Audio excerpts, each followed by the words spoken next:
It's been such a long time since Boston led the way. It's more than a feeling. It's Mike and Tom to start the day. The heart of Massachusetts should be freedom, justice, and liberty. Freedom-led pilgrims of Plymouth Bay, Salem trials had justice too late. The sons of liberty spilled the tea, and then the redcoats spilled their blood. The shot heard around the world rang out from the Bay State. Boston strong and ready to defend. It's where revolution started and end. It's been such a long time since Boston led the way. It's more than a feeling. It's Mike and Tom to start the day. Quincy Market, Freedom Trail, Charles River, Boston Harbor, Bunker Hill, Griffin Wharf, Fenway Park, North Charge. It's been such a long time since Boston led the way. It's more than a feeling. It's Mike and Tom to start the day.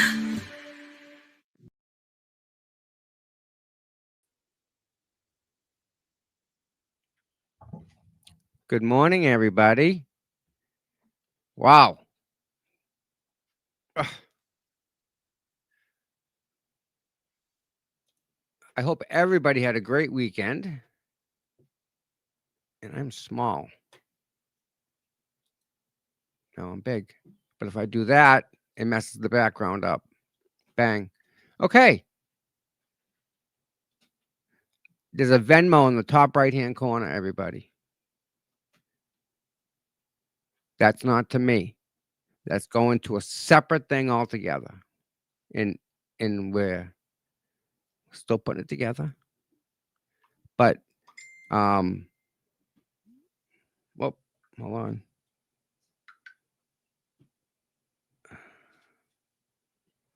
Sweet. Let's go. Sorry, the cat's biting my toe. Where was I? Oh, I hope everyone had a great weekend. The Venmo, top right-hand corner, that goes into a specific account that is just to be used for Toys for Tots. No more, nothing less. How my ideas, and again, these are just ideas, not laid out in fact, but maybe get a committee. I'd like to get a couple people from the chat, maybe Susan. Gail, I'd love to have Gail on this.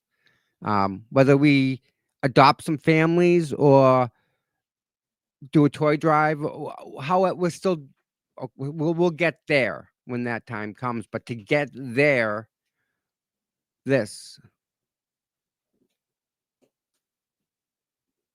Noodles. No rush. Take your time, lady. Oh, I got to send you a link. Oh my goodness. So that money's going just for the kids, families, Christmas, holidays. You know, every year, and let's let's be proactive this year, right? Every year it seems that people, they get depressed and they're thinking probably some bad thoughts in a bad place. Maybe we can avoid that, right? And help even one person. If we save one person,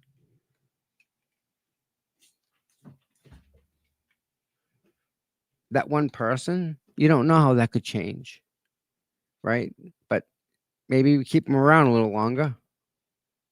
Give them some, I don't know, hope. Maybe the right word. But we need to be proactive in who we are, because you guys are just, boy, I wish I could tell you. I wish there was a word for everybody. There isn't. There isn't.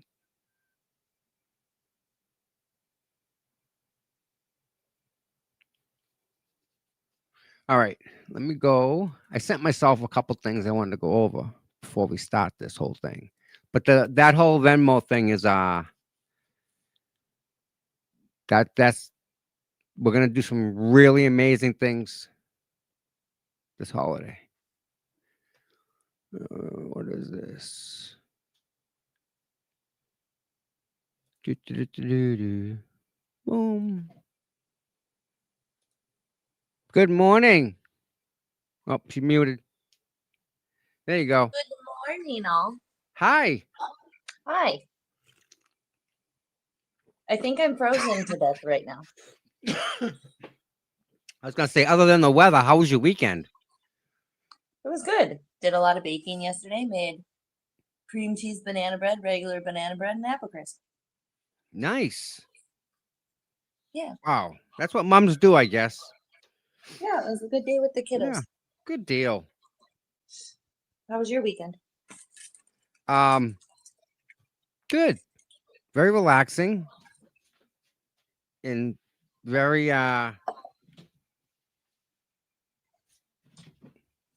me and the kiddies did a lot of sleeping. It was pretty good. Good. Yeah.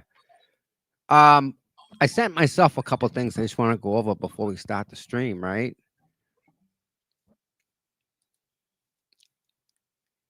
What did you send yourself? I'm confused. And maybe the chat can help me. Gail probably knows. Gail, I wish you were here. Check this out. This is from Grant. He posted this, right? That means And it's true. no, but No, I'm just kidding. these are emails, right, that got used and who they got sent to, right? And like the date. Someone's blasting emails to people's like work and to their kids' schools, and like that's just it's beyond being a coward. It's like Aiden said last night. What is the principal of a school gonna say or do about one of their students' parents? Like, really? No, don't waste their time like that. But the target, right? Liz Proctor. Somebody emailed Liz Proctor twice, and these are the emails that they used.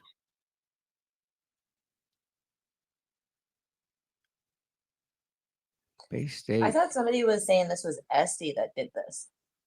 You know that's it's funny because there was I saw another one with her picture in the right hand corner of a email that was sent.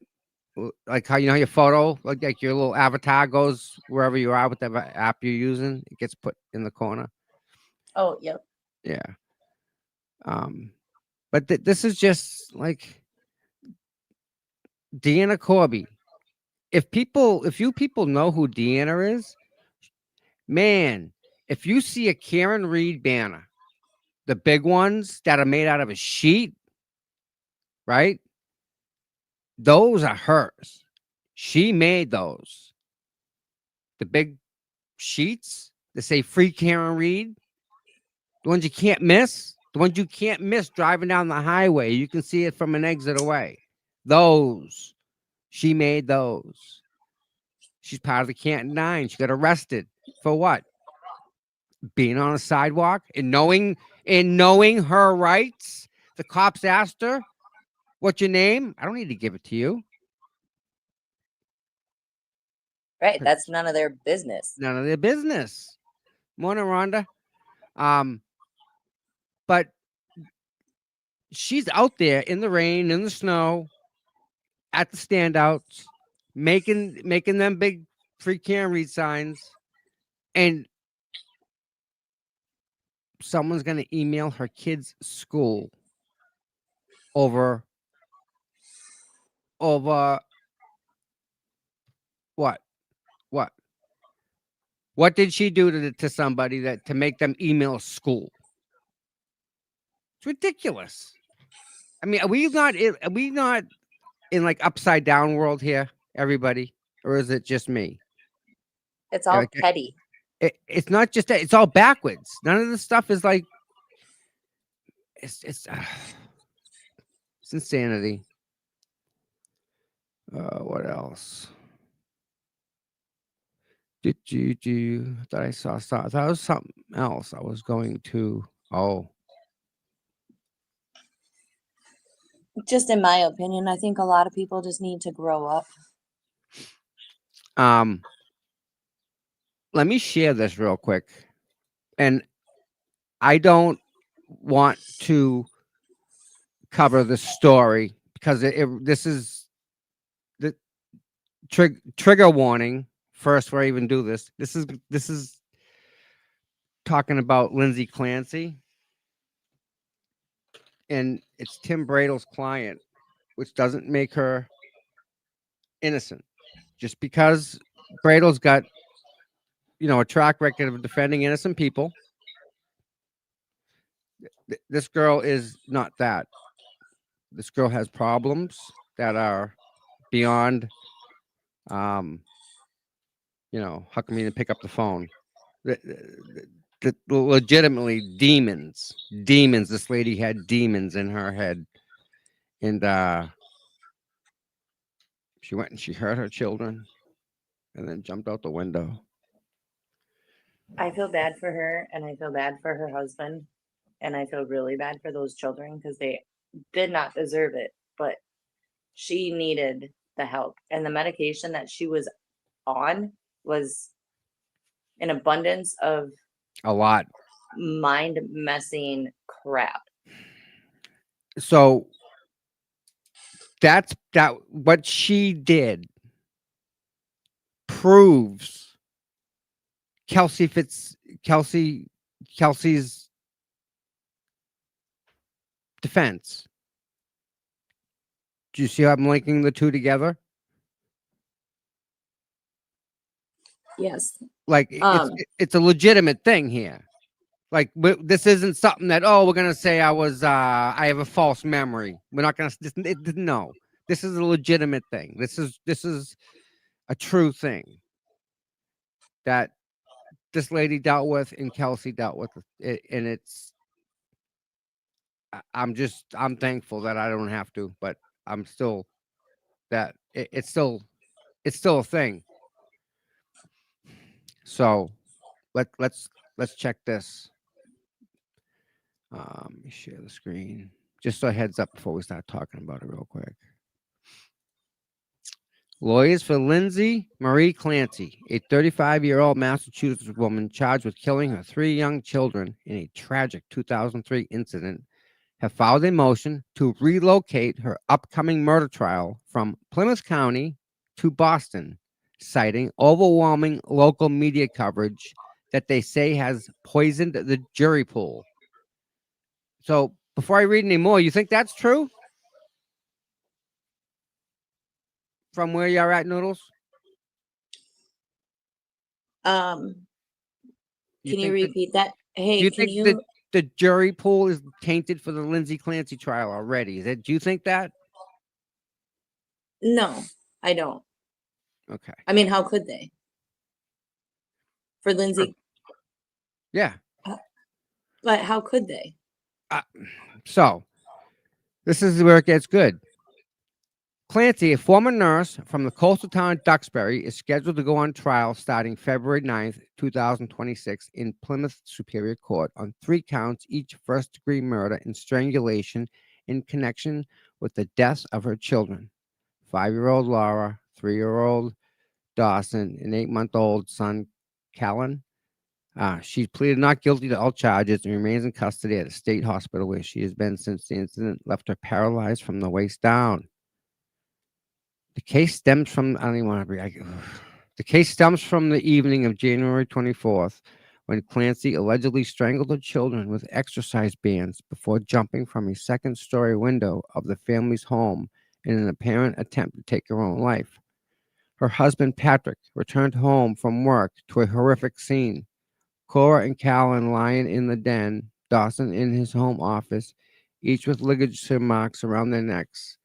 Patrick immediately called 911 and attempted CPR on the children, later shouting to arriving first responders, "She killed the kids," according to a search warrant. Prosecutors have painted a picture of premeditation, According to Clancy's internet searches in the days leading up to the killings, queries related to how to tie a slip knot and how to overdose on Tylenol, among others, as evidence of planning. Clancy's defense team, however, maintains she was in the throes of severe postpartum depression, exacerbated by a cocktail of medicines prescribed by multiple doctors. I mean, she looks crazy.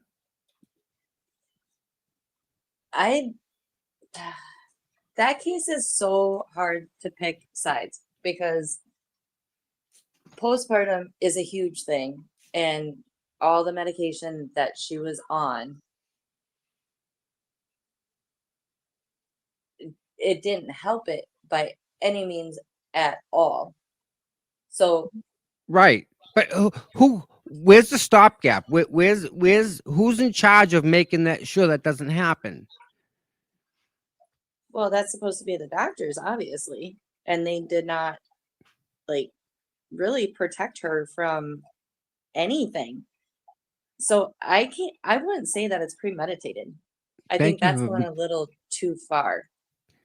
thank you, Rhonda. Rhonda becoming a new member. Woo! Um, it, but how far do you really need to bring it? Look at they knew she had a problem, right? Obviously, because they were giving her medication for it, right? Where's the safety net in that to make sure that like she's okay in her environment? And no, I'm not saying this could be prevented, but the poor lady obviously needed help. Right. How do we get these women that helps them versus some more meds?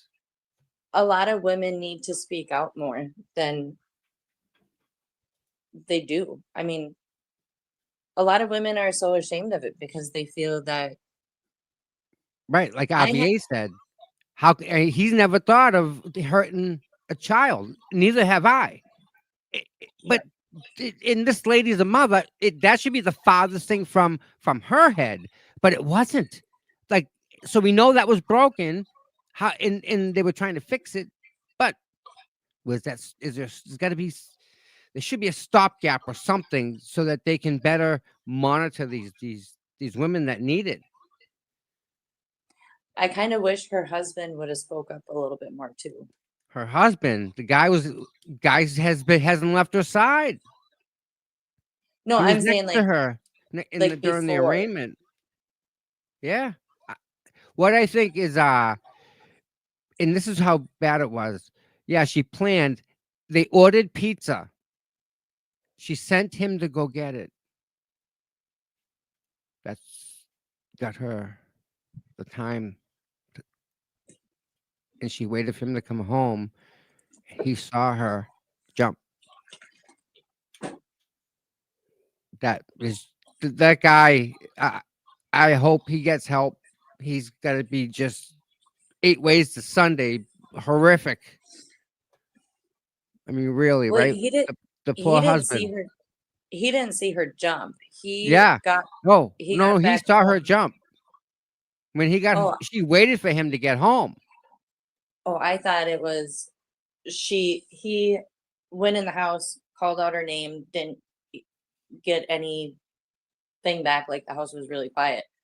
And then he went upstairs to the bedroom and the bedroom door was locked, but he was able to get in, and she there was blood on the carpet, and she had jumped out the window, and that's when he ran out to talk to her and then asked where the kids were, and she said they were in the basement. Because he was like, "What did you do?" And she said she cut herself. She was trying to kill herself, and then she jumped out the window, I didn't hear and any the of kids were that. in the basement. Oh my god. Yeah, but they no the kids were in they just said where they were. They were in the one of them was in the office Yeah, and down the in the other was basement. oh, all right. All right. That's from my understanding, and I could Yeah. be totally off, but No, listen, when it first happened, that's what I heard. So I didn't hear anything different. That's the first time I heard. Yeah, wow, poor it's guy. scary. I can't imagine the guy, her husband. Well, and that's, a lot of the issue with this whole entire world is they want to stop people from carrying guns, and they're saying guns are killing people. But they what the government really needs to look into is mental health help, like Yeah, majorly.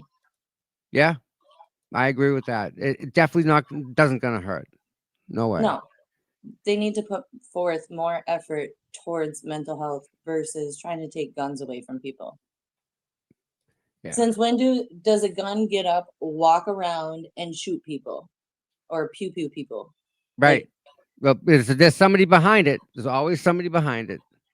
yes, and if the mental health was taken care of, then everything would be a lot Yeah. easier. Just a And lot of poor, it's the government we can blame too.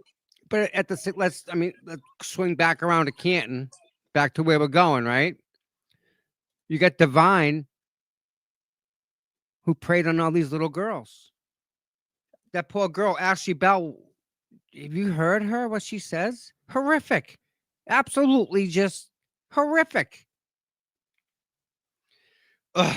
Either way. Yeah, it's gross. With It's that said, we're gonna get into some more horrific stuff. I'm sorry, guys. What a bad way to start Monday. But we're gonna get it out of the way. Gonna rip that band-aid off. Let's go. We're gonna bring this and put this to bed. This one. This is a bad one. We're gonna hear you from pulled the Robert. band-aid too fast. It hurt when you pulled it off. We're gonna hear Rob Divine himself speak. And you're gonna be pissed. And you're gonna be so utterly amazed at this.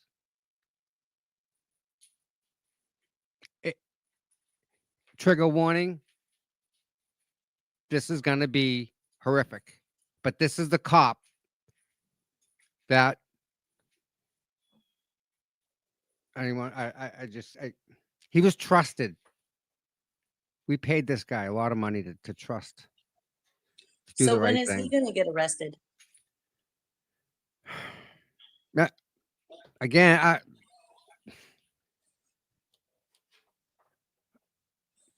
Christmas is coming.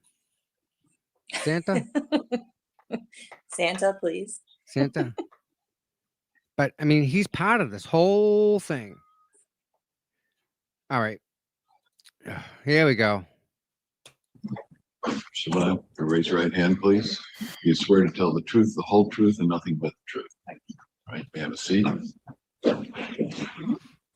So, Sir, can you please state your name and spell your name for the record? Rob Devine, DEVIN, And what town do you live in today? Stoughton, Massachusetts. What do you do for work right now? I'm an attorney How long have you been an attorney? for the last 4.5 years. Do you know when you get sworn in as an attorney? I did. I was January 11th, 2021. I think personally myself, he became an attorney because I think he knew all this was coming to an end. That's just my thought. What did you do that day? Well, the COVID precautions was still in effect. So my family was gathering around in my dining room. I was sworn in at about 1 o'clock in the afternoon. Then I went with my wife to the post office where we had to mail in all my paperwork. Then my wife and I went and had a few drinks at the Stone Forge restaurant in Easton.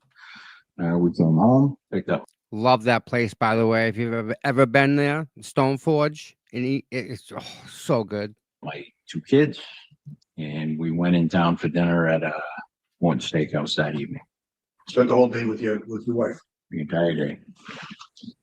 That's why I want to ask you about your background. Absolutely, What is your background as far as law enforcement goes? I joined the United States Coast Guard in 1993. I was 7 years active duty, 3 years in the reserves. I was awarded 2 Coast Guard Achievement Medals. I was awarded 4 letters of commendation. I was put in charge of the Marine Environmental Response Unit for the city of Boston. When I ended up in Stoughton, I happened to be living there at the time. I wanted a more stable home life because I was being moved around every few years. I got hired in 1999. I was appointed to juvenile, I believe, in 2001. I was promoted to the rank of sergeant in 2004, lieutenant in 2006, and I was the second in command of the department in 2008 until 2015. And what happened in 2015? In 2015, I had an issue in my marriage. My wife and I weren't doing well. I spent entirely too much time at the police department. I spent entirely too much time in my job and not on my family. I had years of built up trauma that I unfortunately really wasn't aware of. The way I explained it to my therapist was I would have things happen and I would put them in a box and I would put the box on a shelf. And then toward the end of 2013 into 2014, there was a young girl, looked like my daughter, got run over with a box truck and my shelf broke. And I would walk around, I would start crying and not know why. I was stretched tighter than a drum at work because I didn't have much support there. And my marriage crumbled. My wife and I separated. We drafted a divorce agreement. That was where we were going to go. I engaged in a relationship with another woman. I probably should have waited until I was divorced. So let's back up. So you broke up with your wife. You actually drafted a separation agreement. Yes. Did you get filed in any court? No. And when you physically separated, you moved apart from each other. Yes.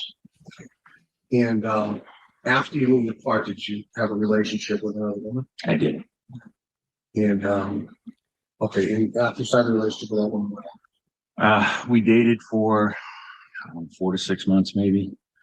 And then my wife started having some issues at her job, and I kind of stepped in a protective capacity. We started talking again. What a guy. We decided we wanted to reconcile.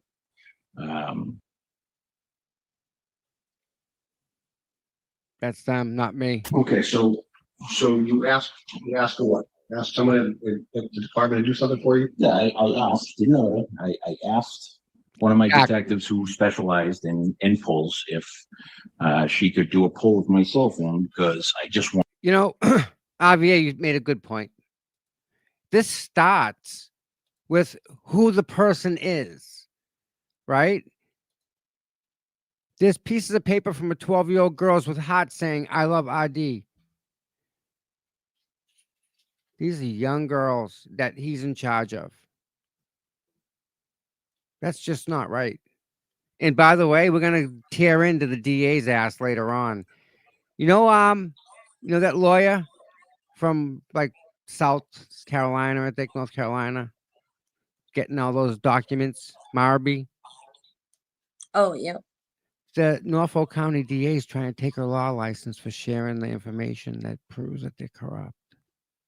Is that why she took down Yes. her Twitter? Yes. And you notice how this jerk goes and tells everybody that he told his therapist he has a lot of trauma from the past and he puts it in a box. So why can he use his trauma, but it's not supposed to be used with anybody else? Yeah. No, good point. He can't justify this. I think that's where his problem is like he can't justify any of this to his counselor, to anybody, because it's wrong on every level that there is. These guys, they the sicker you are, the more they friggin' like you, it seems, I guess. These guys are how does coworkers not beat him every single day? And these are people that are supposed to protect and serve. They don't take their oath seriously at all. And it's disgusting. Think about how arrogant they are.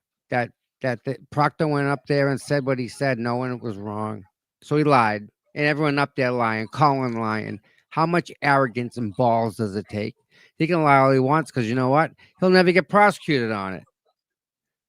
Right? Ugh. Wanted to have a complete record of what may have been there.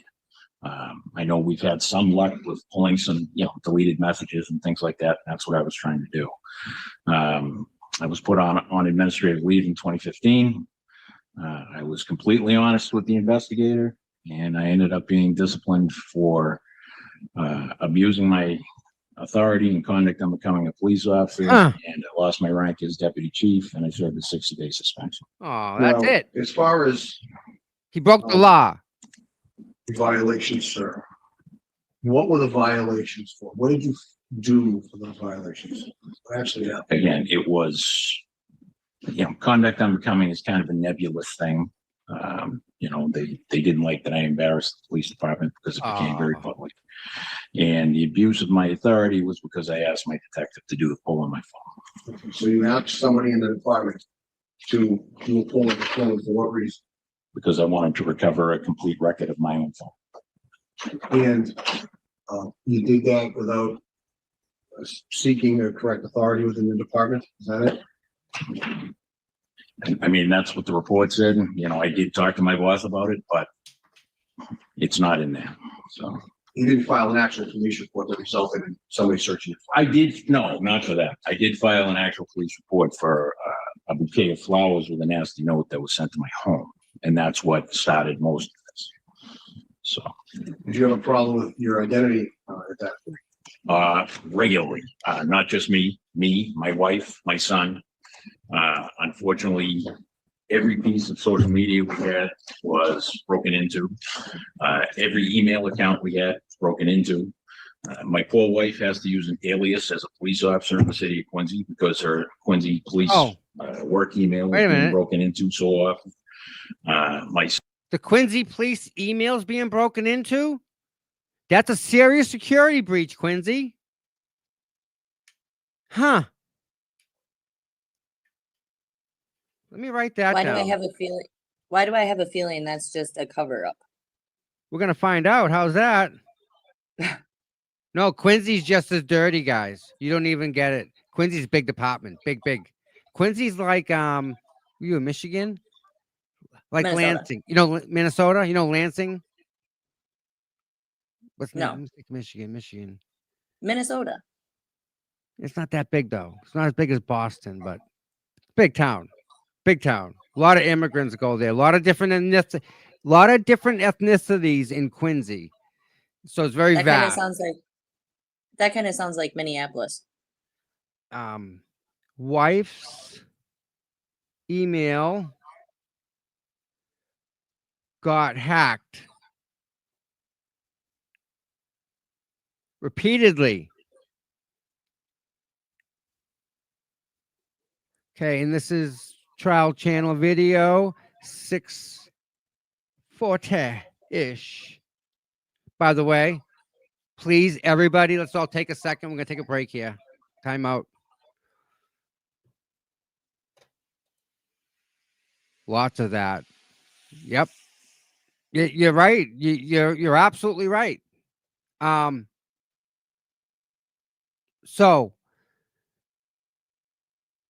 he said his wife's email was getting hacked.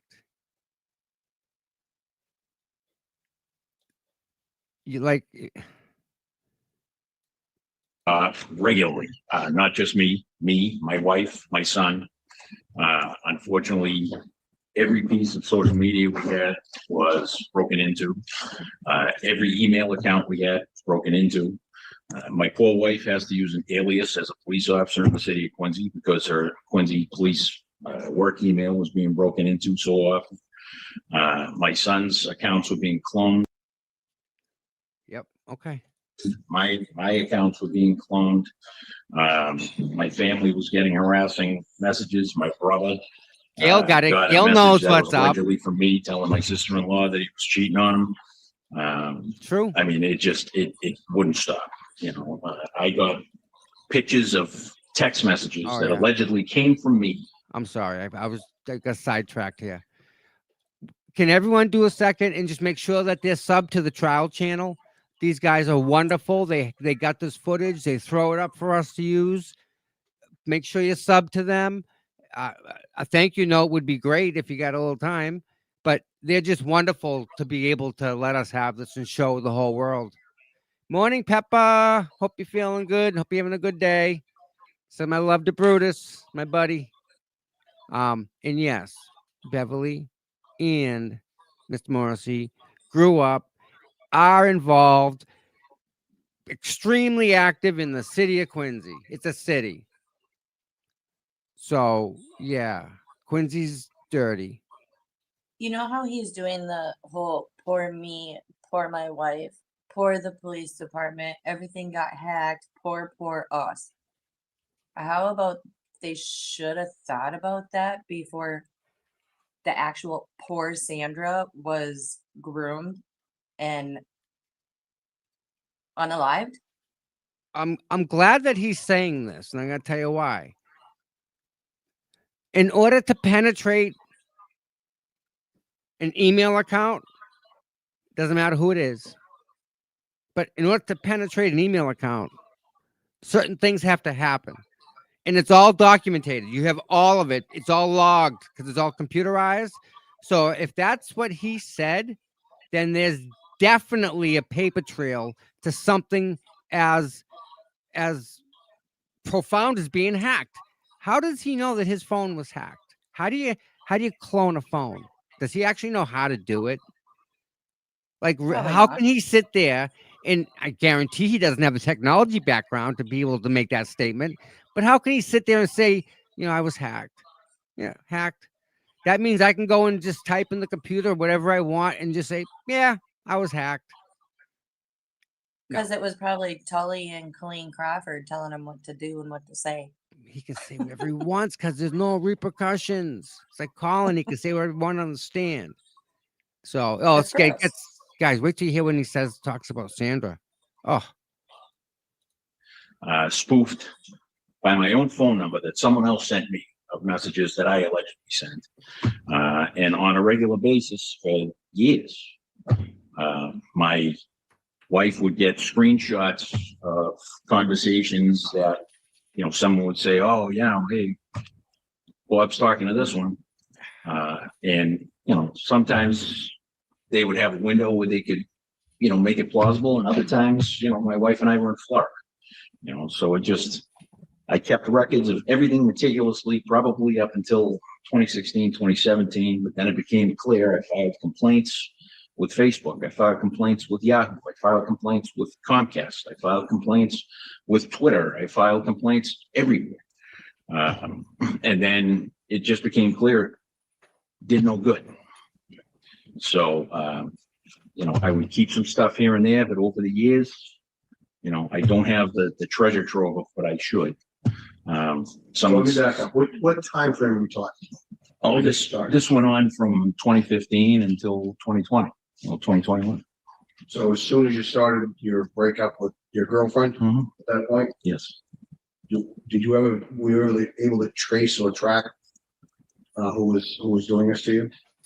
There were a couple of different people that the state police said. One was a friend of my ex. The others I wasn't quite sure of, and a lot they couldn't track down because it was, these accounts, text now, things like that. They're easy to find. You can route everything through Canada and they can't track it down. So,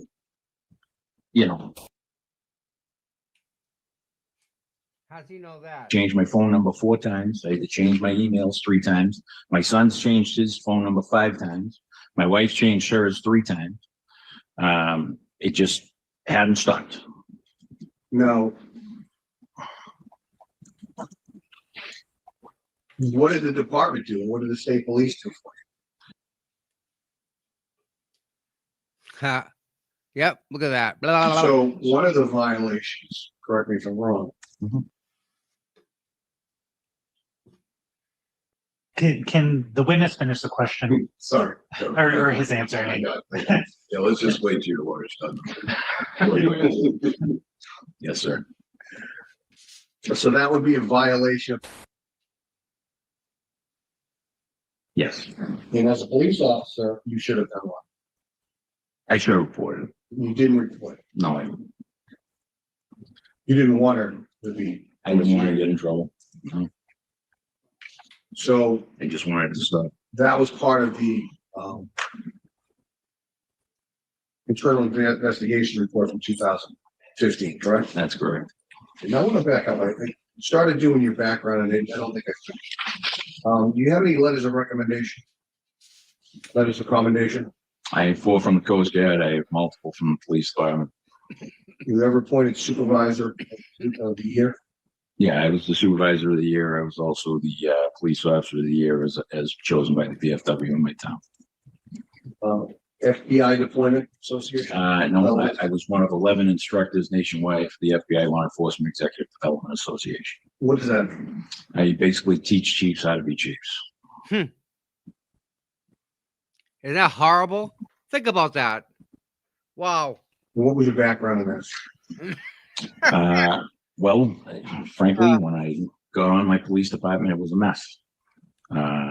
There was a lot of issues that had to be corrected. There was a lot of politics. And when I took over my position, I was No way. determined to try to turn things around.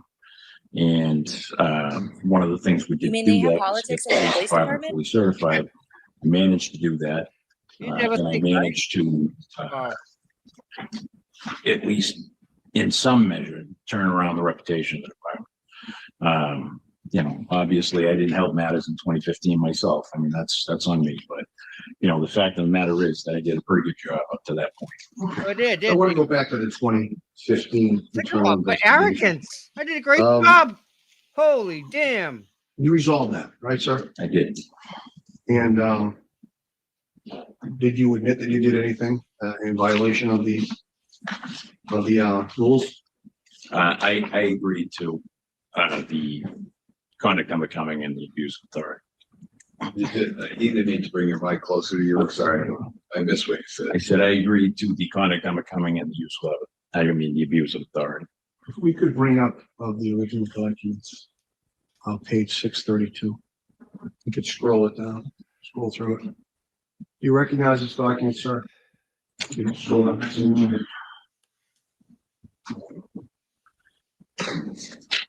Going quick. Yes, What is it? it's the agreement I signed with the town to take my punishment. And at the time, before you were disciplined, what was your rank? I was the deputy chief of police. I was often the acting chief of police because my boss was always injured. And you signed this, and what was your punishment? I got dropped down to the rank of patrol officer and I served a 60-day suspension.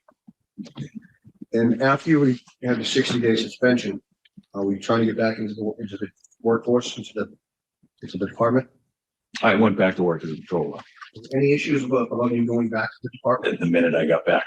What happened? The day I got back, my wife was pulled over by an officer of the department. She filed a written complaint about it, which nothing was done about. I got told that I was going to be a dispatcher, that I wasn't going to be allowed to drive police cruisers. And I sat on the desk for the better part of the next 3 years. The first day I was back on shift, I was put on the desk to train with an officer that I had hired who had less than a year of experience. Who was the chief? Who gave you this? That was assignment? Donna Mac. Donna McNamara. Yeah. She testified here the first day. Yes, she did. So, She is the person who we've been watching previously. That's the chief who he's talking about. Unbelievable. what is the dispatcher? Is that the lowest position in the department? Pretty much So you stayed there for how long? 3 years. And what happened next? After not being disciplined for a thing in my law enforcement career for in excess of 20 years, all of a sudden I couldn't do anything right. Right. How I answered the phone was wrong. How I handled calls was wrong. I took 6 sick days in a calendar year, and I got spoken to about that, even though there were people in the department that had upwards of 20. It didn't stop. It was a constant. Every little thing was getting nitpicked. In my Really? opinion, they were trying to force me out the door. Because they didn't want me back in the first place. What was your relationship with Brian Holmes? We didn't have one at that point. At some point, did you have one? No, I mean, we came to a shaky alliance so we could coexist in the building. Well, what got you there?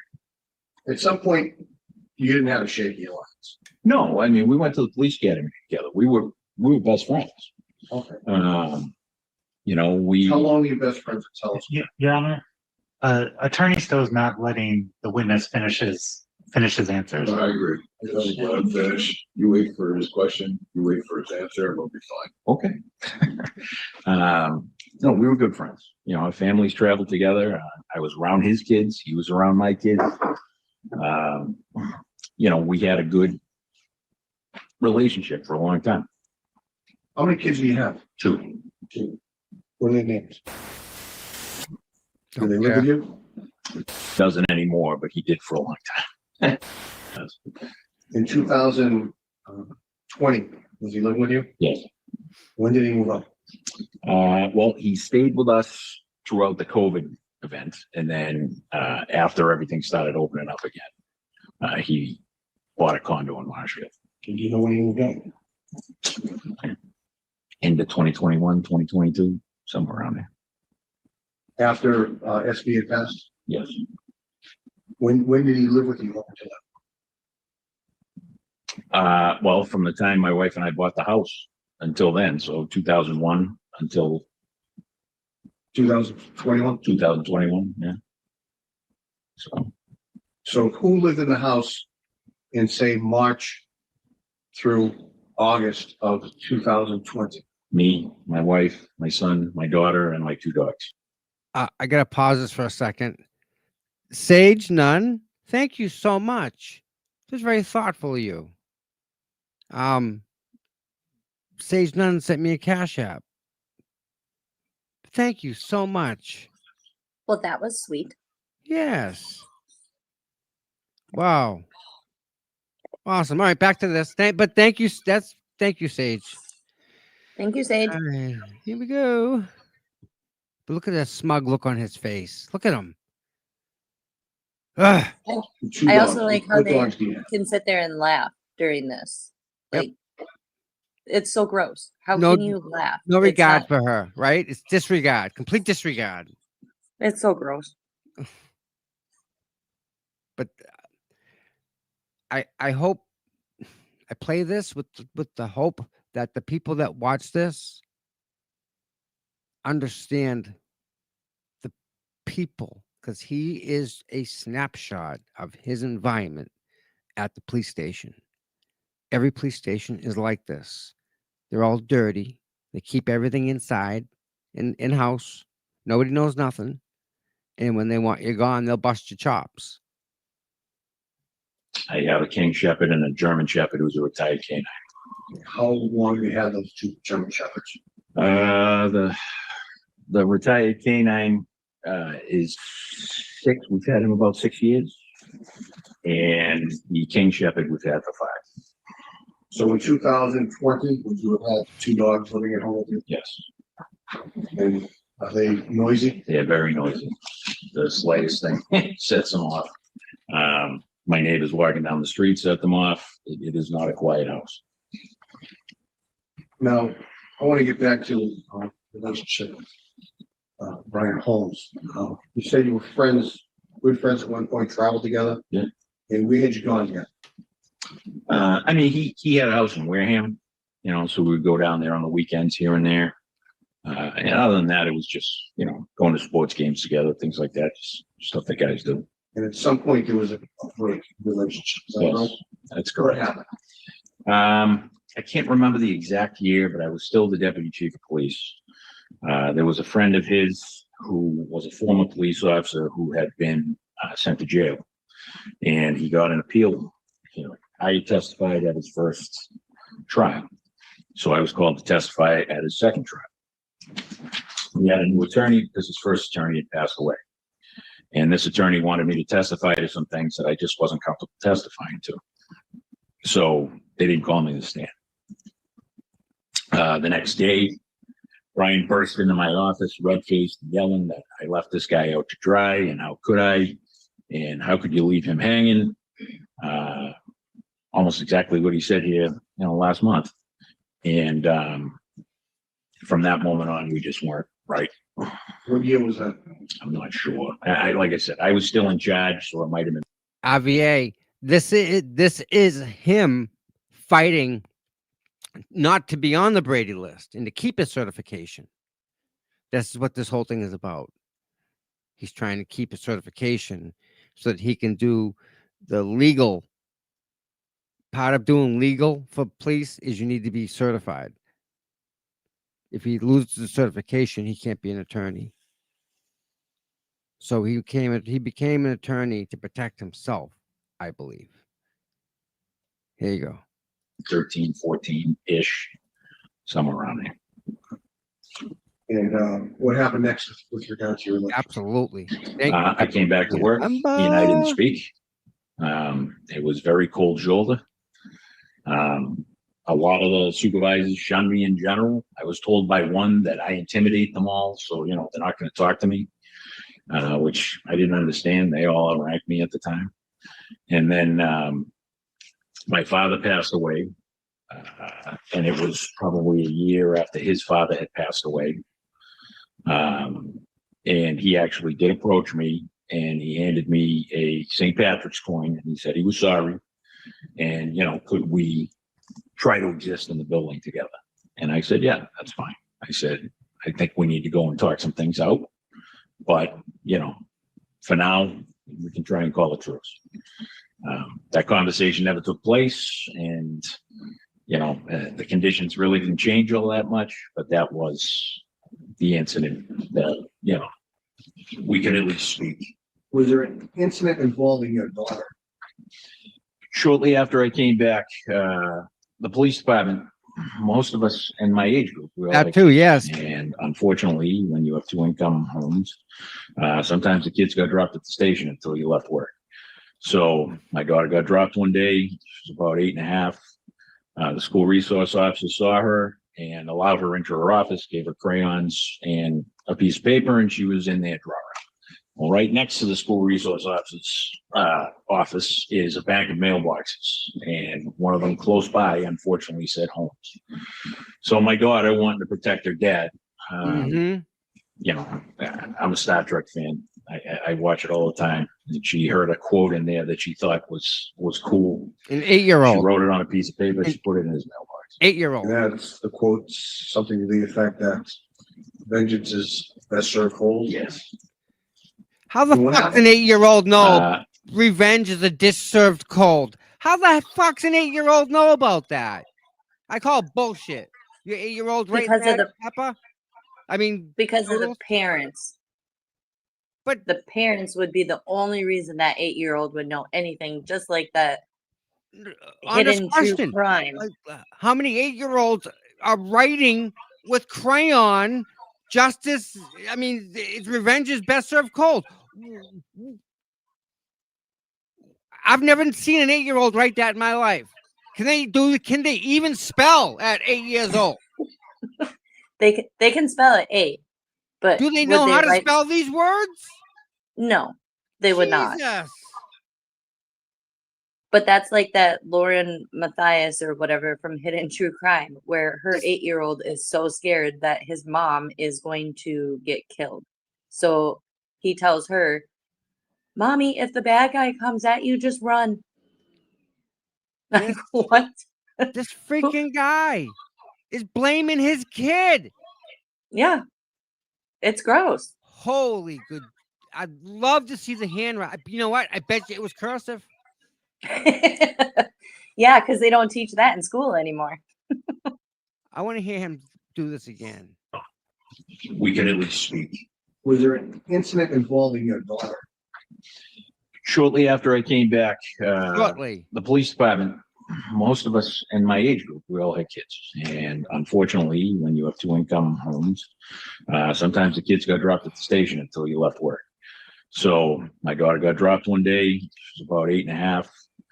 The school resource officer Dropped saw her her head. and allowed her into her office, gave her crayons and a piece of paper and she was in there drawing. Well, right next to the school resource office is a bank of mailboxes, and one of them close by, unfortunately, said homes.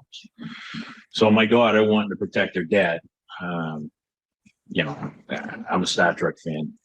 I watch it all the time. And she heard a quote in there that she thought was cool. I'm sure. She wrote it on a Oh piece of my paper. God. She put it in his mailbox. Good thing you Yeah, weren't watching the Heat. quote's something to the effect that vengeance is best served cold. Yes. And what happened? I got pulled off of shift by Lieutenant John Bonney and handed a letter that said that an internal affairs investigation had been opened up against me. He wouldn't tell me why. I didn't know why. And then finally, after pressuring him a little bit, he said, "You can't send me home like this." He said, "Well, why don't you ask your daughter?" I said, "Okay." So I went home and I asked my daughter. She told me what happened. But a full-blown internal affairs investigation resulted. I was interviewed, other witnesses were interviewed, and at the end of it, Lieutenant Bonney found that I committed no wrongdoing, but then the chief issued a no trespass order against my 8-year-old daughter. And who was Wow. pushing the investigation? Right. Did you ever approach Brian about that? No. Yeah. Fucking 8-year-old got an HBO and Jen McCabe can't. Something's going okay in this world, right? A fucking This guy- 8-year-old? I would love to jump through my screen and just throat punch him right now. He is so disgusting.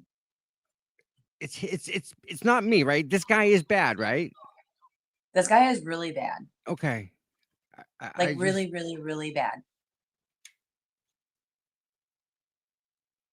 I'll give my 13-year-old a set of crayons, and I guarantee you he can't even write the word vengeance on there. Right, Like, right. With I really want to jump through and throat punch him. He's Well- making me freaking sick. again, chat. I'm very sorry, chat. Trigger warning, emotional warning, but this is getting me pissed. This is wrong on a whole bunch of different levels. All right. Here we go. Ranked me at the time, so I didn't think anything good could come of it. You were patrolman, right? Yes, See, He when was you were chief. deputy chief. Was he a deputy chief? he was a sergeant. Sergeant. So he took your job. Yes, he did. He took his job. So you get demoted, he rose up into your job. That's correct. Funny how that works, isn't it? Wow. With regard to, you ever heard of the Oasis program? Yes. What is that? Is the Organization Against Substances in Stoughton. It's a model anti-substance abuse program that I started with a handful of other stakeholders in the town. And it's been running now for 23 years. Probably brought about $10 million into the town for drug prevention. And that's something you started. Yes. What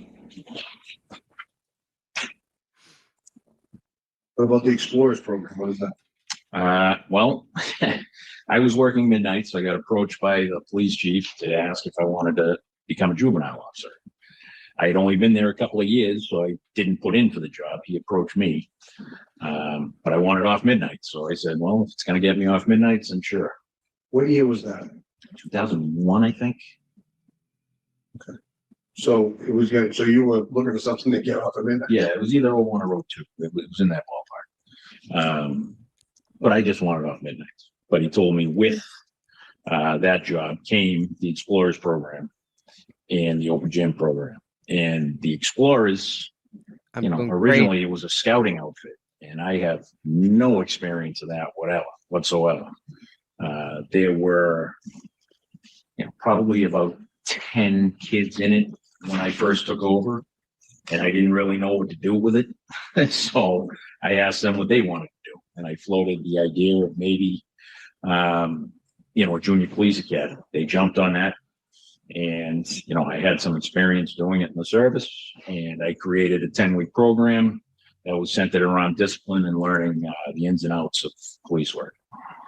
And Ms. Hogan was here earlier and testified. Yes, Was she in that program? she was. And, was SB in the program? Yes, A lot of people in the program. yes. Over the years, I probably put 500 kids through, Wow. minimum. And, what was your tenure in the program? How long were you in it?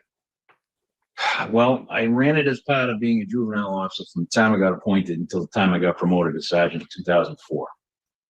I handed it over to my replacement juvenile, who was John Bonnie, and it fell flat. Nothing was done with it. So I had a bunch of parents calling me, asking me, "You're going to do this spring, blah, blah, blah." So I talked to the chief about it. I said, "Listen, if there's time in it for me, I'll continue to try and get this thing off the ground if you want me to do it." And he said, "Yeah, sure, do it." So I did it for some overtime, some compensatory time. And I had it from 04 to 06 when I made lieutenant. We got a new juvenile officer, and I tried giving it to him. Meanwhile, everybody, heads up, he made it up the ranks all the way to deputy chief, which is the step below chief. And then they demoted him back to patrolman. You know what question I want to hear them ask him? Would you put your 8-year-old daughter in the Explorers program? He'd lie That's to what you. I want to He hear. would say, "Oh, absolutely, it's the best thing in the world." He would lie Yeah. to you. Yeah. He's full of shit. Yep. Yeah, it gets you guys. You wait. You guys are gonna be. Your day's ruined. I promise. Listen to what this guy says. You ain't seen nothing. And the same thing happened. So I ended up having to step back in about 2007. Hi, Maureen. And then I tried in. one more time to foist it off on an Officer Gagney because he said he was interested, but he didn't have the commitment for it. So unfortunately, I had to take it back over again. But my last class was in 2014. What is open gym? Open Gym was a program that was designed to keep kids busy during the hours of the end of school until 5 o'clock when they were the most likely to be the victims or perpetrators of crime. So we opened the middle school gym. We provided athletic equipment. We basically let the kids play whatever they wanted to play. Football, basketball, street hockey. There were a million different things. To correct some of the things that were said earlier, there was, between 50 and 100 kids in that every day. There were a myriad of adults that came and went. And Sergeant Hardy and I were in there together every day. And what were the years that you were, would you have been called a juvenile officer? Yeah, just when I was a juvenile officer. As soon as I left the juvenile office, I left that behind.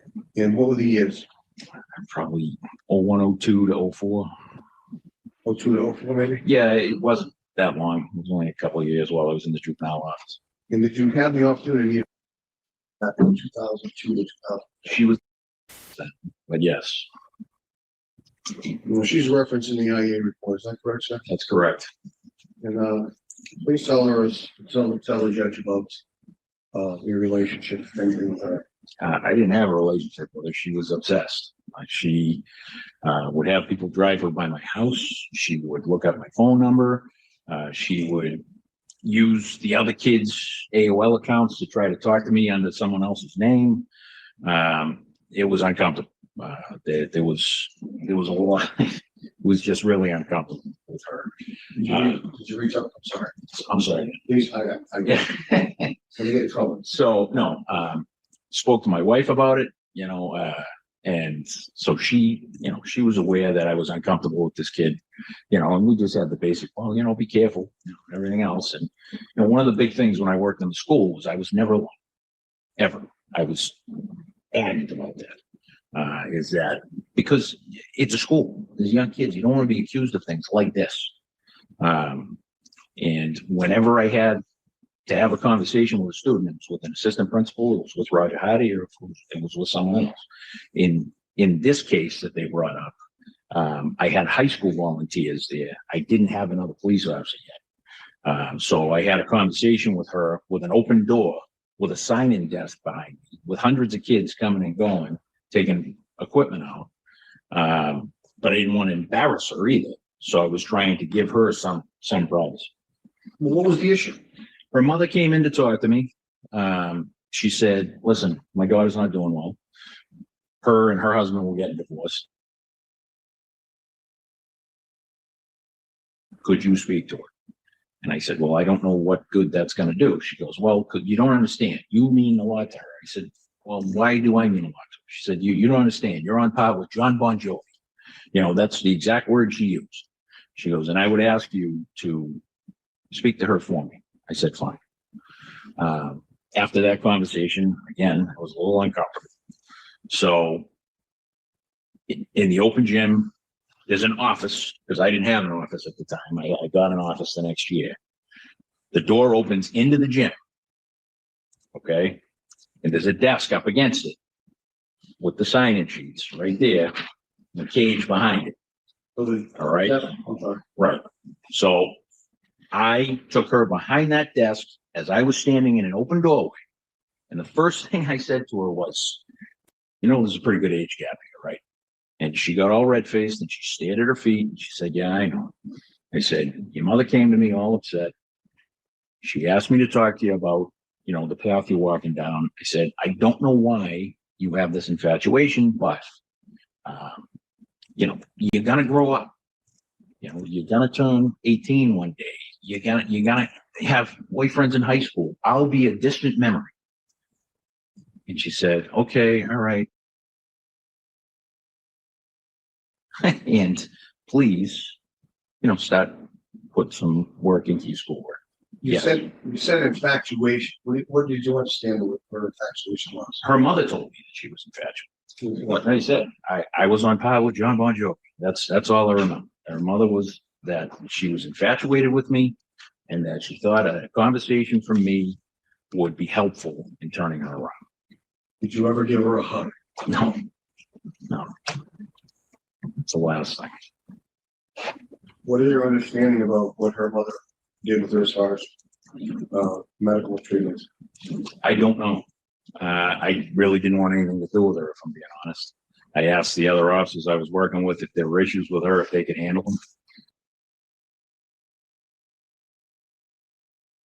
And after a while of being uncomfortable, I asked her to not come back to the open gym either.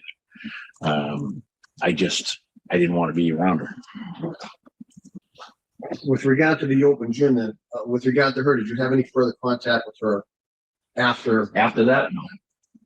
Now, you know a gentleman, is that correct? Yes, Okay. And did you talk? I have. And you recently have some surgery, sir? He had a back surgery in the last few weeks. He has trouble ambulating because of it. Yes, Now, he provided you an affidavit, is that correct? that's correct. Page 1268. What were the circumstances under which you got the affidavit? Objection, Your Honor. Grounds. As a potential witness, if he's going to testify, that's fine. Mr. Devine should not be testifying on his behalf. The affidavit speaks for itself. I agree the affidavit seeks some information for why we have it. It's part of his response to post that is currently in evidence. The girl's mother had to speak to the cop about her daughter's infatuation with him.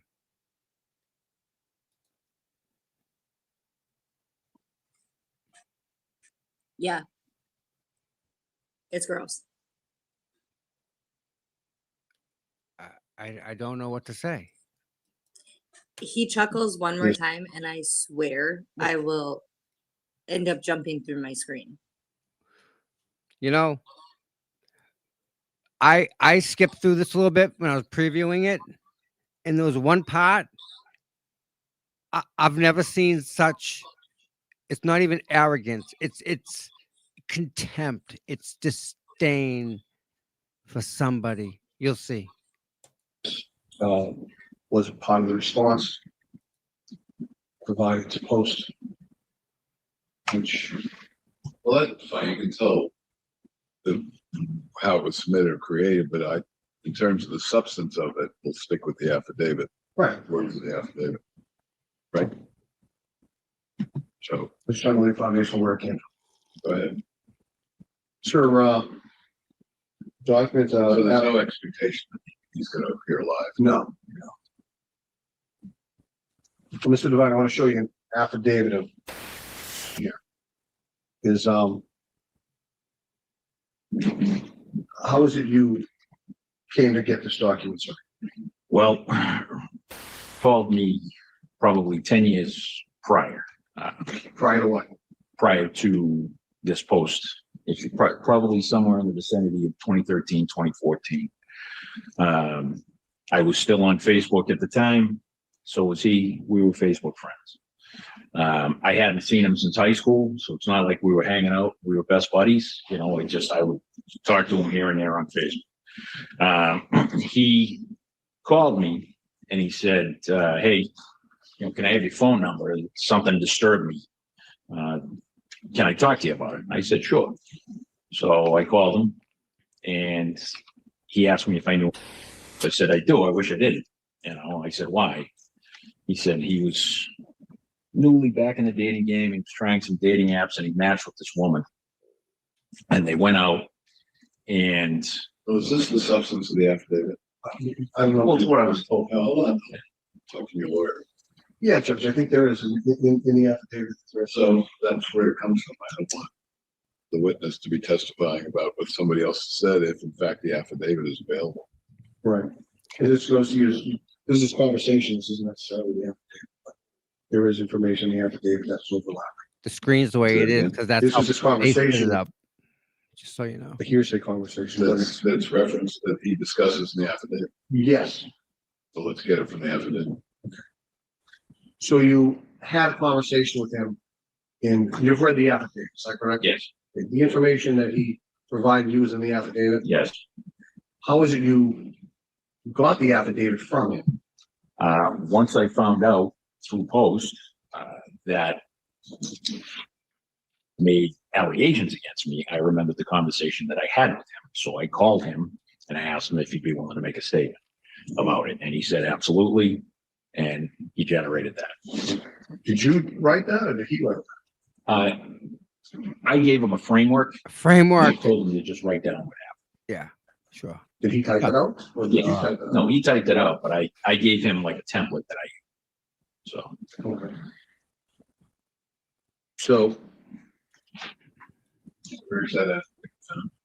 That's the page, 1270, 1270. 1269. Oh, it's 3 pages. 12 starts at 1268 and goes to 1270.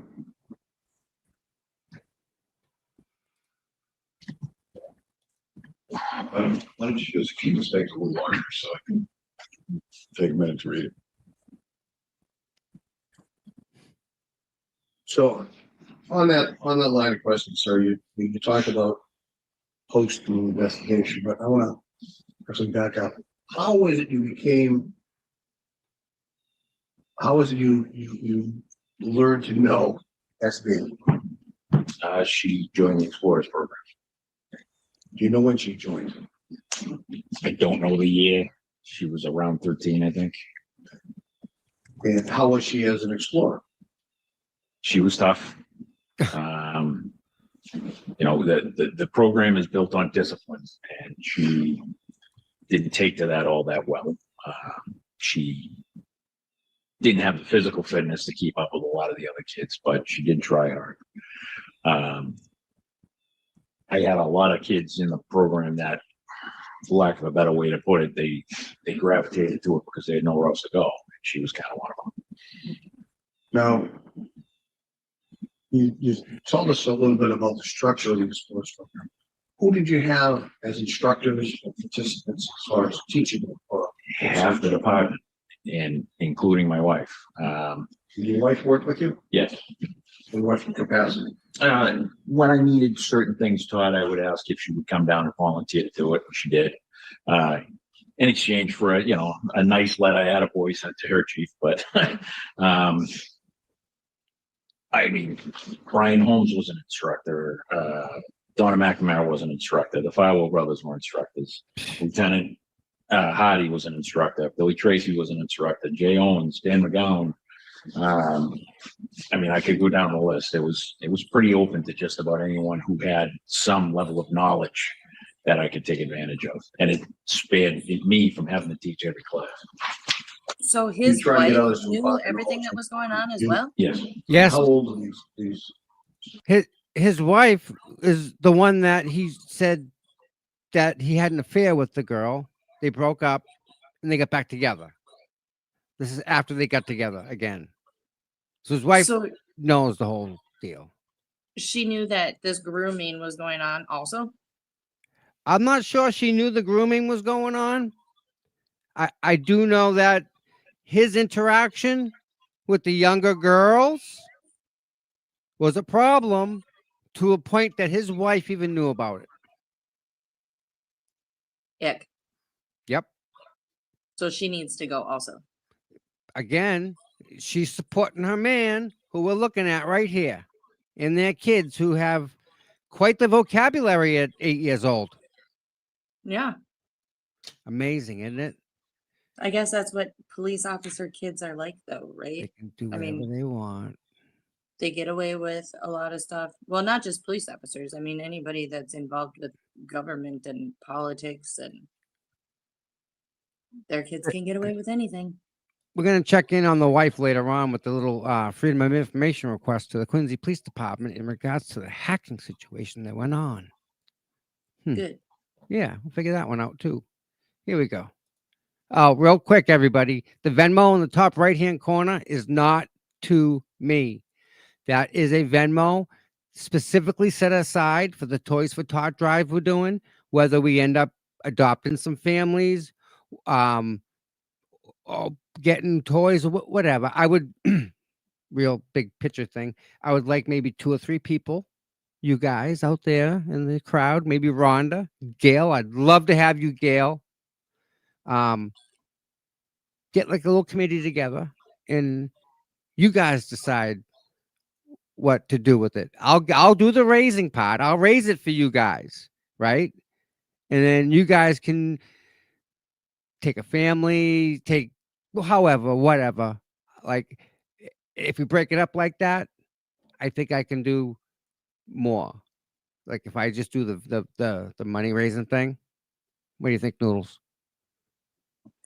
Yes, I think that's a great idea. Nice.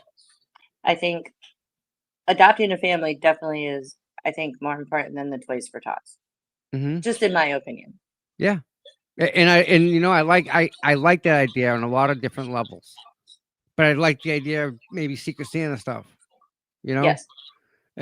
And maybe we break it up and help more people, or we do more for fewer. I don't know. Maybe that's what you guys all decide in the little committee thing. But the thing is this is all virtual.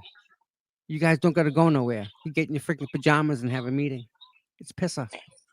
So the other, are we stopping or putting like a certain day that we won't be taking money anymore? So that way, or Oh, like maybe what like a cutoff day. a week before Christmas. That way, I'm thinking everything should be bought and wrapped or however by then, right? Not gonna wait Okay. till the last minute. And the thing is too is like we're gonna make a whole production out of it, the whole freaking thing. So if you guys raise $1,000 and you want to go get toys for whatever or adopt a family or whatever, well, we're going shopping, all of us. And you guys are gonna say, nope, buy this one because this one's better. Oh, they need raises? Great. We're gonna go buy this one because you guys say this one lasts long. I want to Yeehaw. involve you guys as much as I can. So instead of going like we did at the Star Drive-In last year, we raised a whole lot of money last year. Remember that? The blow up stuff? Yeah. Yeah. Bingo. Perfect. Yeah.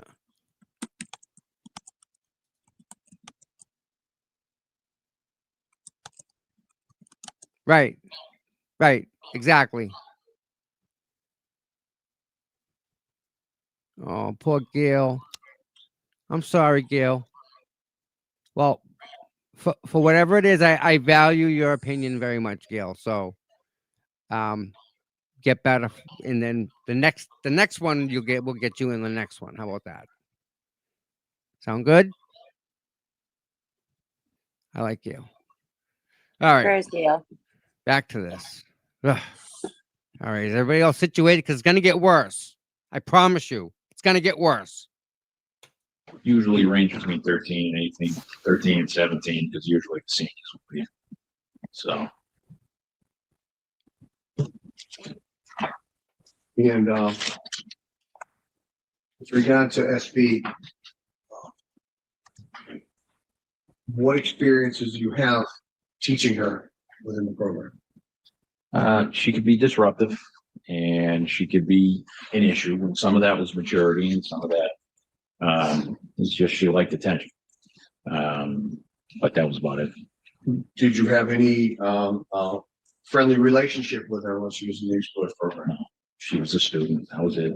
Mm. Do you know her age when she was in the program? Her age? Like I said, I want to say it was 13 to 16, but I'm not entirely sure. And you left the program in 2014, right? That's correct. And are you aware that she left the program in 2016? I didn't, but So after 2000, well, she was in the program. Was she ever to your house? no, never. When you left the program in 2014, did she ever come to your house to the present? No. Now, how did the students communicate or to try to get you messages within the Explorers program while you were there? I had students, usually seniors. They were the only ones that had my work cell phone. I had 2 cell phones. I had one provided by the department and I had my own. They had my work cell phone number and they were the only ones allowed to contact me. If anyone had any issues or anything like that, they had to go through them to me. And was SB one of those Never. students? No. Did you ever provide her with any of social media contacts? No, I mean, we had a Stoughton Police Explorers Facebook page. And people would interact on that, but that, to the best of my recollection, that was all. So What happened to that Facebook page? I have no idea. And did you have your own Facebook page back then? I did. What was your Facebook? What was your, I guess, contact name? Bob Devine? And did that change? No, Do you still have that? no. When did you get rid of anyone? I deactivated it in 2014 because of all the issues that were going on with my family being harassed. I tried to reactivate it when I went back to work in 2016, hoping that things could move forward. And as soon as I did, it started being attacked again. My family started getting harassing messages again. So I deleted it permanently. Did you ever open up another Facebook account? No, Did you ever open up a Facebook iMessage account? you mean a messenger? Messenger account? I've never even had the messenger app and I've provided that to post. Provided what to post? A full record of my entire Apple download history. From 2010 until now. I never had that app. You provide that to,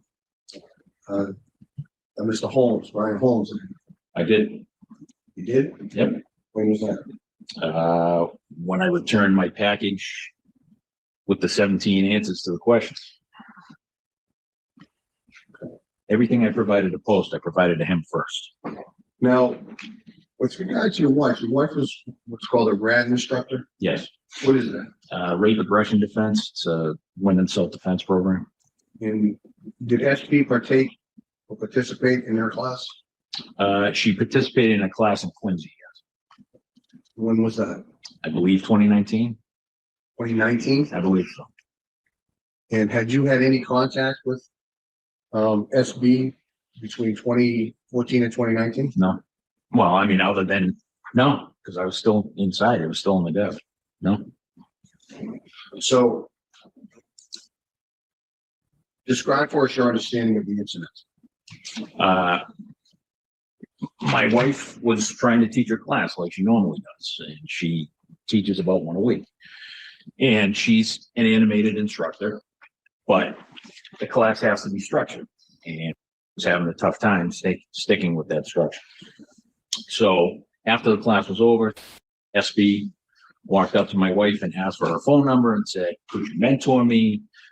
Could I get a ride along from you? Could I, do all these different things?" My wife was kind of in a rush to pack up everything for her class. And she said, "Yeah, okay, sure." She gave her a phone.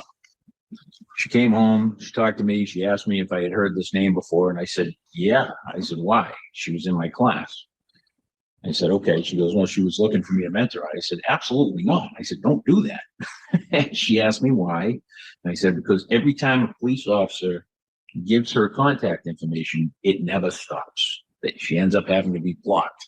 She got blocked by several of the female officers on my department, several other people that I know. Officer Shannon Isabel, Officer Heather Cheever, Brian Kavanaugh. Just to name a few. Sandra, I believe Sandra Barrett. So my wife went back to teach the second night of her class. Showed up. SB showed up, and she confronted my wife angrily that my wife hadn't answered her text messages, that she hadn't scheduled a ride along for her yet. And my wife's not the type to put up with that. So she basically told her to shut her mouth, and it's not happening now. So the class started. She continued to be disruptive, and a Quincy police lieutenant had to ask her to leave. And that was in 2019. Yes. And what happened with regard to SB in your class? So far as I know, that was it. My wife had a traffic issue coming home from that class where she said a car she thought tried to run her off the road. She can't say for sure that it was SB, but she can't say it wasn't either. So Now you said at some point you got off the desk, and that was a dispatcher's desk. yes, Okay, when was that? I believe it was toward the end of 2019. I was still in school. So What do you mean by you're still in school? I was still in law school. So it was toward the end of 2019. I got told, hey, you can go back on the road now. And I started working, taking calls for service again. And in 2019, did you have a conversation with Mr. Holmes about your cell phone being changed? I did. I changed my cell phone number for the fourth time. And Mr. Holmes noticed that I had. So as I was walking by his office, what used to be mine, he said, "Hey, can I talk to you for a minute?" I said, "Yes." He said, "I noticed you changed your phone number." I said, "Yes." He said, "Can I ask why?" And I told him, I said, "I'm still dealing with the same nonsense that I've been dealing with for the past 4 years." I said, my phone number is being hijacked. I said, my emails are being hijacked. I'm finding piggybacked accounts on my emails. I said, it won't stop, And he said, "Well, do you want the department to get involved?" And I told him, absolutely not. Do I want the department to be anywhere near this? Because the last time that happened, I got triple demoted and nothing happened. So he said, "Okay, well, if that's changes, let me know." And I said, "All right." And that was the end of the discussion. And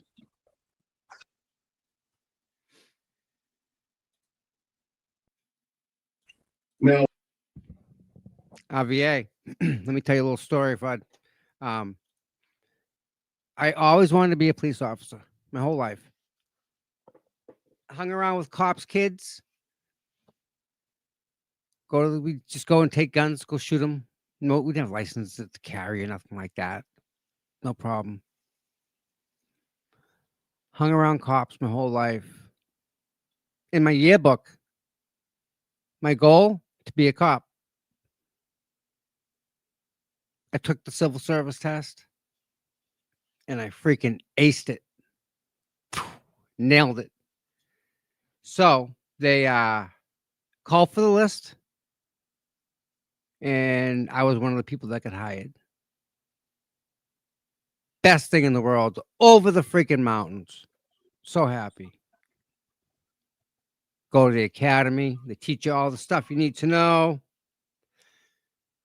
Basically. And then you go, here you go. So throw you in a car and say, don't touch the radio after 2:00. between 2 and 5, you don't touch the radio. You won't touch it at all. How about that? I get there and I get to know the people I'm working with, and I don't like this one, and I don't like this one, and this one's cheating on his wife, and this one's doing the girl walking up and down. Remember the girl, Rhonda? Remember the girl that used to walk up and down the street with the Walkman? Her daddy was a cop. Yeah. So I find out that being a police officer, when you're the one you save the day, right? You're the hero. You start realizing and seeing stuff like when somebody in power can get a 14-year-old pregnant in the cell of a police station and that be all okay. I started questioning stuff. And, as a rookie, you're just glad to be where you're at. And you remember the town walker, right? Remember who she was? Started with an A. Cool Rivers. So you get to know these people and working with them and seeing what they do and how they act. Yep. I don't like this job. I hate this job. I don't even want to go to work. I'll do a detail, stand on the side of the road, $28 an hour. Let's go. Yep. Stop right there. Your turn. That's easy. That's detail money. But working with the people in the shifts, I had a big problem with it. So I was lucky enough to start a side company, and it took off. It went through freaking through the roof, and I was making $80 an hour instead of $28 an hour. So I said, you know what? I'm tapping out of this. I'm out. Peace out. And I walked. Best thing I ever did in my entire life, and thank you, God, for helping me out. So being a police officer isn't what you would think it would be. Get it? I hear that from a lot of cop friends. My oldest wants to go to school to be a cop, and I've been trying to get him because he wants to actually help people. Mm-hmm. So I've been trying to talk him into just maybe working at a jail or a prison because he can still help people there. Those are babies, just glorified babysitters. No, he wants to help people. He's got to figure something else out. Yeah, even the cops that we have as friends that are close, like really close to our family, they all say, "Don't become a cop. Yeah. Don't do it." So Gail, we'll see. Gail, I'm really honestly gonna take your advice and really work on it. When I was younger, my father owned an auto body shop, so I hang around with him. I was his little shadow. And oh, really, Donna? Really? Oh, that's awesome. Well, kind of do your job, right? So my father used to spray paint cars, and I'd go in and I'd be his helper, and my job was to keep the floor wet because when you spray, all the overspray goes and sticks to the floor, so the dust doesn't come up. So my job was to stay behind my father with the hose, get the floor wet, not the car. And we'd spray the cars, and you blow your nose, and whatever car he was spraying was what you would blow your nose. It would be that color. And we didn't think anything of it. No masks, no nothing. We were just, this is all lead paint. It's all the lacquer. They changed the paint in the vehicles because the way in the chemicals they were using to paint the cars was so toxic. They changed the way that the paint, it's all water-based paint now. So I have issues, Gail, it will say, with my lungs because of all those heavy metal, PPG, it. Bingo. Someone knows what's up. Stuff ain't good for you. DuPont, they make some bad stuff, man. All right, let's go back to this stuff. What steps did you take to try to correct your messages? At first, I tried everything. I reported it to the police department. I worked with the state police. We spoke with the victim witness advocate in Norfolk County. I reported complaints to Facebook and Twitter and Yahoo and Comcast and Google, and every complaint I could possibly make, I made. And it didn't stop a thing. Now, we can look at the original documents, page 1279. I know I can, Ron. Mr. Devine, I'll suggest to you that this is part of your submission to post, which begins at page 1246. So your response to post is at 1246. And this is one of the exhibits that's part of what you Yep. submitted to post. That's correct. And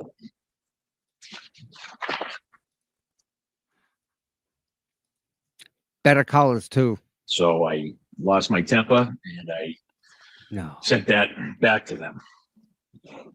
did you have any Facebook accounts at that time? No, but my family does. And did you submit that to Detective Holmes as part of the internal investigation? I did. Okay. Did you go through the exhibits that were part of these IA report? I did. Is that, Thank you for being Email here, in. Marie. I didn't see it. it's not part of it, is it? I didn't see it. So you submitted that to the town of Exactly. Stoughton Yes. and it didn't make it to the report. Exit paint. No, The wraps are beautiful. Do you know what happened to it? I have no idea. What if any, so now at some point you What get is, out of the office. You're not at the desk, what happens as far as SB? Well, I went back on the road and I would usually work the same area of town. And there were a handful of places where I would put my police cruiser. There's a church, there's a golf course. But I mean, they're generally centrally located places, where I could respond to calls. And without fail, if she saw me, she Yep. pulled in, she would ask if I wanted a coffee or anything else and want to try to strike a conversation. And what did you do? I spoke to her briefly, usually because I didn't really want to get into it with her, but if I was parked, like in one case in the golf course, it's a deep parking lot. So if I was parked toward the back of the parking lot, I would stop her and I would bring it up to the street level so that I was at least visible. Why did you do that? Because I just didn't like being alone with people. oh, And did she, what if any sexual talk did she have? She would. Objection. Leading. No, cat's out the bag. yeah. You can answer the question. She would proposition me here and there, and I would tell her no. Proposition. Now, would she, what if any words would she use? Would she use any specific words with you? A couple of times she asked me why I wouldn't just give in and rail her. And you actually told that, you gave that as in your statement, is that correct? Yes. And, had you ever heard that term before? Not before then. Is that a term you use? No. Do you know if that's a term that has popped up in her journal? I don't remember. And, how often would you see her? She usually pop up, once a week, once every other week. And where would you find her?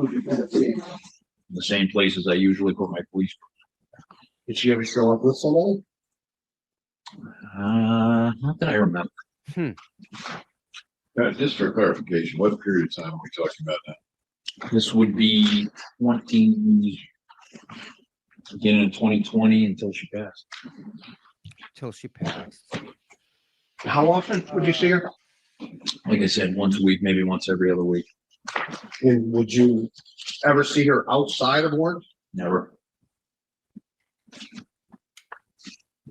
And the term rail, That's not something you made up, right? No, And were you privy to any journals SB may have had? I did see the journals as part of the evidence. I'm sorry. Objection. I don't know. Objection. Objection, you're a lawyer. Sorry, sir. Objection sustained, that's deleting. But you use that term. Objection. Oh, sorry. Withdrawn. Sorry. Your Honor, I'd like to draw the court's attention to page 915. 915, Bang.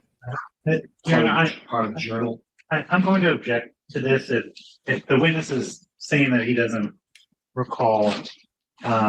This is a document that SB created. I don't think you can refresh his recollection.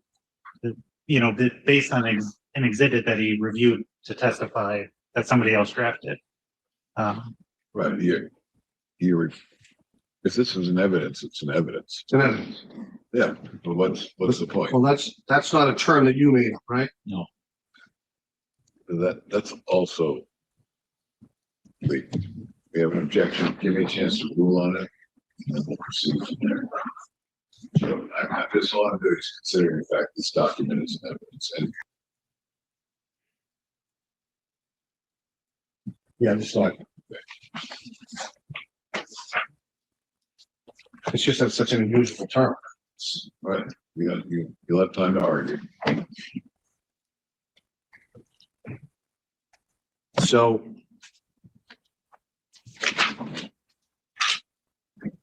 Had SB ever been to your house? No. And you were invited to your house? No, Now, when you went for your statement, the internal investigations, who was present with you?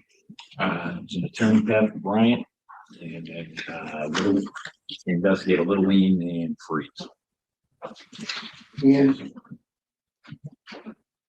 did you know what the investigation was about? I have no idea. Did nobody tell you? I was told in generalities that it was regarding SB, and that's about all I was told. And because she had recently passed, right? Yes, And were you privy to any information? Were you privy, for example, to Monty Briggs records? no, Were you privy to a journal or any other documents? no, And when you went in, did your attorney make a representation or make a statement on the record? he did. And what was that? That the department wasn't following their own policies, procedures by not at least informing us about what the focus of the investigation was. And what was your experience, if any, doing internal investigations? I used to be the head of internal investigations. And is there a policy relative to informing? There is, I wrote it, What is the policy? that you have to at least give a skeletal structure of what is being investigated to the person before the interview. Was that afforded to you, that opportunity afforded to you? So you went in blind. Yes, Did you try to cooperate? I did.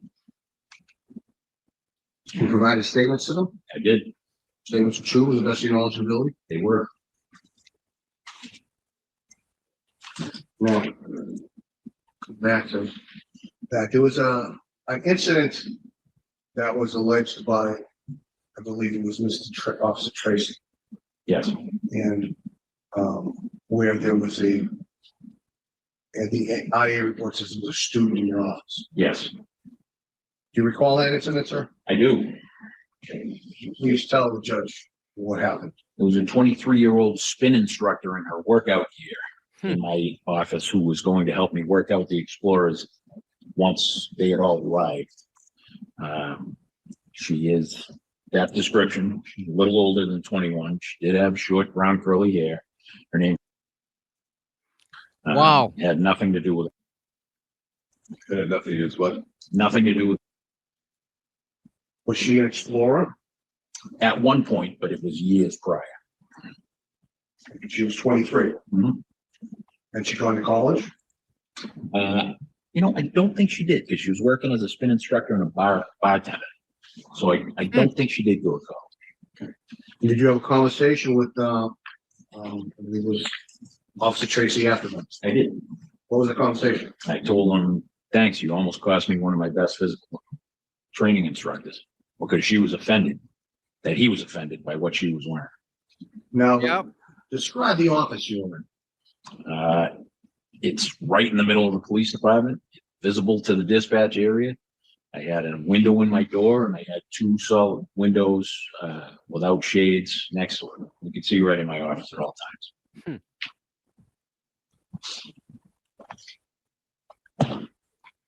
Now, between 2016 and 2000, Gail, I was taking Shantac. between 2000, No, just a second. You said, what was she in your office for? What was the purpose of that? We did physical training for the explorers classes. So the explore. Yeah, and That's what. yeah, and she was a heck of an athlete and a heck of a trainer. And frankly, as I got older, my knees didn't cooperate as well, so she would take a lot of it for me. So how often did she come to help out? during the 10-week class, she might come in, 3-4 times after her work at the gym. Now, Was she paid?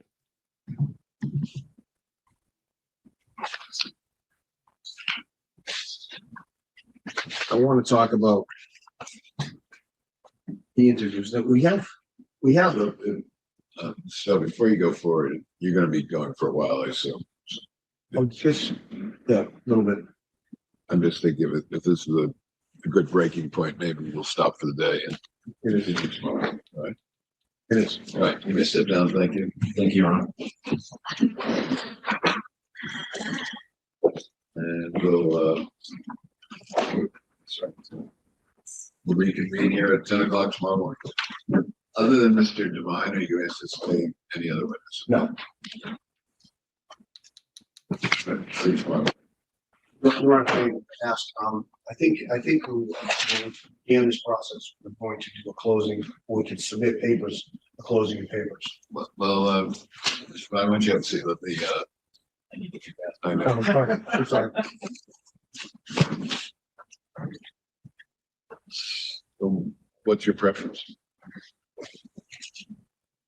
I'd rather submit a written response. I think Your Honor actually indicated it might be easier for you to get a written response. Yeah, and I don't, how do you feel about it? I think given the sheer volume and I'm sure you've noticed even during our questioning, it's hard not to jump because the records are so out of order. I do think written is very preferable. Yeah, no, as I listen to this, I come to appreciate the volume. I agree with both of you. So we'll plan on this. You don't have to worry about closing statements tomorrow. We're going to schedule tomorrow after we complete the evidence. Okay. All right. Thank you. Thank you. Thank you. Blind, All right. he's a Good lawyer. morning, everyone. I think we're good to get started. Today is Wednesday, July 16th, 2025. The time is 10:01 a.m. This proceeding is hereby called to order. This is the fourth day of the heard proceedings before the Massachusetts Peace Officer Standards and Training Commission in the matter of Robert Devine. This hearing is closed to the public pursuant to an order issued by the hearing officer on May 30th, 2025. We are convening in person and only necessary commission staff are permitted to observe the hearing. This hearing is being audio and video recorded, so parties should speak directly into the microphone to ensure the audio and recording is clear. The commission is represented by attorney Sean Martinez and the respondent is represented by attorney Robert Stowe. My name is Elizabeth Smith and I'm the hearings administrator for the Post Commission. The Honorable Kenneth J. Fishman will serve as the hearing officer over these proceedings. Before we begin, I'd like to remind the parties to use initials when referring to any alleged victims or minors and to specify whether they are referring to exhibits in the binder sent on June 3rd or the additional materials that were sent to the parties yesterday. For exhibits in the binder sent last month, please use a page's specific case number that can be found at the bottom of the page, starting with post devine closed hearing, and this matter is now before Judge Fishman. Good morning, counsel. Mr. Devine, you can resume the stand, please. Oh, so this happened Mike, back in Mr. Still June, under oath? July. Yes, I sir. thought this was before, like just a couple weeks ago. No, they don't give it to us that quick. Because of course, just like the sidebar stuff. Yeah. They need complete control over it, and they don't want to give it up. Speaking of that, do you want to take a break real quick and let me show you something else that just absolute disgusting? More disgusting. How can anything else get more disgusting? Dave's channel just nailed it. Check this out, guys. I'm gonna stop this one. Let me share this one. Oh, this is great, guys. So we've been getting like an inside view recently from Mulberry. Is that her name? Corey Hopkins. Corey, yeah. Watch this. This is a minute 52. This will piss you off. All right. So she said, I do have her permission to say this. Because I'm like, why did she leave Twitter? So Corey Hopkins, if you guys don't know, is a North Carolina attorney, and she's a bulldog, and does not fuck around. She's been trying to get the sidebars from the trial unsealed, and because you're entitled to it. And you know me, I don't know my rights. I don't know what I'm allowed to do and I'm not allowed to do. She does. And they're playing fuck with her, and she's not having it. So she's suing them, and she keeps winning. And then she gets all these documents that they try to hide from her. And then she posts them on the Twitch twat, and then we all get fodder out of them. So she's doing great work. And so then she just is gone from Twitter. So apparently what they're doing is the Norfolk County DA's office is going after her law license and is attaching her social media posts as exhibits to their briefing. And so she's just taking a break. How about that? As if these people aren't done crushing. Does that not show them, the Norfolk County DA's office? They are retaliating against a woman who is simply trying to expose what they're doing. That's it. She's just trying to expose what they're doing. Yeah, I swear to God. Attorney Corey Hopkins is attempting to show the public documents that affect all of us. And she's doing an amazing job at it. She is. And in retaliation for that, they are doing what they love to do best, silencing free speech. That is what they're doing. Silencing free speech. So that's fucked up. Anyway, so she is an amazing human, hands down. And they're trying to go after her law license because she's taken the documents that she's getting legally. Legally, she's getting the documents and putting them up for us to see. And for that, they're trying to take her law license, people. This is Norfolk County. This is not somewhere else. This is our backyard. The shit that they're doing now. Man, if you're in Norfolk County, please do not vote for Morrissey. You need to vote for the other candidate. And I forget her name. Oh, it's missing me. You guys need to chat. Help me chat. Who's the lady running against Morrissey for DA? Oh, Mike from the Young Jerks had her. But you need to vote for her. We need that. All right, let's get back to this other disgusting, nasty pig. Devine. Ugh. So you completed your direct? I have not. I will. Mr. Devine, we've been talking about schedules. Yeah. How are schedules kept? Mr. Perk, Where are they kept? there you go. It's in a general CAD system that's accessible to the whole department.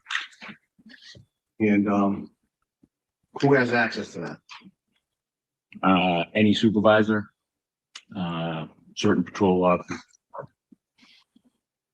And how would somebody find out, for example, if you were working on a particular day? They could look it up in the system, but the system wasn't always correct. Then why have it? Sometimes dispatchers forgot to put things in. Sometimes, I mean, I was out injured for 6 months and it showed me working for half. When was that? Around, I want to say I hurt my knee in late 2018, 2019. To your knowledge, is that Florida fixing the system? They all should be No, in prison. Not that I'm aware of. IVA, you're right on the And money. that's how you were deputy chief, right? No, I No, was you were back patrolling. Now, if, is there any other way to find out that you're aware of if someone is working on a particular day? Other than looking at the call logs, no. If I were a person out in the open, a general public, I would scan it, I'd be able to find out. Objection. Calls for speculation. And that form's the same. Are you familiar with any public access to schedules or knowledge of schedules that you regarding who would be working on a particular day for the school department? Objection. That's irrelevant to this proceeding. There's no allegations of public access to the timesheets. Why is that, Bill? Well, you're right. Our position is that we don't know where this information came from. And if SB or someone else had access to a schedule, they could create this document that's Marty Briggs because they're able to get that information through public available means. Or in this instance, they could get it through police officers if they know police officers. But it's still speculative, isn't it? You don't have any, there's no evidence that that in fact occurred. No, but I'm simply asking public access to figuring out who's working on a particular day. It's my understanding that the government's going to try to introduce some evidence of schedules. So who has access to schedules? How would they find out how people work? Well, let's make it simple. That's very simple. Are you aware of any policy or procedure that allows for public access to the schedules? The way that people can tell if we're working is just listen to a But police. that's my question. I'm asking, are you aware of any policies or procedures which permit? Well, yes. I mean, the general police law usually lists the shift on it, and that's open to the public. And it's the general police log available to the public. Yes, How's that? in every department. Well, how's that? Just tell me. It's a public record. And how does one get access to it? You just come in the police station and ask for it. So it's your testimony. If I were to just walk in the police station, they'd hand over the log to me. Yes.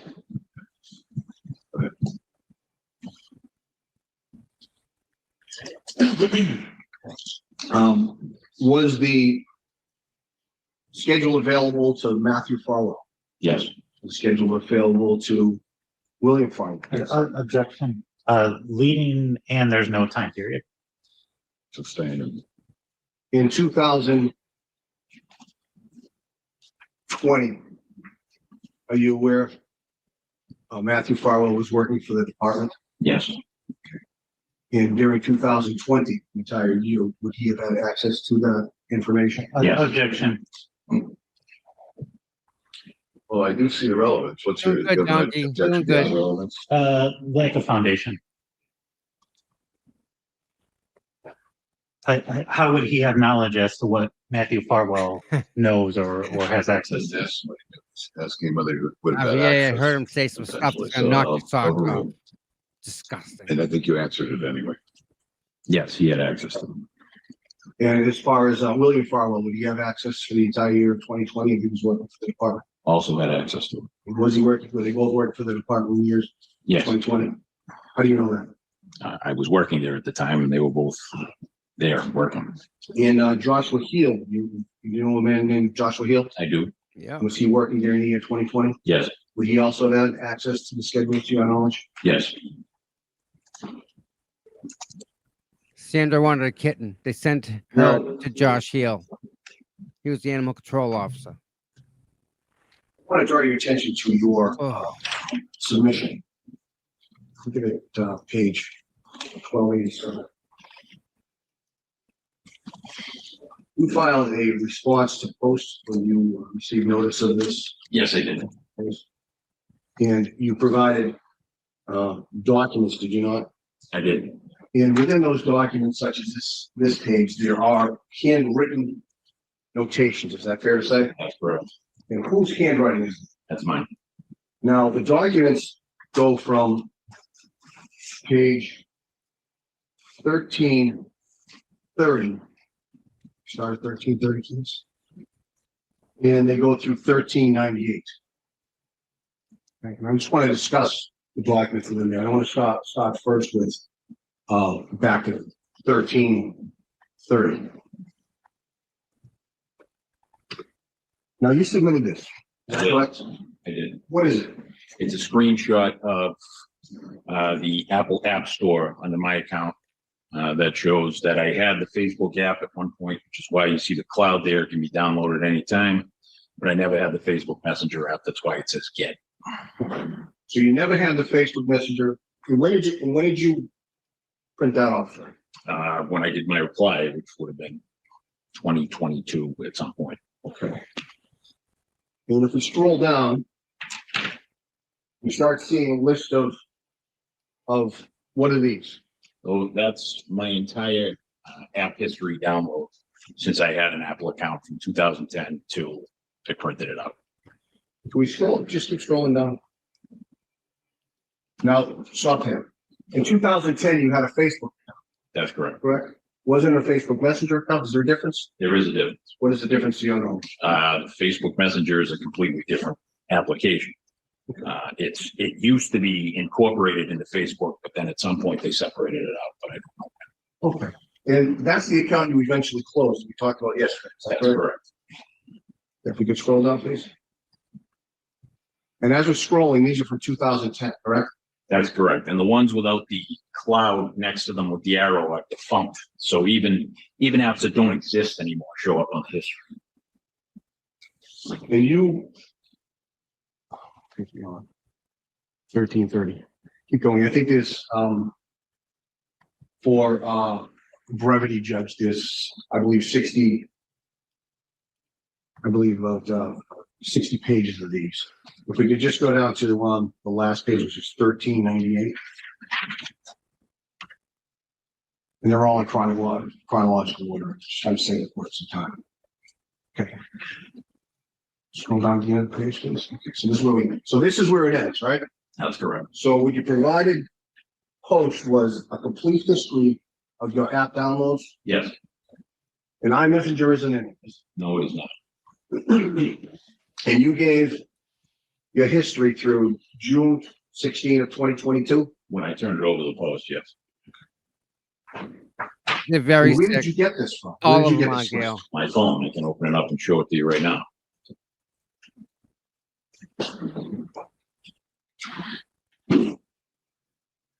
Now, if we go to page 1287. What is this, sir?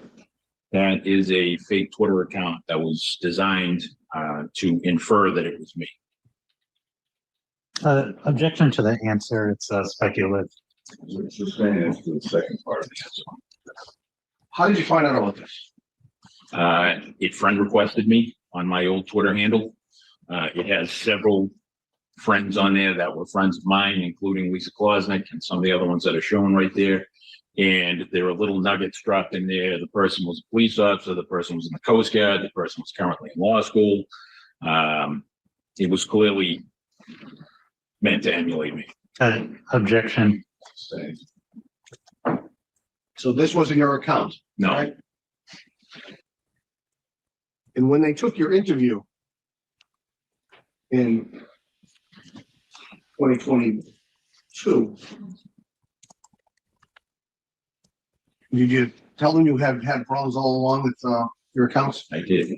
And that's in your interview, right? It is. It's, I believe, on the interview number 3 that we talked about yesterday. That's how it's marked. Yes. So throughout this reply, you have handwritten notes on different pages. Is that correct? Objection, Your Honor. There's been a few questions in a row that have been very leading. This is direct. Yeah, that's the kind of one that I'll allow because it saves some time. So overall. Now, throughout the entire pages 1330 through 1398, all of those references on there are yours, sir, My handwriting, your handwriting. And why do you put your handwriting on? because I was trying to explain what each exhibit was. So rather than go through each exhibit, your explanation as to what it is in the documents itself. Yes. Go to page 1291. And what is this, sir? Why did you introduce this? And that was a cloned Instagram account of my son. 1305. And that cloned account was sending harassing messages out that didn't come from my son. 13. And what is this, sir? My deactivated Facebook account was being reactivated with a new password. Okay, and you previously testified yesterday, if you should scroll down to the next page. In the next page. These are all different dates, sir, that January 3, January 4, January 12, going out. These are all different dates. What is this? Again, at the time you couldn't delete a Facebook page. You could only deactivate it. So I deactivated it, but someone who knew my email address kept going in and trying, well, they did reactivate it under a new password. And I kept on having to file a complaint. And yesterday you testified, did you not, that you would go out and rid of Facebook? Yes, And why did you rid of Facebook? because of things like this. As soon as they made it you able to be able to delete it, I deleted it. Why? Why is he afraid of that? How long so did you much? struggle with this issue? From 2015 until 2021. No way. And this was part of the issue you had in 2015, wherein you requested someone from your office to check your phone, That's correct. and which led to the 2015 incident. Investigations are. Yes. Now, I want to get to the my rigs files. Page 354. Now, Mr. Devine, on the first page is this, it's dated 11. First entry is dated 11/25/2020. Is that correct? Yes, sir. And it's from what it shows here, it's from SD, correct? Oh, That's what it says. there's some And the restaurant. next date is 11/27/2020, Yes, sir. again from SB. Yes. And then the next response appears to be from Marty Riggs on 11/27/2020. Yes, sir. 11/27/2020, significant for you at all? Yes. What happened on, what were you doing on 11/27/2020? Waiting for my grandmother to die. Where were you? Bouncing back and forth the entire time between my house, my work, and her nursing home. There was COVID precautions in place, so we had to watch through a window while my dad dressed up in full plastic and was the one to sit with her, and she died the next morning. Objection, Your Honor. Everyone he's else now did that speaking too. about, Everyone else. or he's now answering beyond the question. It's where was he, not where was his father? Was this an observation you were making through the window? Yes, sir. Overruled. Stupid. And where was that? She was in a nursing home in Norwood. What do you know the name of the nursing home? I don't recall it.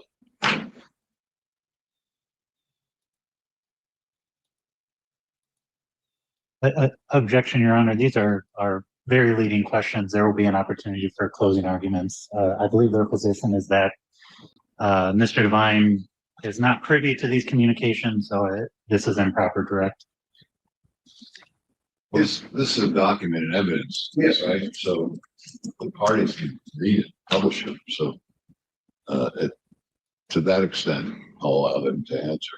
On the Why don't 27th, you let him do it rather than you do it? on the 27th, sir, the exchange was on, you can scroll down.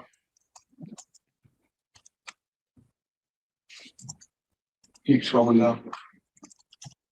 Keep scrolling down. Good page. What is that on? What is that? What's your understanding of what that means? Laughing out loud. Objection. About what LOL means? Or he's just interpreting messages which he's claiming to have no personal knowledge of. I think it's a general question. Well,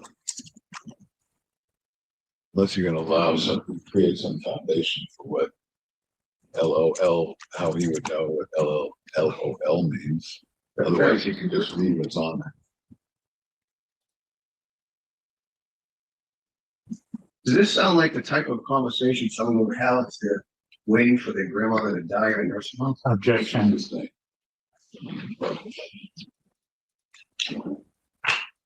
On this particular day, November 27, 2020. Do you know what times you spent at the nursing home with your dad? I was there all day until I went to work. And then that night I went home and slept, and she died the next morning. Died, November 28, 2020. That's correct. And then did you take some bereavement leave after that, sir? I did. No. I want to turn to page 412. Now would you agree, sir, that, certain days you know where you are, certain days you know where you are in Objection. life? You're talking about whether he personally? Right, he personally, he knows where he is certain times. There's certain events in our lives that we remember what we got. Is that fair to say? This is leading because he's suggesting the answer. Why did you remember the day of November 27, 2020? Because I remember when my grandmother died, and I remember what my family was going through at the time. And why was that? Why did that date stand out? Because that's when she passed. You know, it was, we were waiting for a couple of days. We knew it was coming. She was begging my father to let her die. That's what we were dealing with as a family at the time. So it's hard to forget that. If we could scroll down to the next exchange. Now, on this exchange on January 6, 2021, SB writes what?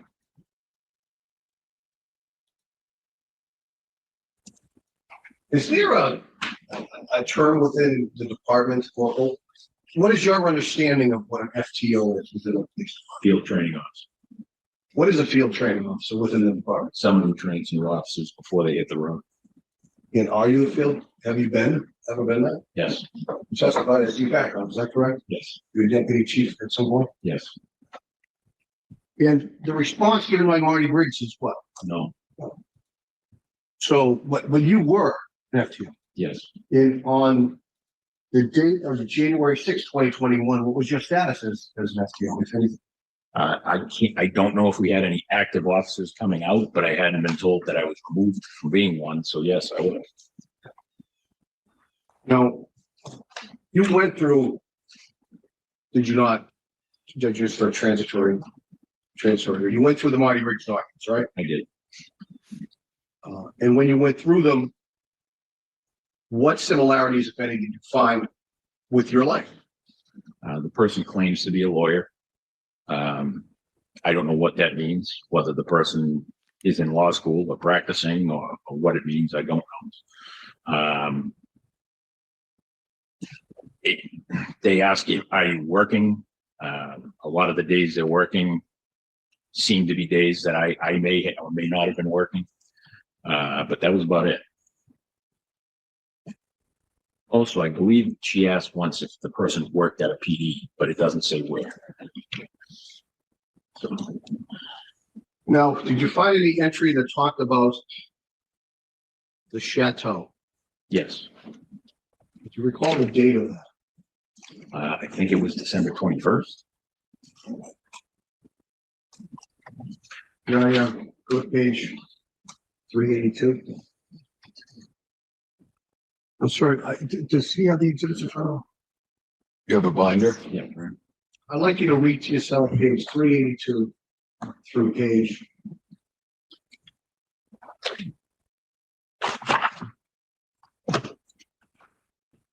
386.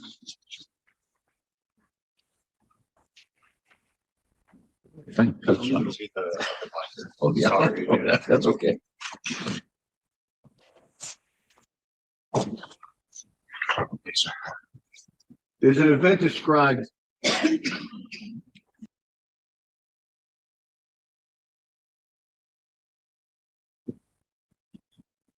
Who's my risk? I have no idea. What pages are we on? Right, I think 380. Did I read the wrong ones? You said 382 to 386. I'm not seeing. I'm not saying it is. Oh, crap, sorry. I read the wrong ones, my fault. Go back here. No, that's what I have. Unless I'm looking at the page numbers wrong. 382 would start with. The relevant page numbers are in the bottom in the center. Oh, okay. I'm sorry, there's a lot of numbers on here. Okay, sorry, I got the right ones. What is described in that exchange?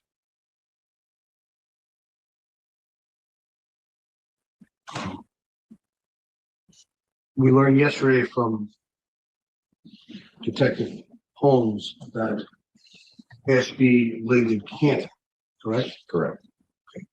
Are you familiar with any? Is there a Chateau restaurant in the area? So Yes, there is. are there any other around? There's one in Norwood, there's one in Braintree that I know of. I think there's one in Weymouth, but I'm not entirely sure. Now, the one in Stoughton used to be called something else. Yes, What was that? no Sarah's. What was No Sarah's? No Sarah's was the flagship restaurant of the chain. That's what everybody still calls it. What do you? Objection to the answer. Objection to the answer. So, okay. What do you call the Stoughton Chateau? I've always called it No Sarah's. I've never called it the Chateau. Are you the person in the exchange identified as Marty Grace? No, No. You got sworn in as an attorney, is that correct? yes, When was that? January 11th, 2020. Happy day for you? Yes. What did you do that day? Objection. This is asked and answered. Well, you're sworn in that day, right? Yes. Did you do other things that day? Objection. Asked and answered yesterday. We went through the day yesterday, something new.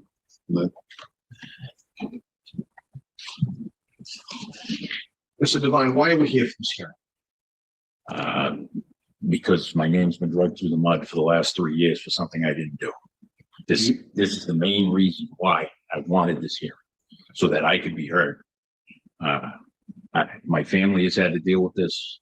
I've had to deal with this. I've had to remain silent for the last 3 years. And that's why I pushed for this. I don't need this piece of paper. It's not about a piece of paper for me. It's my name. This is about my name. Do you plan on being a peace officer again? No. I have no more questions.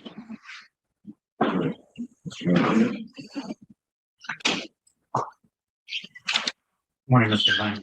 Sir. So yesterday we heard from Haley Hogan. Is that fair to say? Yes. And she had testified about an affidavit that she had drafted, correct? Yes. And there appeared to be some confusion as to why she drafted the affidavit. Is that fair to say? Yes. Do you know why she did I do. and why? She got so upset at the news coverage of a program that she felt very strongly about that she went to her aunt, who was a colleague of mine, and asked her aunt to reach out to me and said that she wanted to make a statement. So you never reached out to her? No, she reached out. Well, her aunt reached out to me for her. And her aunt's solution was to draft an affidavit on your behalf. Yes, You had testified yesterday that you, however, reached out, I did. and you provided him with a framework of what his affidavit should discuss. Just the format of it, but not a framework of what it should discuss. I just gave him a format and told him to put it in his own words. Okay, and so you never mentioned that he should discuss. Well, of course I did, because that's why I called him. Well, you just said you didn't provide him a framework of I content. did not provide him a framework for the content. I provided him a framework for how to write an affidavit. I didn't tell him how to write it substantive. Except to talk about it. We already talked about it 10 years prior. That it was pretty relevant to what was being said about me, sir. So you reached out 10 years later and he knew what to put in the affidavit? Yes, Okay. so it's hard for him to forget. So but you never told him to put into the affidavit? No, when I talked to him, I said, do you remember when you called me 10 years ago about? He said, yes. I said, well, she's making claims right now, and I'd appreciate it if you could make a statement on my behalf about what happened. So That's it. So you did tell him that to discuss the affidavit, It was relevant. but you just testified that you didn't. No, I did not. Okay. No, you're wrong. But you just stated that when you discussed with him the affidavit, you mentioned your call from 10 years prior about, right? Yes, And that was prior to him drafting? yes. Okay, so you mentioned that to be part of the subject of it. What was I supposed to do? Make him guess? That's what you were testifying to. No, I needed a witness. Okay. For something that factually happened. And is the same true for Haley Hogan? Did you discuss with her prior to her drafting the affidavit? No, So she only had discussions with her aunt, so far as I know. but her affidavit is very relevant to this case, correct? Yes, Okay. So her aunt was able to anticipate post litigation and what would be relevant? no, her aunt was able to take her statement and put it into a more legalese form, And her like statement most was, attorneys do. and her statement was about SB. That was part of it, yes. And you mentioned that her aunt is a colleague of yours. That's correct. How is she a colleague? I actually had her as a professor in law school. And Haley Hogan is one of your neighbors? Yes, How long has she been one of your neighbors?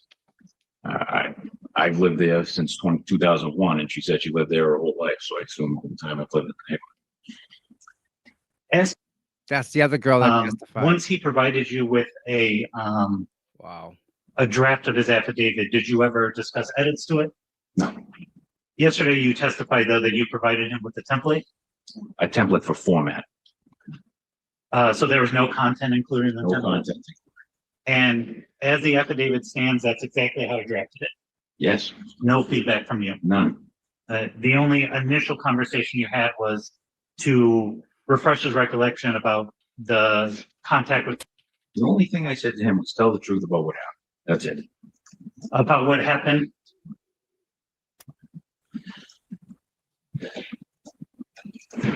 Now, after, or how did you get Haley Hogan's affidavit?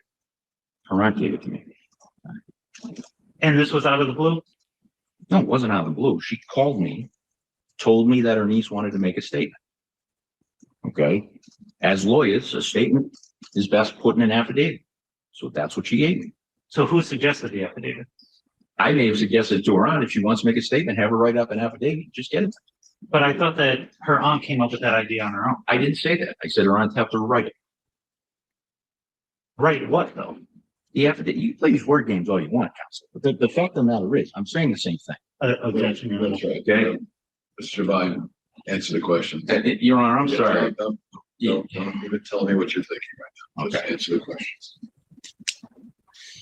Now, during cross yesterday, you also discussed an interaction with, is that fair to say? Correct. And it was, is it Detective Tracy who had a discussion with you about, Yes. and do you mind just going through what the content of that discussion was? All he said was, I think her shorts are a little too short to be sitting in your office and there alone. And he said that to Miss personally. No, he said it to me. I said it to Miss because it annoyed me. And then she got upset. And you had testified yesterday that Miss was a former police explorer. She was. And do you know approximately what year?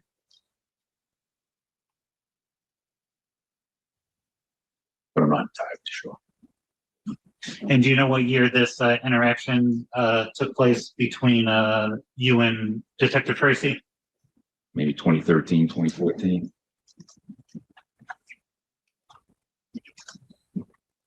So at that time, she was approximately 23 years old. I believe so. So when you met her, she was around 13. Probably about that. So you kept in touch with her in some capacity over the years? Well, I mean, I would bump into her here. And yeah, after she graduated high school, she became a bartender at Not Your Average Joe's in Braintree. My wife and I would go there on a regular basis. She would always say hello. We would always talk. And she told me that she was doing spin instruction. And I said, well, if you ever want to help work the kids out, come on down. And she did. And you met her initially, though, when she was around age 13? Probably Boom. RVA nailed it. Now, Holmes also testified about an interaction he Unbelievable. perceived What a with. jerk this guy. Is that correct? He testified to it. And when you spoke with the IA investigators, you admitted that you had a flirty relationship with Ms. Yes. And approximately when was this flirty relationship? Same time frame, 13, 14-ish. And this, She interned for a couple of months during that stretch. so you had a flirty relationship when she was an intern? I mean, I didn't have a relationship. It was just banter that went back and forth. It was harmless. Nothing that doesn't happen at the Harmless. police station every Harmless day between. banter, he But said. it was flirty. It could have been. And she was an Wow. intern. Yeah. And in 2013, 2014, you were deputy chief, correct? I was. And you had a flirty relationship with an I intern. didn't have a relationship. So you flirted with an intern. Wow. I bantered back and forth with that. But during the IA investigation, you testified that it was flirty, correct? Yeah, it probably was a little bit, but I mean, it was nothing major. In relation to Miss, what did flirting consist of?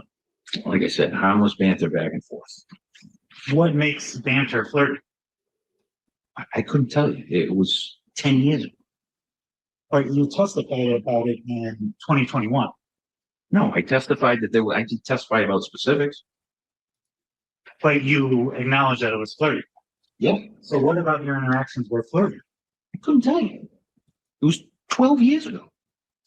So you remember enough to call it flirty, but don't remember how it was flirty? Can I remember specific conversations I had 12 years ago? No, I can't. So you can't remember specific conversations from 10 years ago? Not that, no. No, not throwaway conversations that had no meaning.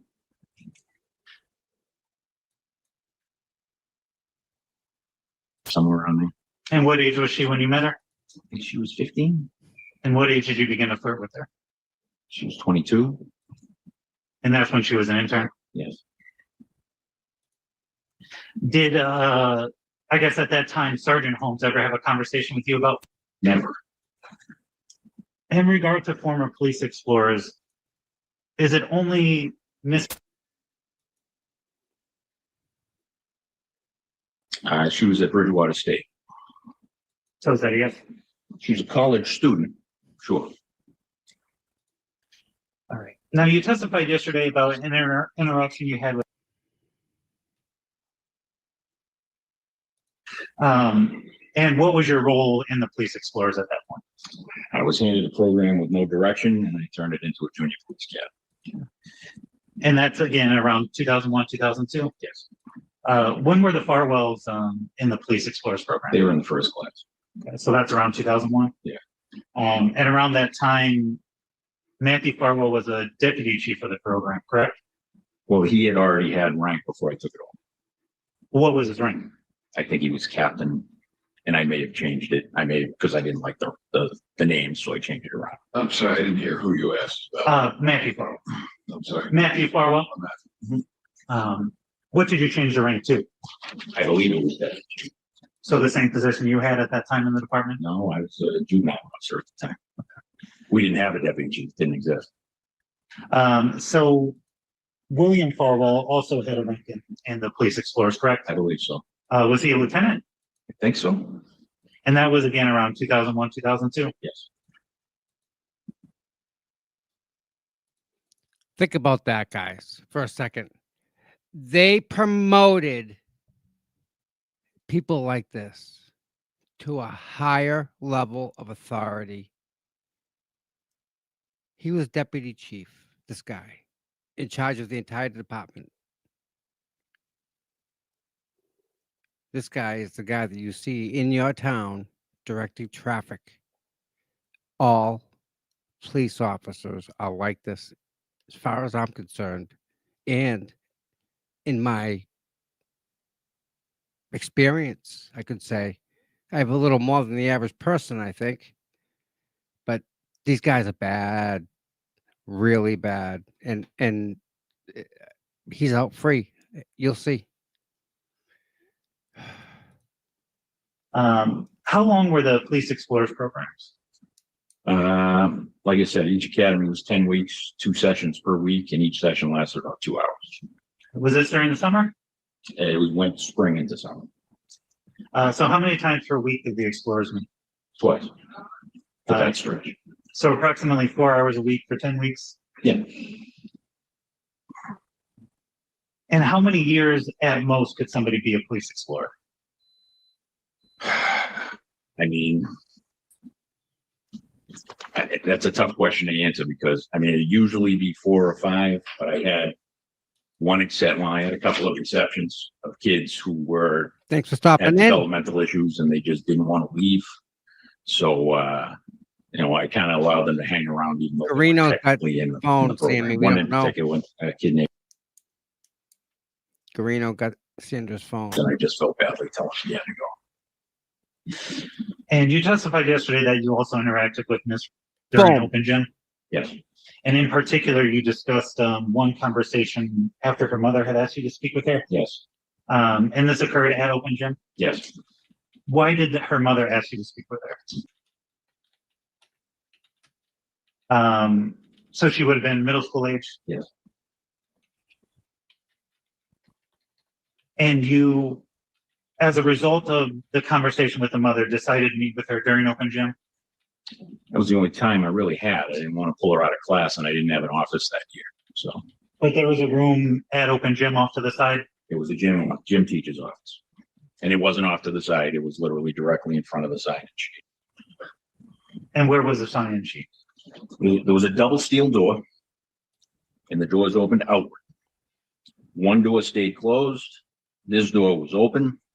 There was a desk put next to the door, so you couldn't close it without moving everything, the desk, the equipment, everything. And the equipment cage was next to it. Kids would come in, they would sign in, and then they would sign out equipment if they needed it. And the office had 3 walls or 4 walls? It did. And then one of those was the wall with the double door, correct? Yes. And inside that office is where you had the discussion with. Well, I mean, I let her go into the office. I stood in the door. And nobody else was there, correct? That's not correct. There was a high school volunteer signing kids in at the desk right next to me. And I believe Officer Hardy was there as well because he was usually there every day. But this was in the office or outside the office? Well, as I said, Counselor, I wasn't in the office. I was standing in the door. But she was inside the office? Yes, So you were inside, or you were at the door and she was inside the office? yes, And she was the only one inside the office? yes. Because I didn't want to embarrass her with the conversation. Now, one of the things that you testified about is that she would meet boys her own age so she could develop some sort of relationships. Yes, And that's because she was infatuated with you. that's correct. And infatuation in your mind has some romantic connotations to it. I would assume so. And you also mentioned that she's going to turn 18 one day, right? Yes, Why would you say that? because I wanted her to know that she had more life beyond 12, that she's going to graduate high school, go on and forget all about this school and all about me, But why is 18 relevant? because that's when she would graduate high school.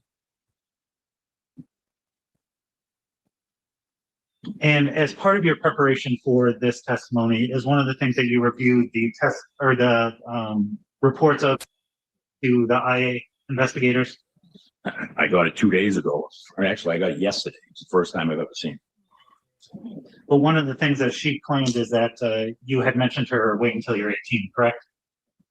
No, not the way she said it, no. Well, you had mentioned the age of 18 being significant, correct? They said, one day you're gonna turn 18 and leave this place, and you're gonna be just fine. And that's to a 12-year-old who's romantically infatuated with you. Yeah, You also mentioned yesterday that the somewhat of a vulnerable individual, is that fair to say? her home life was not great, And that's because her parents were involved in some type of domestic issues. regularly, Did the police ever respond to those? regularly. But yet you thought it was appropriate to meet with her one-on-one? I didn't want to embarrass her, counselor, Oof. and it wasn't one-on-one. I was visible to the entire open gym, hundreds of kids and volunteers there. Did others participate in the discussion? No. And you testified that you never touched her during this encounter, correct? Never. Did you ever hug police explorers? Police explorers, when they graduated, would come up and I would offer to shake their hand, and every now and then they'd lean in and we do the side hug thing, but that was about it. And that's graduating from high school or from the explorers? From the Explorers Academy in front of their parents and family. Did they graduate every year or was it only the seniors when they graduated? Every, So a middle schooler at the end of the year when they graduate, or excuse me, a middle schooler would graduate from the program, yes, and that's when the parents are present, yes. and that's when you may hug them. Again, it wasn't a regular thing. It was, I would offer a handshake. Sometimes they would throw the arms out. I would throw one arm around the shoulder. That was it. But again, it was in front of all their parents. There was nothing untoward about it. And you testified yesterday that you had hundreds of police explorers throughout the year. Yes. And you just testified that as far as your interactions goes with Miss, you have difficulty recalling specifics. No, I mean, I have difficulty recalling every little word I said to her. But you recall this interaction with Miss from 24 years ago very vividly. Well, that one stood out pretty good, counselor, yeah. Why did it stand out really, really good? Because then she started going around telling everybody that she was going to date me when she turned 18, which wasn't the case. I went to my sergeant, I reported that, and that was the last I heard of it, and I didn't deal with her after that. So age 18, the same age that you reminded her that there's more to life out there. Yeah.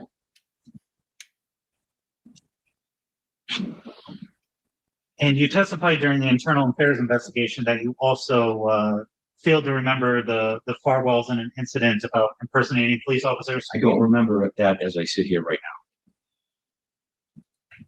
That's a whole nother issue with impersonating a police officer. That whole deal, that's a big one. And I got some inside scoop on that, where they borrowed a badge and guy got murdered. They're involved. Another one. I have the tea on that.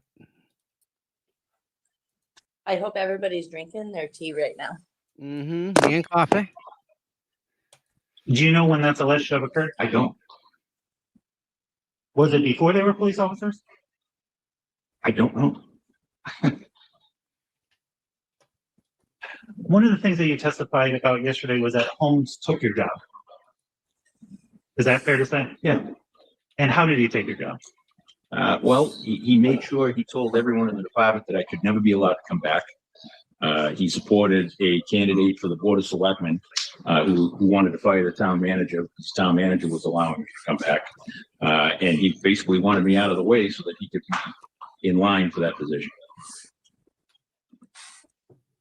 So it wasn't because of your misconduct that you lost the job? I lost the job.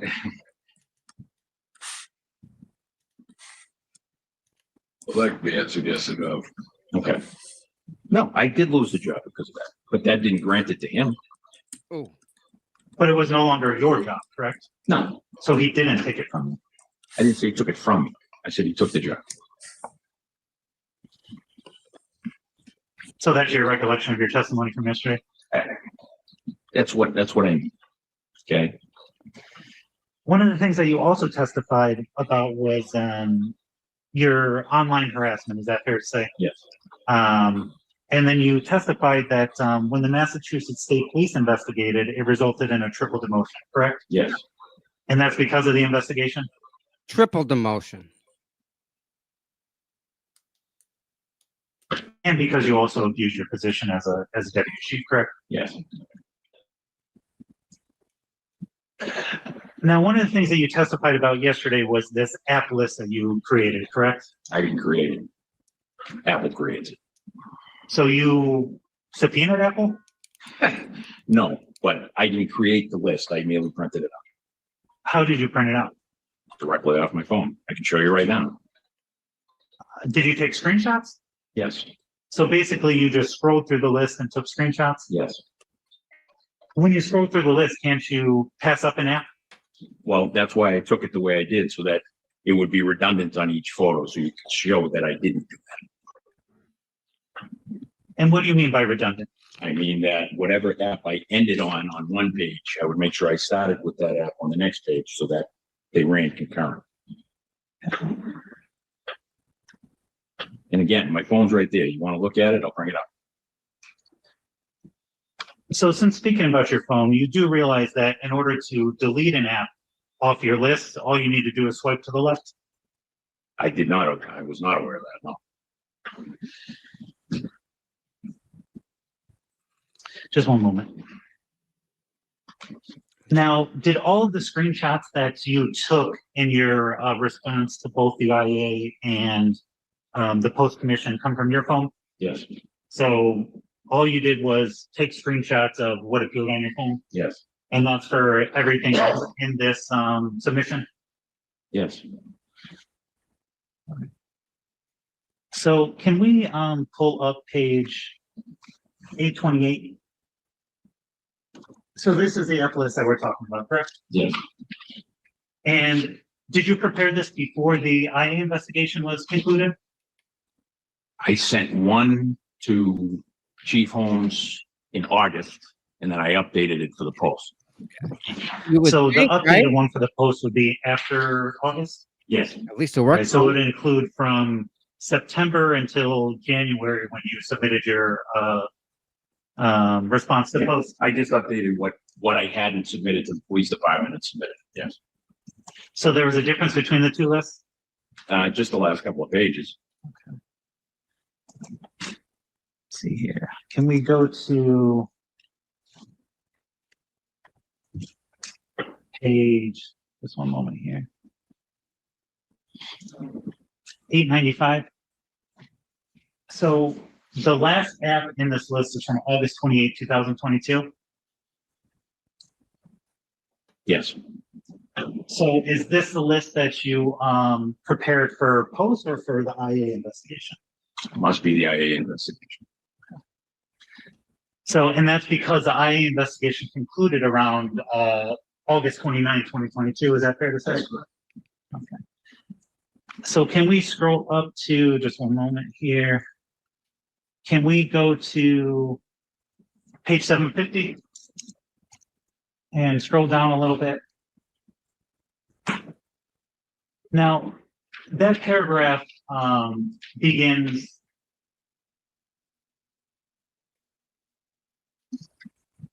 I believe so.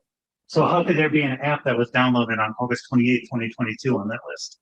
Well, and maybe I submitted that one to the post. I can't tell you for sure. It was a couple of years ago. Caught lying. But I know I kept on supplementing it. Every time something popped up. I Mhm. wanted to have a current copy. Oh, So that list ending on August 28, 2022 must have been for the post submission. I assume that must be the case, Okay, can we go to, but I'm not sure.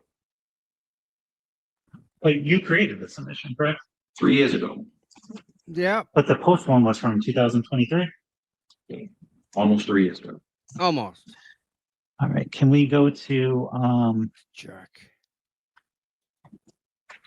page 743? Now, do you recognize this to be your response to post? Yes. And in the top right, that's January 3rd, 2023, correct? Yes. So the list that you may have created for post ends August 28, 2022. I believe so. And this is dated January 3rd, 2023, correct? So that must mean then that in between January and August 28th, there were no app downloads? Not that I'm aware of. If there's not, then I would have supplemented it. And that's what your phone would show now? I don't know. You could look at it. Maybe look at it, Your Honor?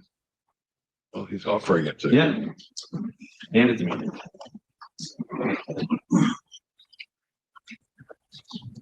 Do you mind setting it down here so we can all see? Can you scroll back up to August 28th, 2023? Yeah. Can you go back there, please? So can we pause it there and can we approach, Your Honor? Yes.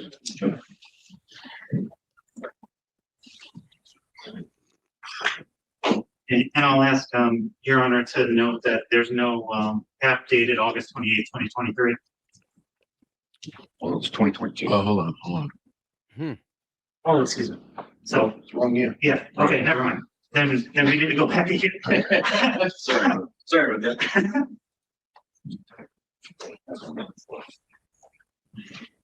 Sorry, can we put it back on? Yes, absolutely. So I think this is where your submission was. Yeah, so there's 8. Okay. Post Do you commission. agree? What, that there's 8 apps in between those dates, 8 apps listed? This post commission. I'm Kind of like, The August between 28th, August 28th. January 20, January. Yeah, was that what it shows? The parties agree that there appear to be 8 apps in between the August 28th date and January 2023 date. In January 3rd. Correct.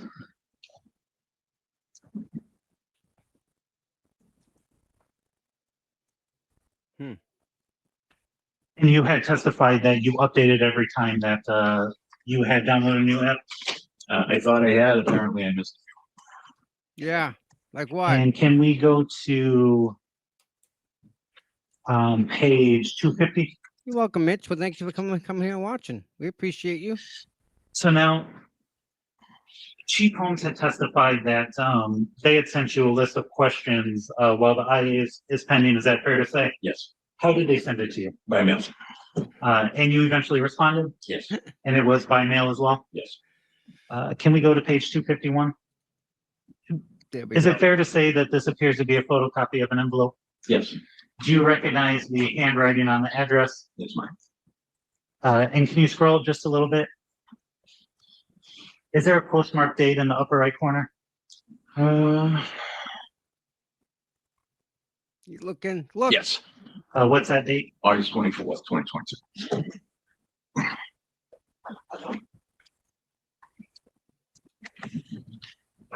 Now, in your submission to both the IA and Post, is it fair to say that most of the screenshots that you created were around the time period of 2014, 2015? Those are most of the ones that I was able to recover How did you recover them? because I was taking pictures of everything that was going on. I took pictures of less and less because it was something that I just had to learn to live with. But I have stuff from 2018 and 2020. But you didn't feel that those are relevant to the Post investigation? There was no post investigation going on, so I didn't have them. As far as the 2014, 2015, that's because of your interaction. That's correct. And you had testified that all of these screenshots came from your phone. Is that fair to say? Yes. Can we pull up 788? And you had testified previously that this was a screenshot from Instagram.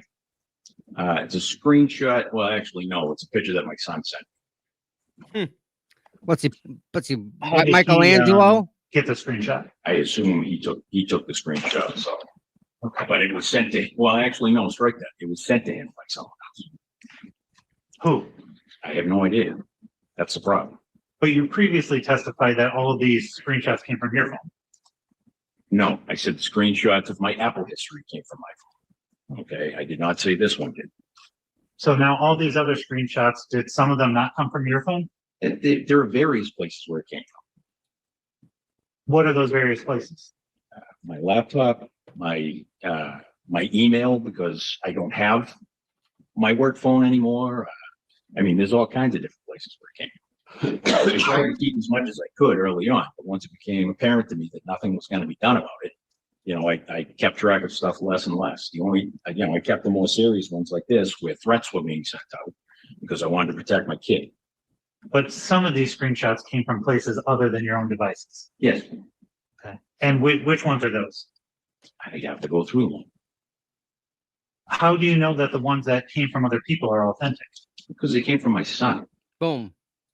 But you just said that this came from somebody else who was not your son. Well, okay, but it was sent to my son in his name, Oh, which happened on a regular basis. Who sent it to him? I don't know. Spoofed numbers. That's the problem. There were fake phone numbers all over the place. There were fake phone numbers sending this stuff to me, my wife, my son. That's why we had to keep changing our phone numbers. Okay, because as soon as they found out what our phone number was, this started. So we would consistently change our phone numbers just to get away from it. But this screenshot came from somebody else who was not your son? Yes, but it was sent to my son. How do you know that it's authentic Because my son went and found the account and saw it and talked to me about it. He gave it to me. I believe my kid. So your son found the account? My son went and found the account. He had Instagram. I don't. But I thought this account came from somebody or this screenshot came from somebody that wasn't your son. It did. And then he went on and he did a search of his own name and he found multiple accounts that weren't him. They were cloned accounts with his profile picture and his name, but they weren't him. There were at least 7 that were in my name that weren't me. There were at least 8 in my wife's name that weren't her. And you testified that this is from Instagram. I believe it was. I believe Facebook bought Instagram, so that's where I think it came from. So Facebook and Instagram are connected in some way? I think so. I'm not a tech genius, but I think so. And in the top left under, what does that word say? I don't know. Hang on. Can you make that bigger? So you believe that this is a screenshot from Instagram that has the words Facebook and Messenger on it? I think so. I'm not entirely sure. And you believe that that's because Instagram and Facebook are generally connected? I think so. You had an Instagram account, didn't you? Years ago, yeah. Do you still? No. When did you have an Instagram account? Oh God, I had one briefly. Probably, I think I started it maybe in 2012, 2013, but like everything else, I shut it down by 2014. So, and yeah, I didn't use it a lot anyway. So, And you said you shut it down around 2014, the Instagram account. yeah, I think so. Right around there. By that point, do you know if Facebook and Instagram were connected that way? I don't think so, but I could be wrong. I thought that was within the last 5-6 years type thing, but I'm not entirely sure. Just one moment here and there. My apologies. Did you have any other social media? I had, Objections, we had a time frame. Have you ever had any other social media? yes. What social media have you had? I mean, I downloaded anything that was new just so I could have an idea what it was, of course. but I didn't keep it long term. I think I had a Snapchat account, I had an Instagram, I had a Twitter, and I had a Facebook account. I think that was it, but I could be wrong. And you had testified that you have downloaded the Facebook app onto your phone, correct? Yes, And you know that you can send messages through the Facebook app? you can't without the Messenger app. So that's true even in 2010? No, 2010, it was a different animal because the Messenger app didn't exist. So approximately, to your knowledge, approximately when did this transition to Facebook Messenger occur? I have no idea. And your representation is that today you cannot message through the Facebook app? I don't know, sir.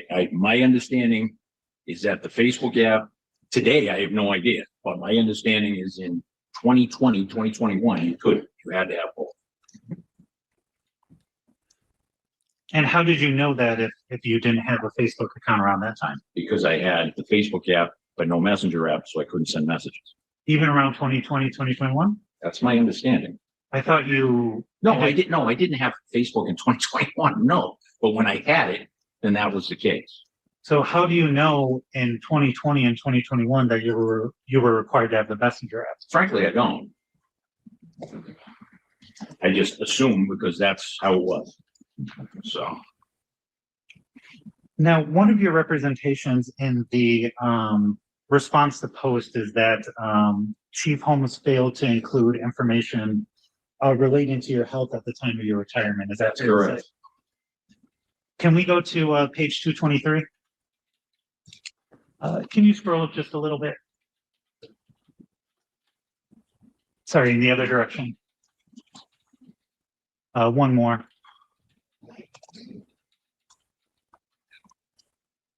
And now,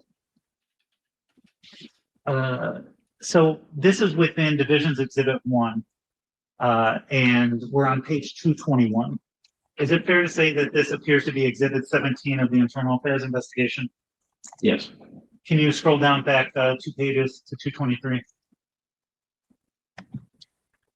Do you recognize this letter? Yes. And what is this letter? The letter informing the department of my retirement. Okay. And can you scroll down approximately? No, excuse me. Sorry. Didn't appear in his narrative. But it appears here that it's part of the internal affairs investigation. For the release of the public. I'm having a little trouble and understand the answer. Just say it a little slower. The issue, Your Honor, is I just want we the answer. were taught. I understand, sir. I'm trying to clarify. We were taught in the police academy that if something's not in your narrative, it didn't happen. Okay, you can have all the exhibits in the world that you want, but if it's not in your narrative, it didn't happen. That was not put in his narrative, and that was not available when they released that report. So no, he did not put it in his report, sir. You said this wasn't available when they released the report? Yes. Can you scroll up just a little bit, please? This letter is dated August 15, 2022, isn't it? Yes. Can we now go to page 11? And can you scroll down just a little bit? Right there is good. Up just 2 more lines. This appears to be the first page of the internal affairs investigation, correct? Yes. And it's dated August 29, 2022? Yes. So after August 16th, correct? Yes. So that letter was available at the time of the report. Not what they released, no. What do you mean what they released? Wasn't in his narrative, counselor. I can't be any more clear about it than that. Wasn't in his narrative. But released to who? They released it to the world, sir. Except for me. I couldn't get a copy of it for months. But they called a press conference and they handed out copies of this report without any of that supporting evidence. So everyone in the world had access except for you? I asked several times for a copy of the report and was not good. I had to download one off the internet. So you did have access? No, I had to download it from a press company, not from the police department.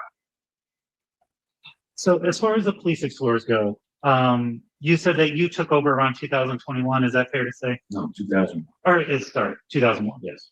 And you testified yesterday that few seniors were involved in the police explorers because they usually had quit at that point.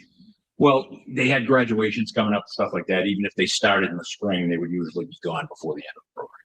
So, do you know if SB made it to her senior year in the explorers program? I have no idea. I wasn't running it then. Approximately how many years did you have SB in the program? 2 or 3, maybe. So these are 2 or 3 10-week programs? Yes. And were you there every day during the 10 weeks? Yes. Approximately how many explorers were there in each class? 20, 25. So of those 20 to 25, or excuse me, those 20 to 25 police explorers saw you every day during the 10 weeks? And unless I had something I had to do, yes. And SB was in it multiple years? Yes. You also testified yesterday that SB, when you were on patrol, came up to you approximately once a week. Once every other week. Yeah. Yesterday, you had testified though that it was once or twice. No, I said once a week, once every other week. That's what I said. And this was for a period of over a year, correct? No, it wouldn't have been because I didn't hit the road. I don't think I got put back on the road until it was my last year. It was my last year of law school, and I graduated in 2020. So I didn't hit the road again until the summer of 2020. So it would have been at most 6 months. So 6 months is approximately 24 weeks. I would say So you interacted with her while you were on patrol approximately 20 times, if not a little more. maybe How long do those interactions last? no more than a few minutes. And how long would those interactions last before she asked you to rail her? She came up with that one probably 2 or 3 weeks in. So I would say, I mean, I hadn't been back on the road that long. I can't say for sure, but it was around there. Okay, so even after those suggestions, you interacted with her on a weekly basis for multiple months? It wasn't my choice, sir. I would be sitting somewhere and she would pull up to me window to window. I would exchange pleasantries with her and I would leave. More often than not, that was the interaction. And you testified yesterday that initially you didn't know what rail meant, correct? I said it's a word I don't use. But you knew what it meant. I knew what she meant. What's up, Noodles? So, pardon my French, but this asshole, if he Uh-huh. says it one more time and tries to have a freaking pity party, I swear I'm coming to Massachusetts and I'm going to throat punch him. Oh, wait till you hear him say that she wanted it. Oh, it gets better. It gets so much better, girl. I mean, I hate to ruin your Monday, but this is the outrage we need to start with every day because it's This wrong. guy is a puke. Yeah, I'm working on something in the background. You guys will be happy. You'll see. But oh, Okay, Did you know that? It was hard not to know in the context of what she was saying. What was the context? I told you. I said the statement yesterday. She said, "When are you going to give in and just rail me?" Was there any other context around it? No, So just out of the blue, she would just say, when are you going to give in and rail me? that's what she does, or what she did. To you. No, it's what she did to plenty of people. So you witnessed when she did this to other people? No other people talked about it. Who are these other people that talked about it? Just people around the station, would say things that she would say, inappropriate things to people that she would everything else. I mean, no one told me she directly propositioned them, but that she would say things that were out of bounds. They say things that are what? Out of bounds. What are the other things that you talked about with her during these interactions? That she was in school.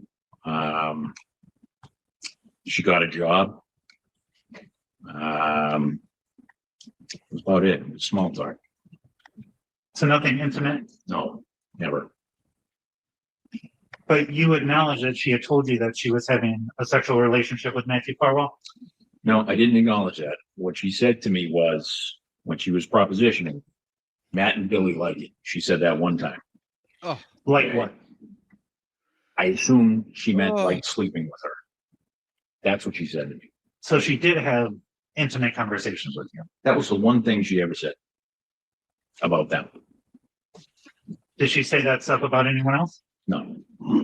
So it was just Matthew and Billy Farwell. Well, she said Matt and Billy. I assumed it was Matthew. But I also didn't believe her when she said it Why not? because she lied about everything. What are some of the things that she lied about? She lied about being pregnant half a dozen times. She had restraining orders taken out on her. I know one restraining order in particular. Her boyfriend said, she pretty much lied about everything there was to lie How do you know that the restraining order was a lie? because I read it. Oh, how do I know it was a lie? Yes. Well, I don't think it was a lie because it was written by someone else. It was written by her ex-boyfriend. So she lied about what her ex-boyfriend wrote. I didn't say that.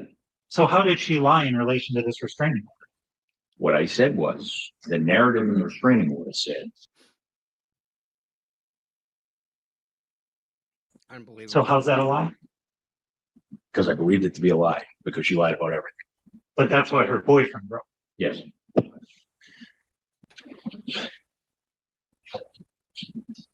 Now, you testified yesterday that in 2015, you had admitted to abusing your position in conduct unbecoming. Is that fair to say? That's correct. In conduct unbecoming, you testified about was sort of like a catch-all provision for misconduct. Yes. Can we go to page 627? And do you recognize this, Mr. Devine? What's here? You can look at it in your packet if you want, around 627. Can you scroll down a little bit, please? Go to the next page, please. So we're now on page 628. Is it fair to say that this? Yes. Do you now know what this letter is? No, I don't remember it. I'm sorry. What page is it on? This is on 628. Yeah. And what is this? Can you scroll to the next page on 629 and go to the bottom of that page?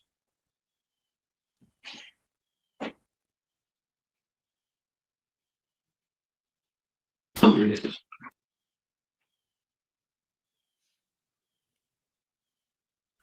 And can we go back to 628?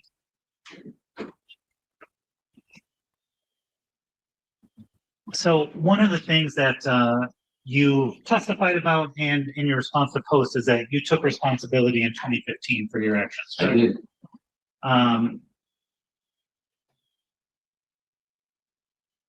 Objection, the document speaks for itself.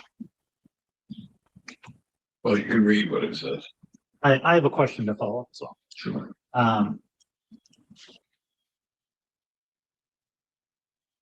Is that what you did? Yes. And now on. Did you direct Barrett to commence an official investigation regarding alleged violations of a harassment prevention order? I did not. And this was not sustained. So this was not sustained, That was not sustained. but it's included in his recommended It's charges. included, but it was not sustained by the appointing authority. That was an unsustained charge. Yes. And that's even by agreement, right? Yes. So.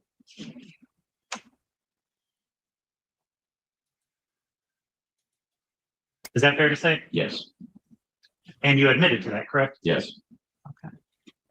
So how did you use your prestige or influence to identify that person? There was an ongoing investigation by the state police. They got information as to who sent it to my house. I asked if I could see it and showed it.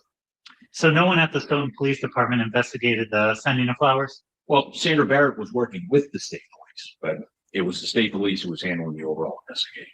So you use your prestige or influence to influence the Massachusetts State Police investigation? I asked to see it. All I did was ask to see a piece of paper What piece of paper? that showed who ordered the flowers that were sent to my house. They violated my home council. Okay, I was not in a good headspace over this. I'll continue to read. Oh, that poor Is that fair to sick say? bastard. Yep. Okay, and that's to whom? I believe her name was Katie Gamble. And that's the person that sent the flowers? Yes, So how did you know that this person sent the flowers? because I saw the sheet from the state police. Okay, and you thought it was appropriate to contact this person? So all I wanted was for it to stop. And that's all I left on that voicemail message was, listen, you've created a hornet's nest here. Please, I just want this to stop. And so you reached, Could I have used better judgment? Probably. But the fact of the matter is that's what I did. so you reached out to this person despite an ongoing official Massachusetts State Police investigation? I did.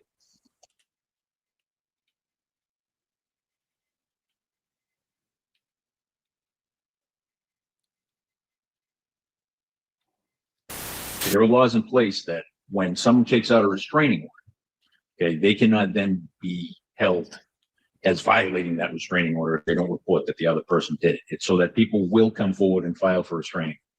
But you were a deputy chief at this point? I was. Do you believe that as deputy chief, you had an obligation to report crimes? I probably should. Again, wasn't the best judgment on my part. So as a result of this investigation, you had agreed to a 60-day suspension I did. and demotion, correct? Yes, And that's from deputy chief to patrol officer? that's correct. You termed that yesterday as a triple demotion. Yes. What were the 3 tiers that you had gone down? Lieutenant, sergeant, back patrol. Oops. After you had been demoted from deputy chief, that position was vacant for a little bit. Is that fair to say?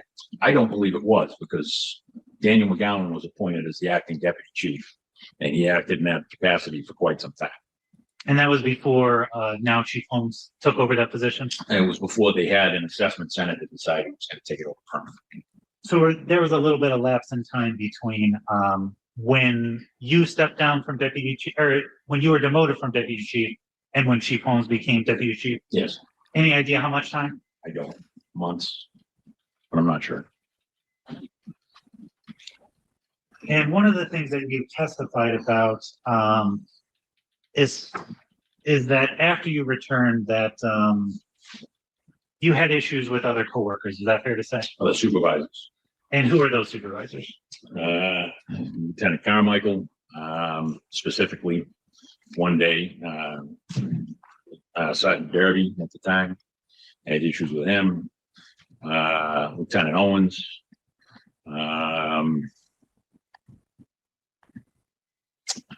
Sergeant Marola. About it, I think. One of the things that you testified about was an internal affairs investigation involving your 8-year-old daughter at the time. Yes. And it's because your daughter was alleged to have put a note in Deputy Chief Holmes's mailbox. Yes, And he was deputy chief at that time. I believe so. So it was your old position. Yes. And you testified yesterday that your 8-year-old wrote a note with a quote from Wrath of Khan. Yes. So your 8-year-old wrote, "Revenge is a dish best served cold," Yes. of her own volition. Of her own volition. And of all people in the police department, she put it in Deputy Chief Holmes's mailbox. Yes. Any idea why? Because she had, of course, heard conversations between me and her mom about how our friendship had dissolved. Like I said, our families used to be close, our kids used to be close, and then all of a sudden we weren't. So she had heard that stuff. So she was trying to protect her daddy. So at 8 years old, she was able to connect the Wrath of Khan quote and the appropriateness of putting it in Holmes's mailbox. My daughter's a pretty smart kid. Now, you testified on direct about the timekeeping system at the Stoughton Police Department. Yep. Is that fair to say? And how inaccurate it is? It can be. What do you mean it can be? Like I said, it's all on human error. You know, if someone doesn't take something out, or if someone doesn't put something in, I found one instance in particular that I actually had my, when I was looking at it last night, because I had never seen these sheets before last night, so I had one night to look at it, where it said that I was working the entire shift on January 12th. I didn't. I went home sick because I had gotten my COVID shot. I have my vaccination card with me today that shows that that's when I got it. I got ill, and then I had to go home. And then on the 13th, it shows that I was out for COVID precautions, and I was out for a good week. So you admit that those documents in there are timesheets? I admit that they were put in there as timesheets. I mean, I have no way of knowing where they came from. I have no way of knowing if they were manipulated. It's pretty easy to do. But they appear to be timesheets on their face. They appear to be. And you compare the accuracy of those timesheets to your own calendar?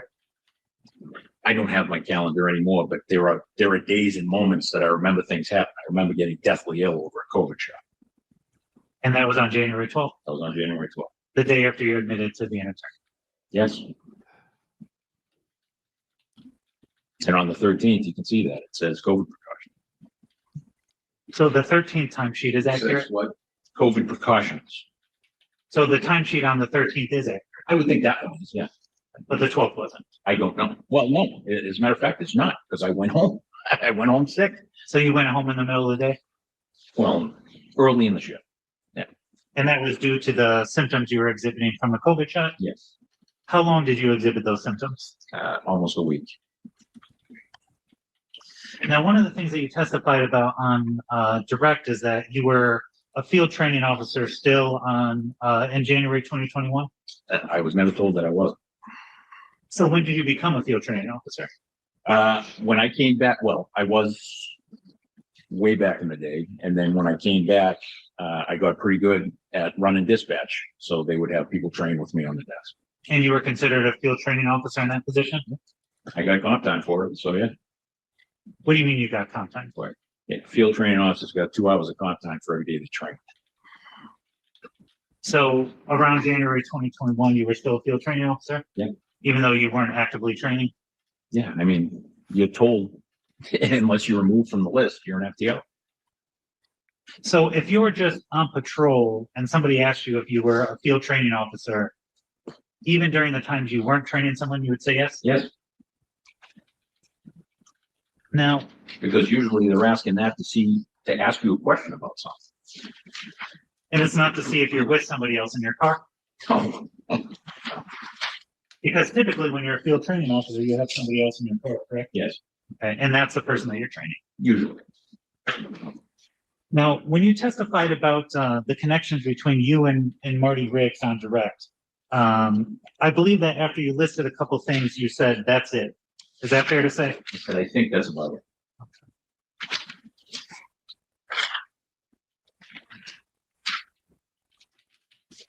Now, those things that you mentioned were that Marty Riggs claims to be a lawyer Yes, and that he claims to have been working on days that you may also have yes, been working. And that he works at a police department, but no mention of what. yes. And that's it. That's all I can think of as I said it. Okay. What about the swearing in date? It seems to be the same, right?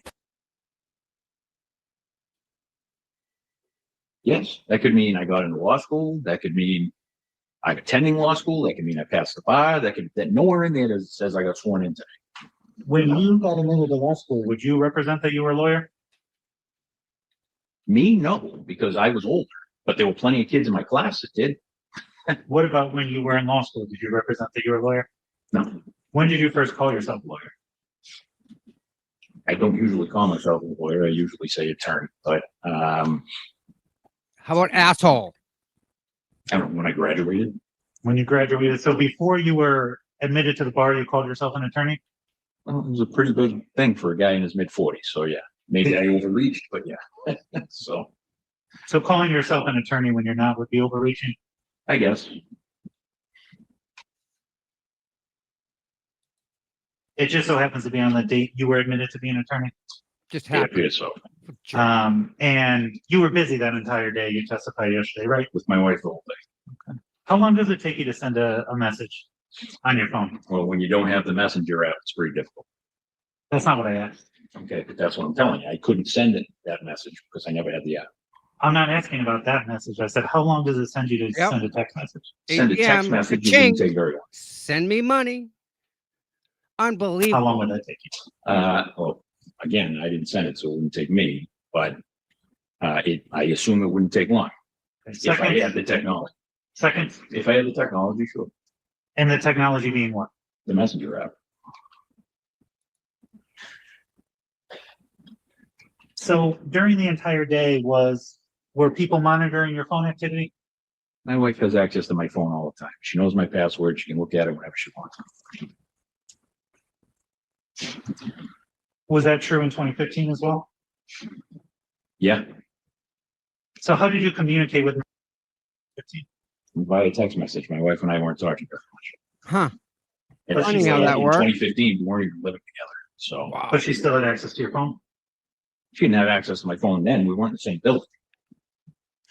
Now, you had testified about the Chateau restaurant on direct. Is that fair to say? Yes, And what's the name that you call Chateau? no serious. How do you spell that? NOCERA''S. And how recently did that name change occur? I don't know, but that's all I got to call it. How long has that restaurant generally been there? 40 years, How long have you lived in Stoughton? 25 years.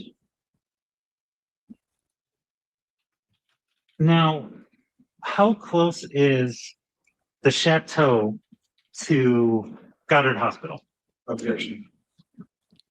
There, I believe there's the representation that there are several chateaus. I'd like to know which one we're talking I about. know exactly what The- you're doing how by close Avon. is the chateau in Stoughton to Goddard Hospital? Like 4 or 5 miles. So 4 to 5 miles. Yeah, Is that as the crow flies or on the ground? On the roads? probably on the road. How long do you think it would take you to drive there in your cruiser? Depends. If it was a straight shot, it wouldn't take long. And how long is that? A few minutes. So less than 10? Probably, yeah. And what exactly is behind the Chateau restaurant? Parking lot. And what's behind I'm the, losing the answers. Oh, I'm sorry, sir. A parking and what's behind the parking lot? lot. Another parking lot. And what's behind that parking lot? A golf course. There's no woods in the area behind the Chateau in Stoughton? No, the golf course is right behind it. So once you get to the parking lot, you can see the golf course? Yeah. So no woods at all behind the Chateau? I mean, there were trees there, but it's not woodsy. No. So if we pulled up Google Maps, what you'd see is a golf course abutting the parking lot? Yeah. As a matter of fact, that golf course has a telephone pole that looks right into it with a camera. Looks right into what? The back of the chateau. It covers that whole area because their parking lot is right next. You said a telephone pole? There's a telephone pole, there's a camera on it, and it sweeps that area Why is that relevant? because you're making the assertion that it's a hidden spot. It's not. There are also cameras on the Chateau restaurant, so you can see people coming and going. And how do you know that there's a camera in that area? Because I'm a police officer in the town, I know where a lot of I know where a lot of the cameras. Did you ever do investigations about things that happened behind the Chateau? Yeah. When? I can't give you exact dates, but I mean, we would get calls on a fairly regular basis to the golf course parking lot and to the chateau once they were closing, if they were nervous about someone who was in the parking lot or things like that, yeah. And so again, why did you mention the surveillance videos? Because you were making the assertion that it was a hidden spot. It's not.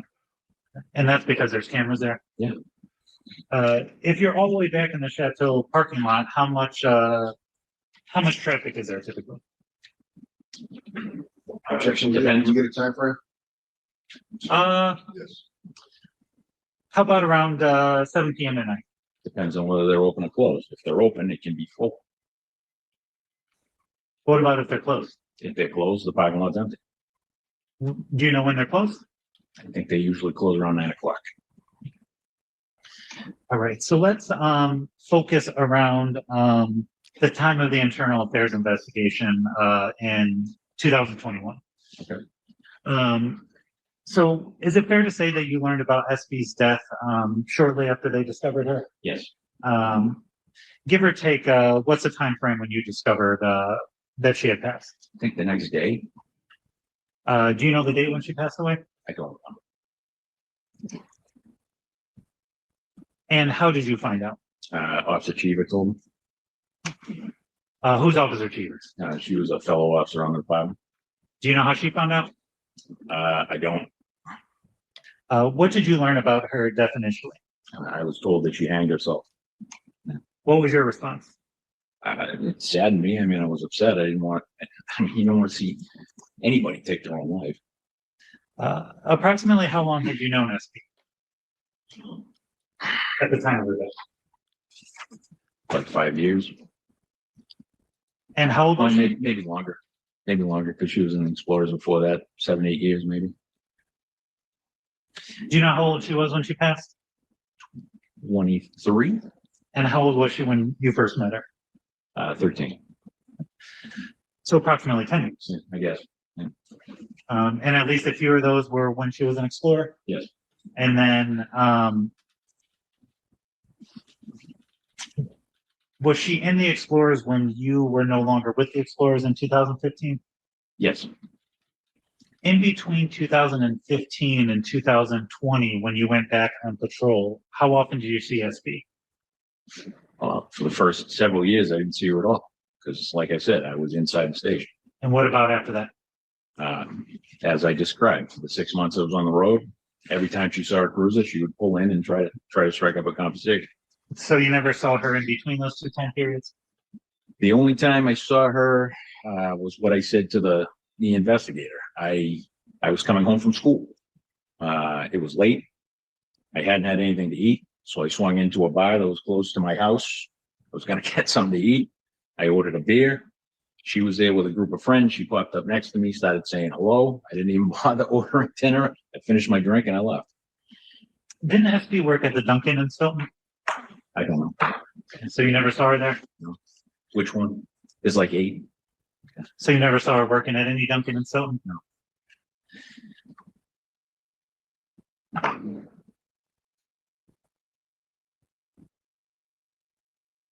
Now, is it fair to say that she was a police explorer after you were no longer in charge of the program? Yes. Did you ever see her around the station during that time period? Not really, no, because I was working the day shift and they usually had at night. Okay. And by not really, does that mean that you sometimes saw her? I may have. I can't recall any time I did. Did you ever remember speaking with her? No.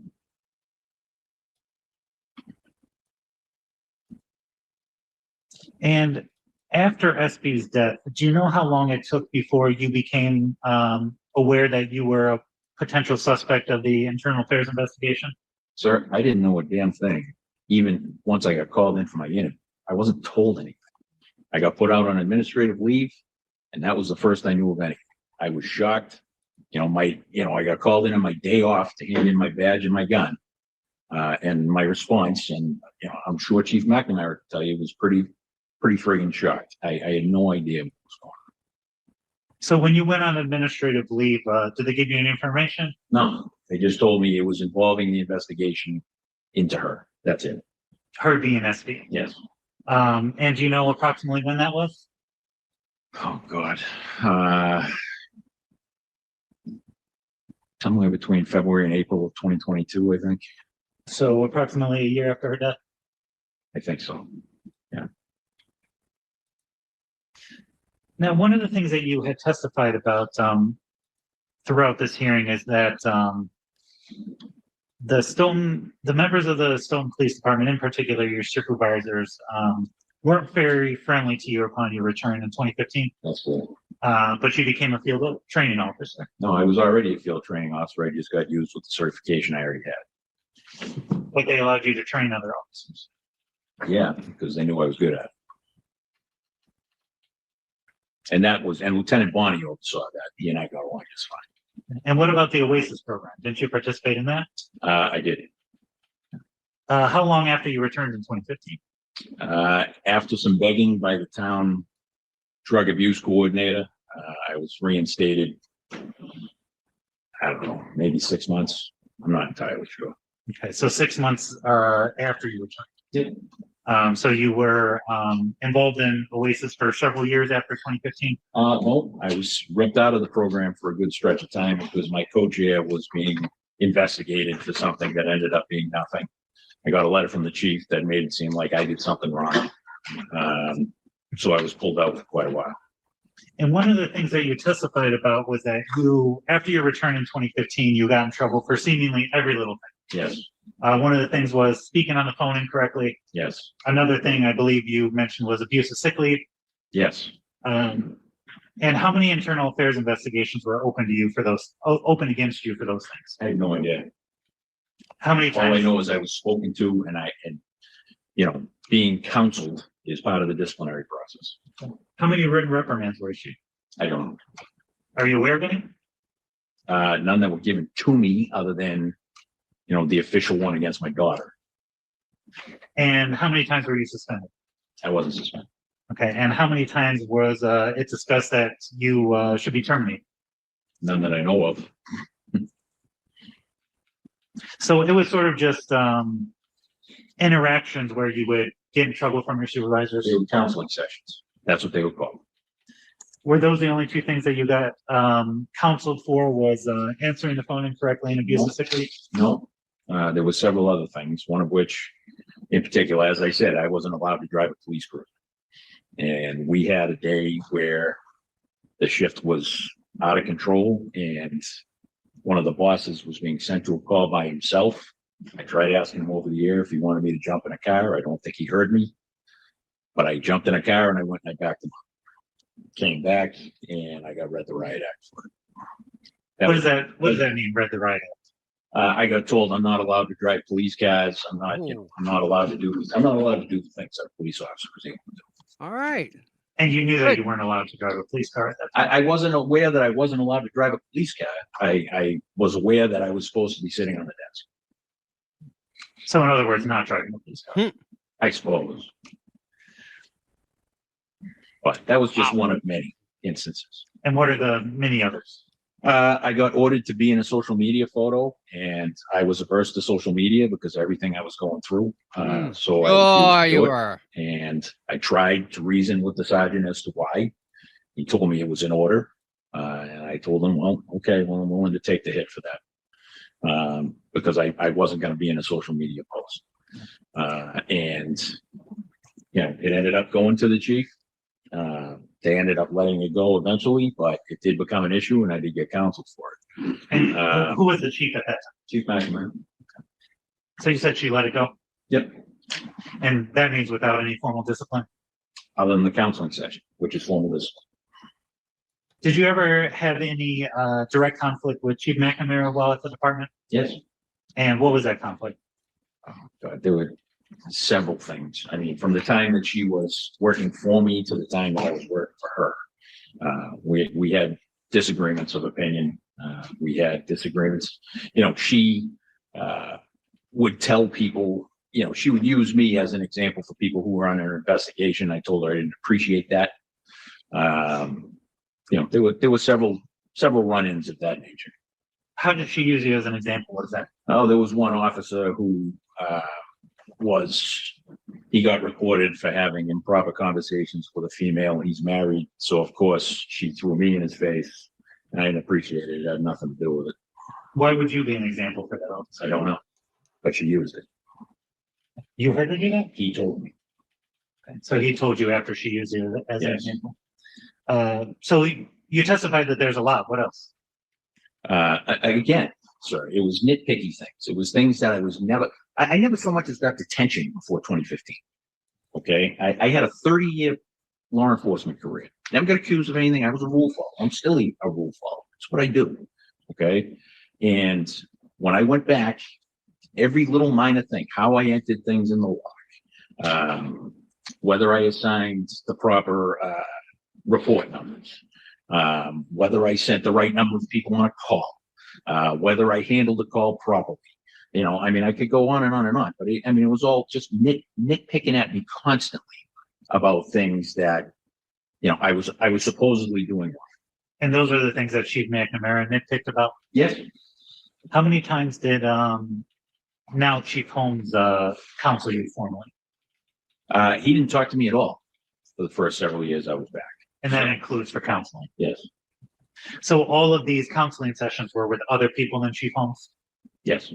Some of them were with Chief McNamara though? Yes.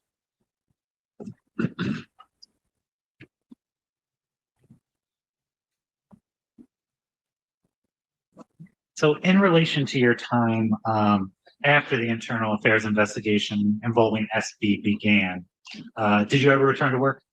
No. And when did you retire? August 16th, 2022. And that's approximately 4 to 5 months after you found out about the investigation. Yes, because I wasn't told for anything. I was left twisting in the wind for 5 months. And that's why you retired?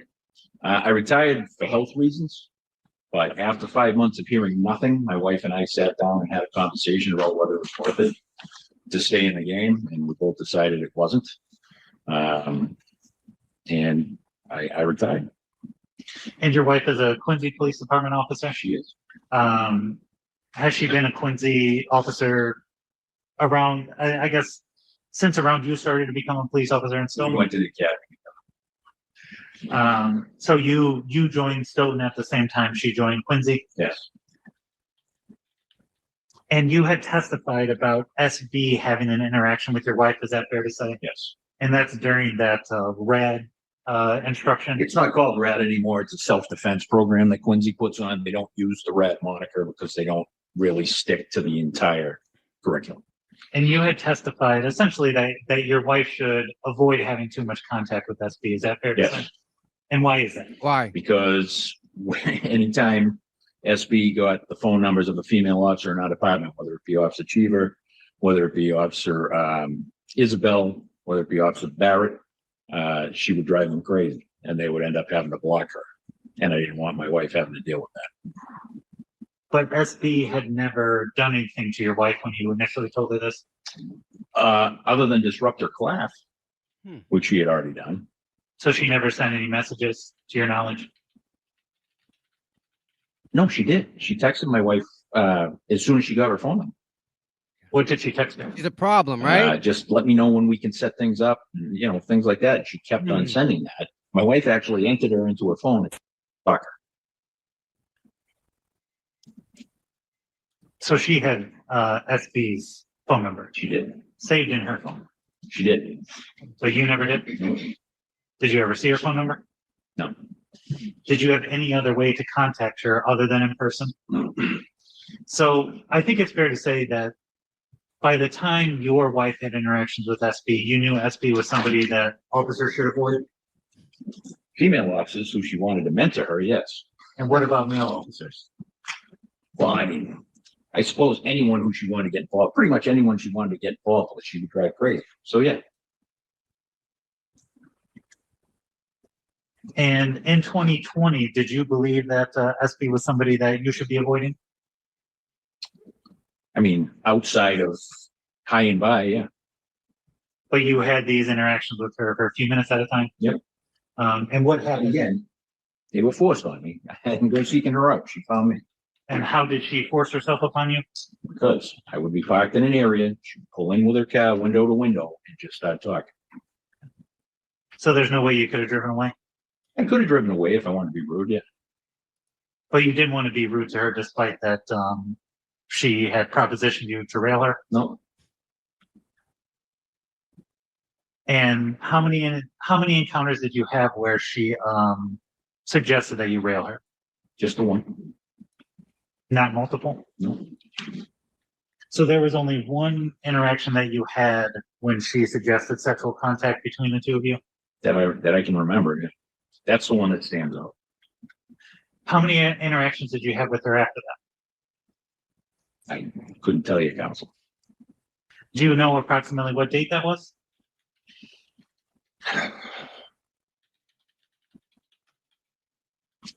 I don't think I was on the road that long, so maybe September, October 2020. And where did this occur? That was in the Jubilee Church parking lot, How visible is that parking lot to the public? right on Route 27. I'm sorry, what parking lot do you use? The Jubilee Church, it overlooks a stoplight. So I would sit there and look at the light. There's a shopping center right next to it. So people would come out and run the light all the time. So I would sit at the end of the driveway. When you're on patrol, is it expected that you sit somewhere where the public's able to see where your cruiser is? Usually, but not always. And where are the places where you typically sat while on patrol? The Jubilee Church parking lot, the Cedar Hill Golf Course, the heck else. I mean, I'd go home for dinner and things like that. And then there was a Planet Fitness plaza on the other side of my patrol area. Is the Cedar Hill Golf Course the same one that abuts the Chateau Stoughton? It is. Did you ever sit in the Goddard Hospital parking lot? Well, I don't call it the Goddard. It hasn't been that for a long time. It's the Gosnell. But I have sat there before, yes. And that's after you went back on patrol in 2020? Yes.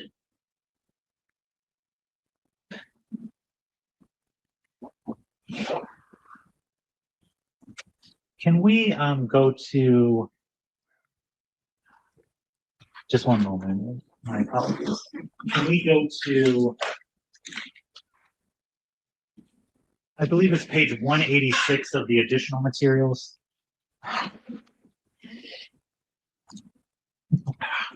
Excuse me, 187. Just one moment. So this is one of the documents that we looked at yesterday. Is that fair to say? Yes. Yes. So under that first, can you read that first sentence?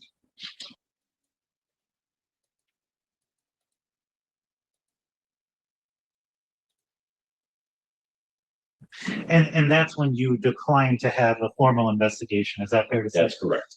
And that's because previously the Massachusetts State Police investigation resulted in your triple demotion. That's part of it, but it's not the entire thing. And that's because of the state police investigation?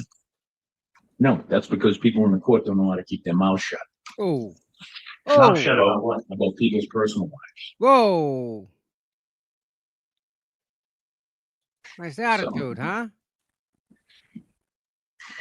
Wow. So if a member of the public went to the courthouse, they wouldn't be able to get a protective order or a copy of one? I haven't been in the game for a little bit. My understanding was that the domestic violence laws were beefed up so that that was the case. Yes.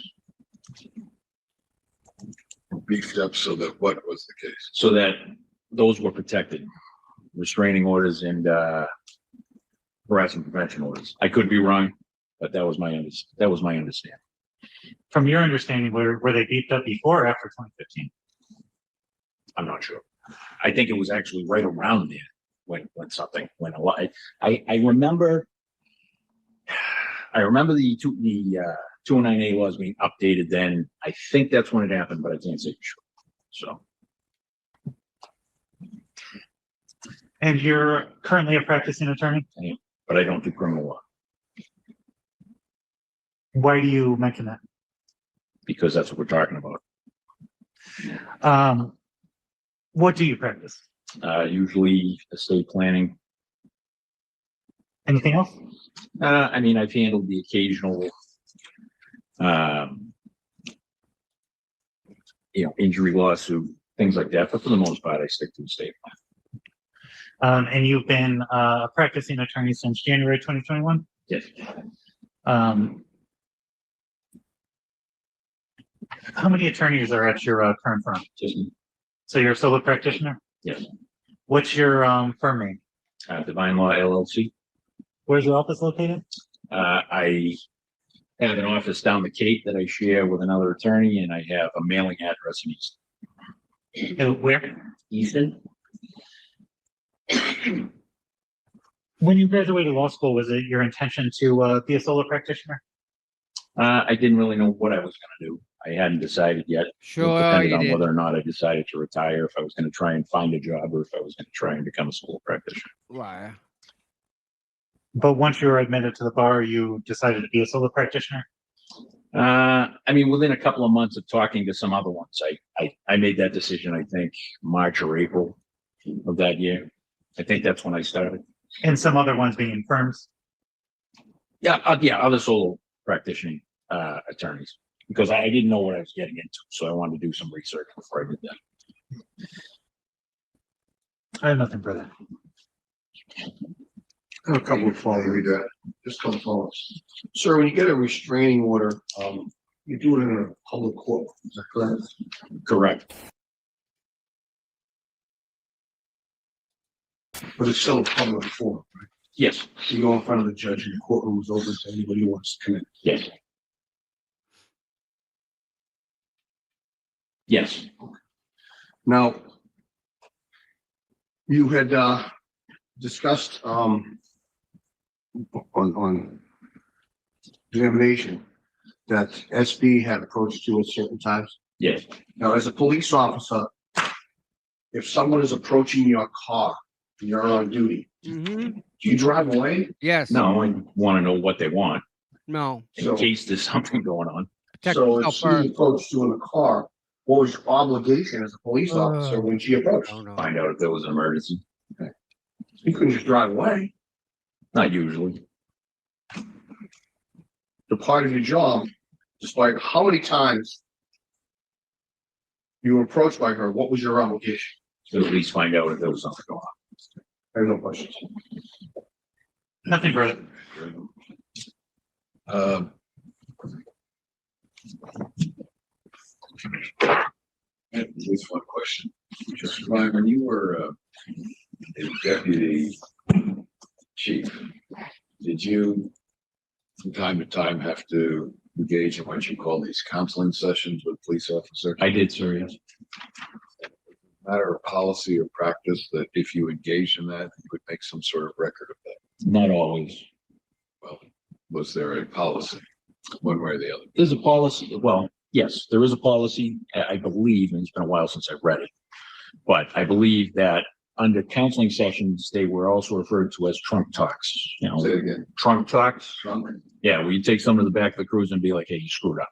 All right. But it is in policy, it's official discipline. Then the next step would be regarding reducing things to writing.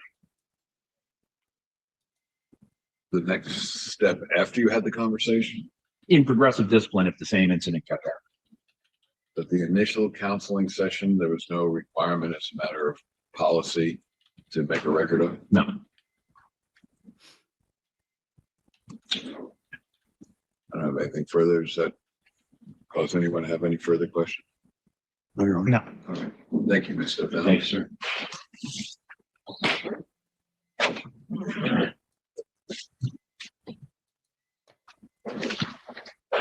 Does the respondent have any further evidence that he wishes to produce? No, Your Honor, respond to us.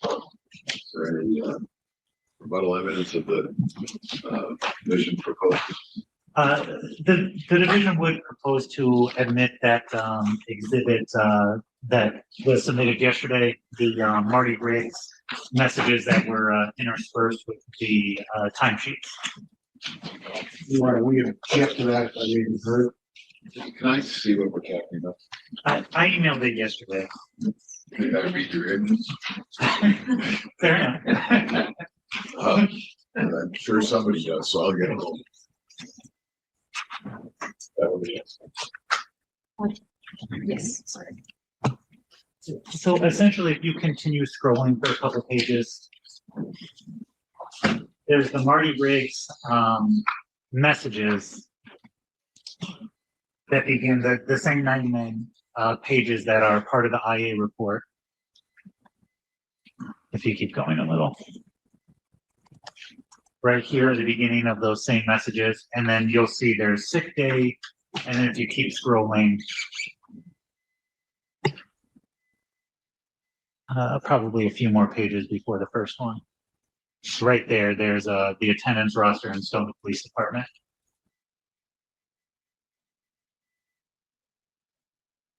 All right, and reason for your objection? Your Honor, I asked you to look at the first page of the messages.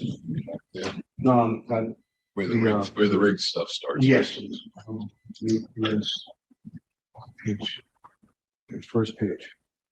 Okay. Is that it? Could we bring up on the other screen? Page 354 of the original exhibit notebook. Scroll down so you have the same page. Your Honor, if there's ever a question about, Actually, can you just enlarge those a little bit for these tired eyes? if there's ever a question about the police department's ability to manipulate documents.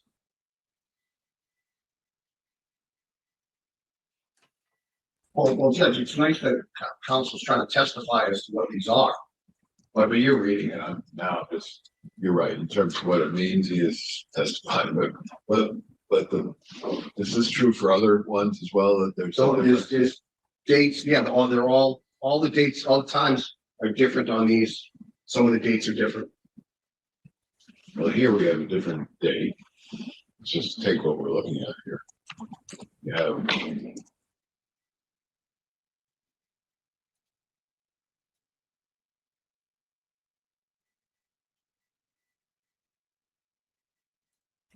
consistent with your complaint here about this process. Well, my point is that it's unreliable. Well, that's what I'm asking. So Yeah. why you don't have to tell me this strategically, but why wouldn't this potentially be evidence that's corroborative of your position? It is, Judge, and it actually goes far. What you're trying to strike.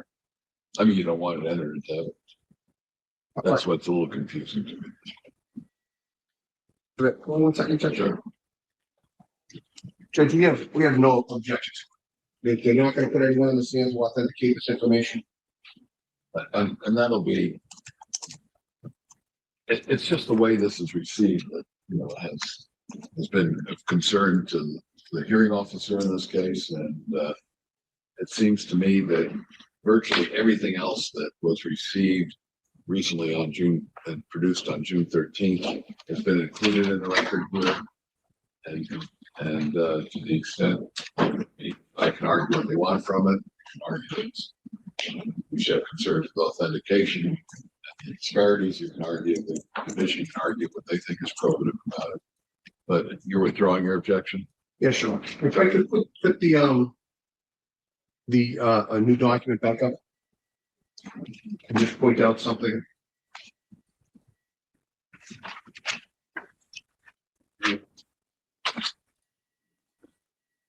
new one we just had. Yeah. Okay. And one of my concerns with this, if you can scroll down.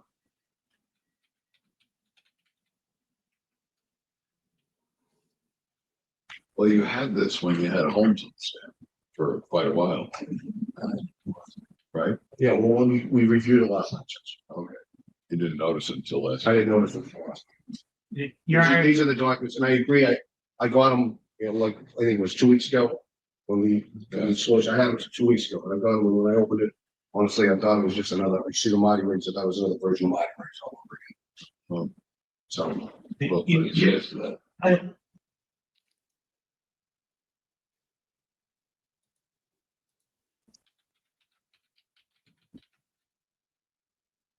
Well, so I can put this in context. I'm just reading for a moment to myself. We have, until you receive this recent material.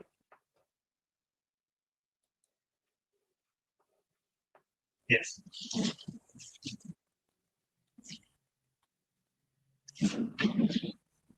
What page is that? I'm sorry, wait. Page. Remember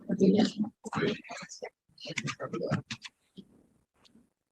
All right, well, given that the objection has been withdrawn, we'll admit that as the next exhibit. I wanted it as a separate exhibit because we've had a separate discussion about it, so we'll isolate it for the purposes of this hearing. Sure, and the division wanted to introduce that, so that I believe would be division's exhibit 14, but let me just double check on that.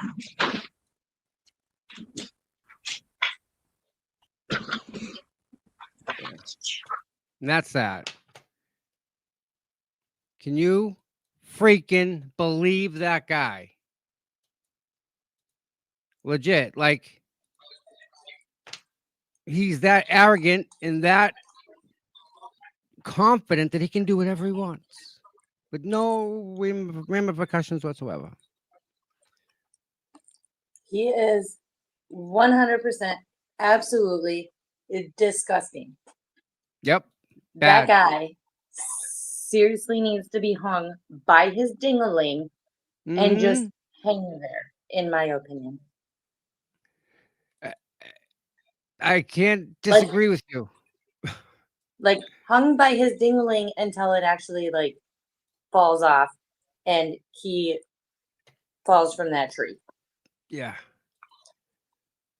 Let me With show you Ugh. guys real quick. I want to show you guys something. Where's Aussie? Share screen. Where are you? how could his wife even still be married to him? Which time? Like the third, Well, fourth like- time? Yeah, even after the first. Yeah. I mean, that's just gross. Yep. And it's just normal. It's absolutely normal in that culture, in that department, in that sphere of police officers. And I for hate to him to say it, be that's a just lawyer, bad. Well, he became a lawyer to protect himself because he knew how bad it was. Do you get it? And he protects cops. but how is this even going to protect? Nothing's going to protect him. Nothing. Because you know what? You're going to have one person that is going to be watching this, not saying it's myself, but Mhm. that is going to go find him and castrate him, which Eh, he deserves. I believe that he does. But again, you can't fix that type of broken. No, you can't. Just can't. You know, just a And it's little. sad. I was ARD when I was 13, Oof. and he ended up doing it again 10 years later. He got 6 months in jail, 10 years Oh my probation. God. He was still on probation. He then essayed his girlfriend's 9-year-old daughter. Yeah. And this No. was 10 Kill him. years later. The Kill him. attorneys could not reach me because I was a minor. So it was all over the news that they were, prosecuting this guy, and he was convicted of the R word 10 years prior, but they couldn't get any information on me because I was a minor. So when I seen that on the news, I contacted the county attorney's office and Mhm. I retestified against him again when I was like 7 months pregnant with my oldest son.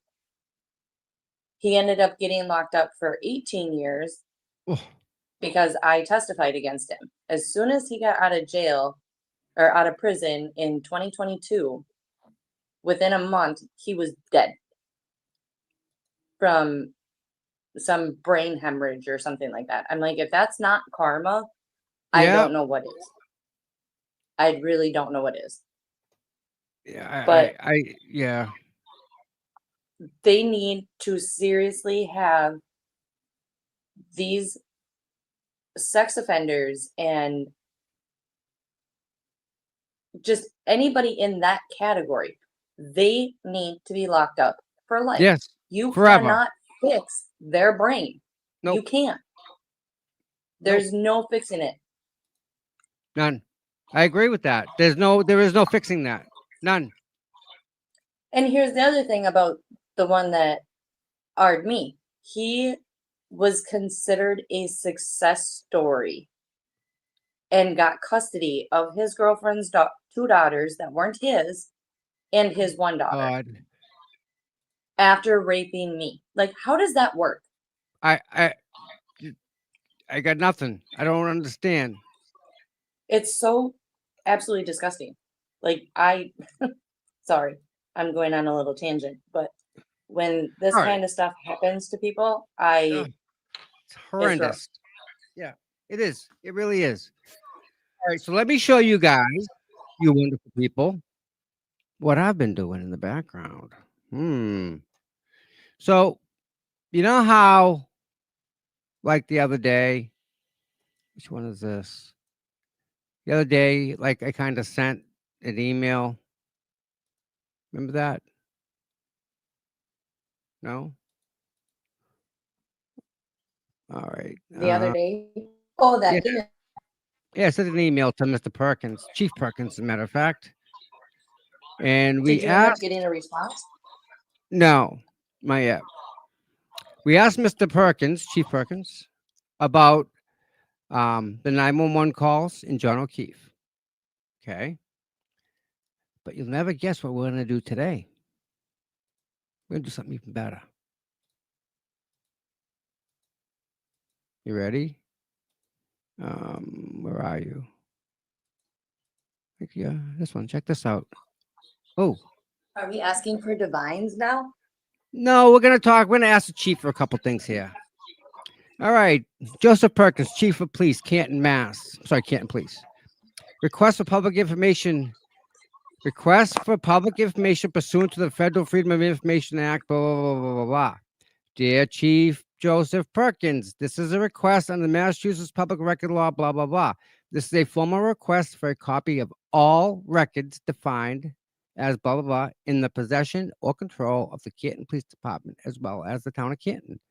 I am formally requesting all documents, emails, and or all communication, written and or electronic, specifically in regards to Chief Helena Rafferty using the email account hrafferty3159@gmail.com. On February 15th, District Attorney Michael Morrissey sent an email to the address of hrafferty@gmail.com. February, I can get rid of that double, at 8:52:27 p.m. I am attaching a screenshot of the email address for your information. I'm requesting all of the emails from the account hrafferty as well as any and all related email accounts for the rest of requested time frame, January 1st, 2021 to June 2024, and or used by any persons employed by the town of Canton. Please also include any emails sent from the account nfk.mwm@icloud.com that was sent and or received, as well as read emails that travel through or were accessible through the town's computer network. The fulfillment of this request, we're expecting to see the search of this email address on the town server for this account, as well as the activity from this account. The search results should be provided. So we're going to find out about Mrs. Helena Rafferty, because everybody, let's take a look at this. Where'd you go? Get rid of that. Get rid of that. Get rid of that. I lost it. Where'd you go? Yeah, right here. I'll share this one. So that's the email. And I'm going to show you what I used to determine that. Where are you? Should see if can get any from between Divine and Farewell. I I don't won't know call 'em about that Farwell. one. Oh, here it is. All right, check this out. This is an email from Michael Morrissey. Michael Morrissey, NFK at iCloud. This is a personal one, but it went to Helena Rafferty at Gmail. So he sent his email from his burner account to Helena Rafferty's personal account with business, which opens up her account now for us. Thank you, Helena. So you and I, right now, we are going to stop that. Go back to this. Is this it? Yeah, this is it. So now, right, we're going to take this little thing here and we're going to go up here and we're going to hit send. Bang. See ya. Now, stop. We got more coming, people. Check this one out.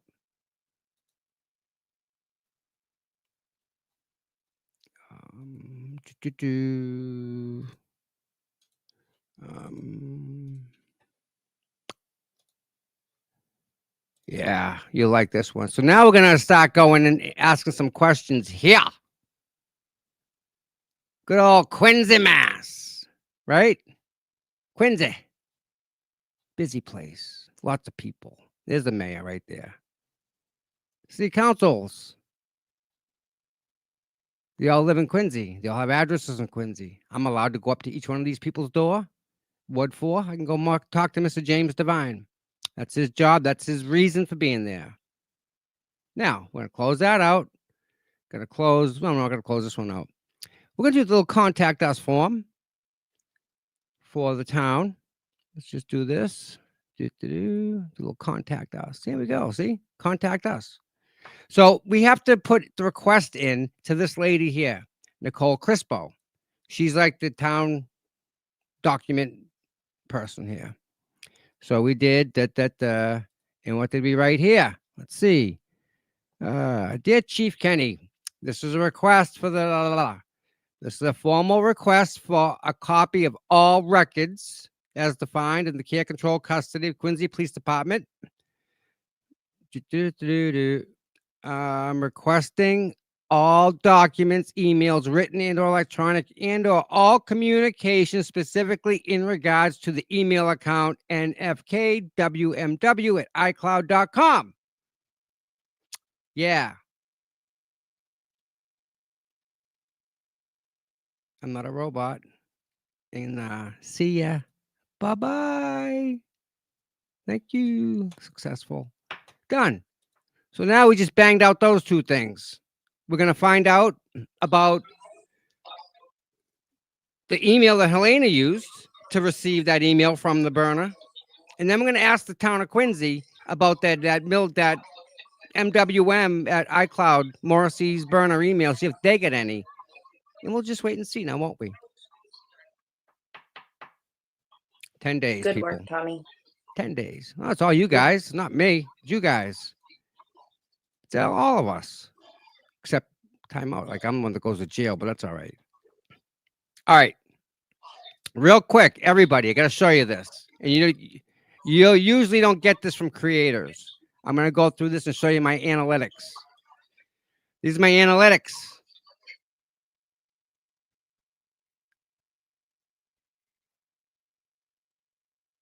Oh, lost a couple viewers here. Sorry. Come back, please. So while we're here, can we all just take a second and just make sure that you subbed up to this channel? That's all. It's free. Little subscribe button. Like, share, bingo. hit the bell, get the notifications, and sub to the channel. Better Listen. yet, become a member. That's even a better idea, isn't it? Yeah. Well, I'm sorry for breaking the bad news on Monday. It's been 4 hours of just heinous bad stuff. But You you know what, need to though? know about it. You're not breaking the bad news. You're relaying the bad news. So that way people are more aware of it, what is actually going on. Right. And that's the only way things can actually get fixed is by people being aware of it. And again, we all watched the chief of police of Stoughton, right? She didn't read the report. You know why she didn't read the report? Because if she didn't read it, she can't answer the question as to why didn't you do something. If she didn't read the report, she can say, hey, I didn't read the report. I don't know what it says in that. It says he did X, Y, and Z, but hey, I don't know. I didn't do the investigation. It must be in the report that I didn't read. That's her out. That's bullshit. Take the hit, Yes. own it, and get on, move on with it. And you know what?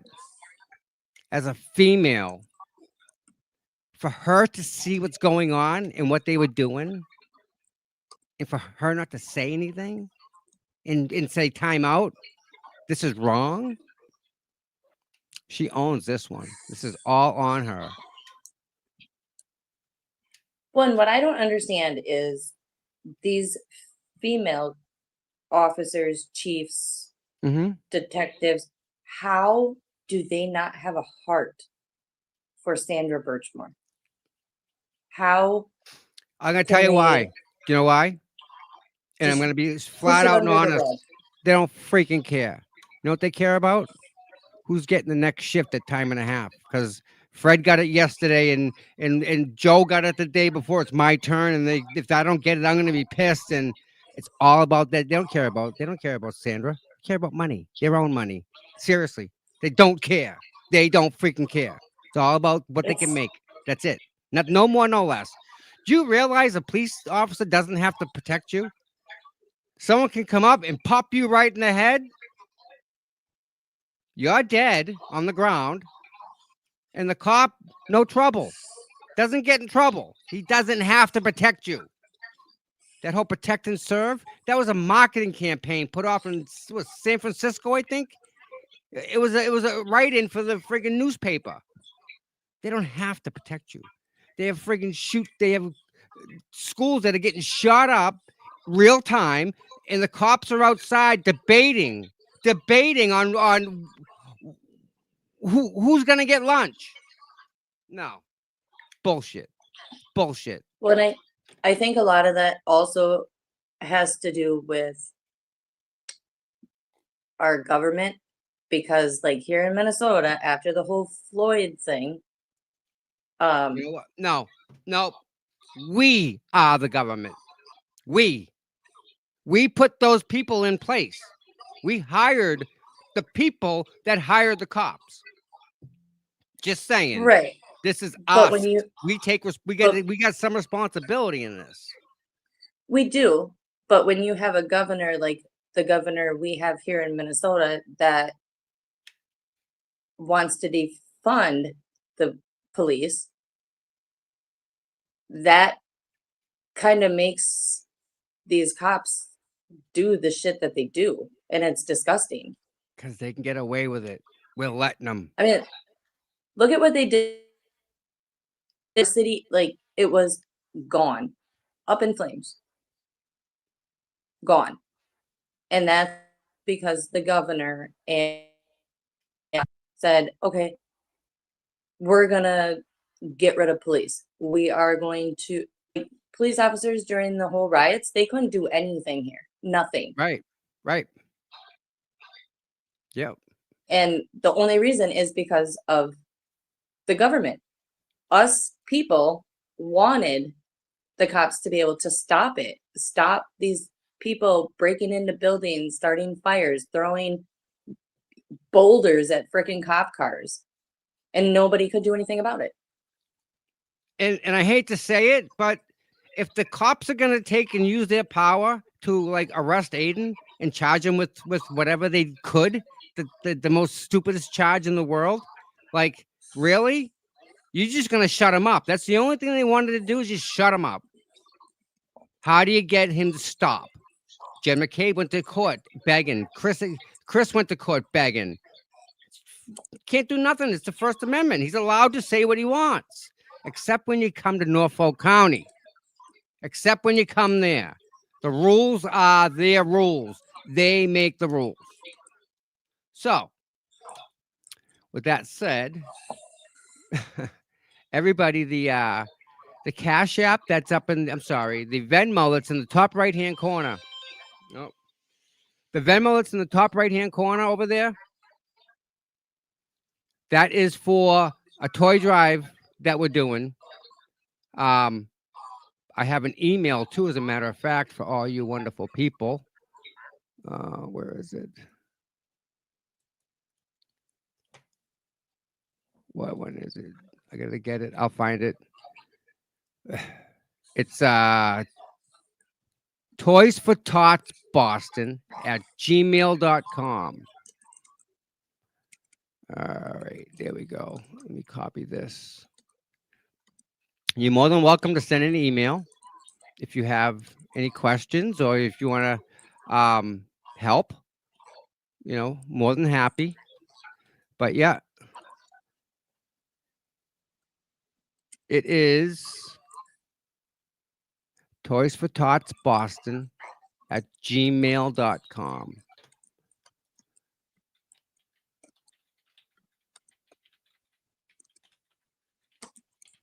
There you go. So that Venmo in the top right-hand corner is not, that's not for me. That's for that's for the toy drive up there. And we're gonna do that live. And we're gonna go and Santa's coming this year. Santa's gonna come and help. That's all. And well, and you know, if we could take 1% of what Karen Reed was, that 1% of us that are here, yeah, we can do this. I know we can. Right, Noodles? Absolutely, 100%. Yep. All right.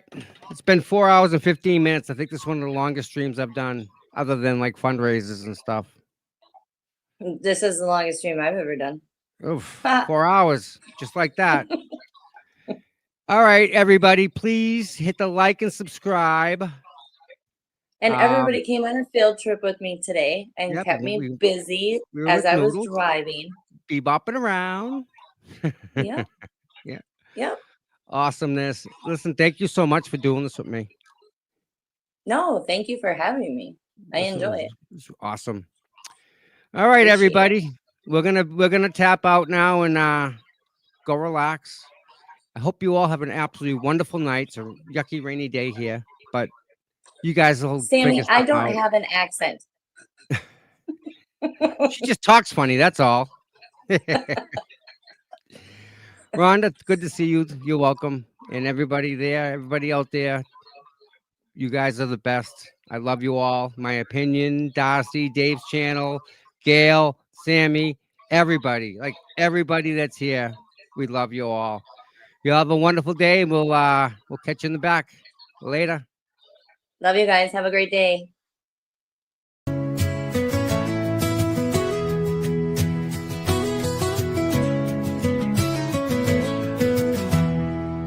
Cold mornings, cracked pavement, courthouse steps.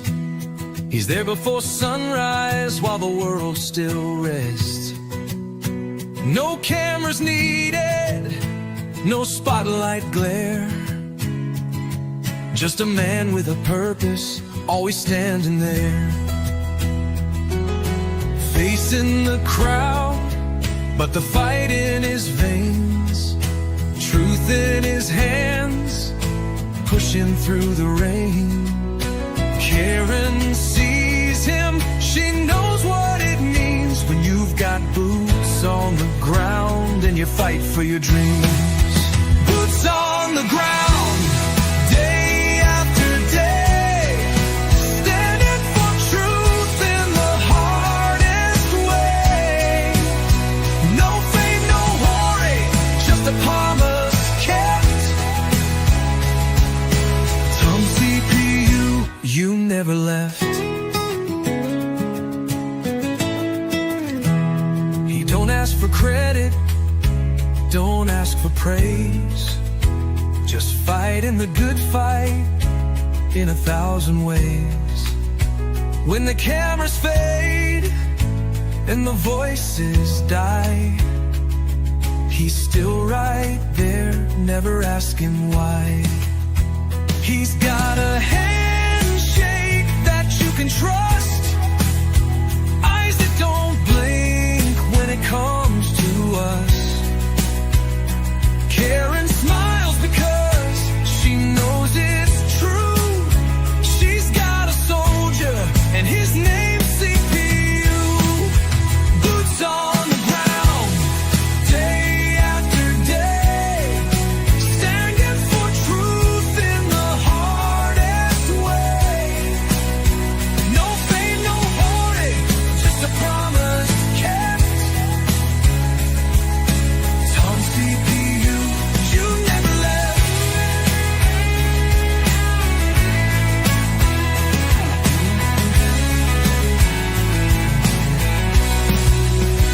When the courthouse is empty and the crowd's gone home, Tom's still walking, he's never alone.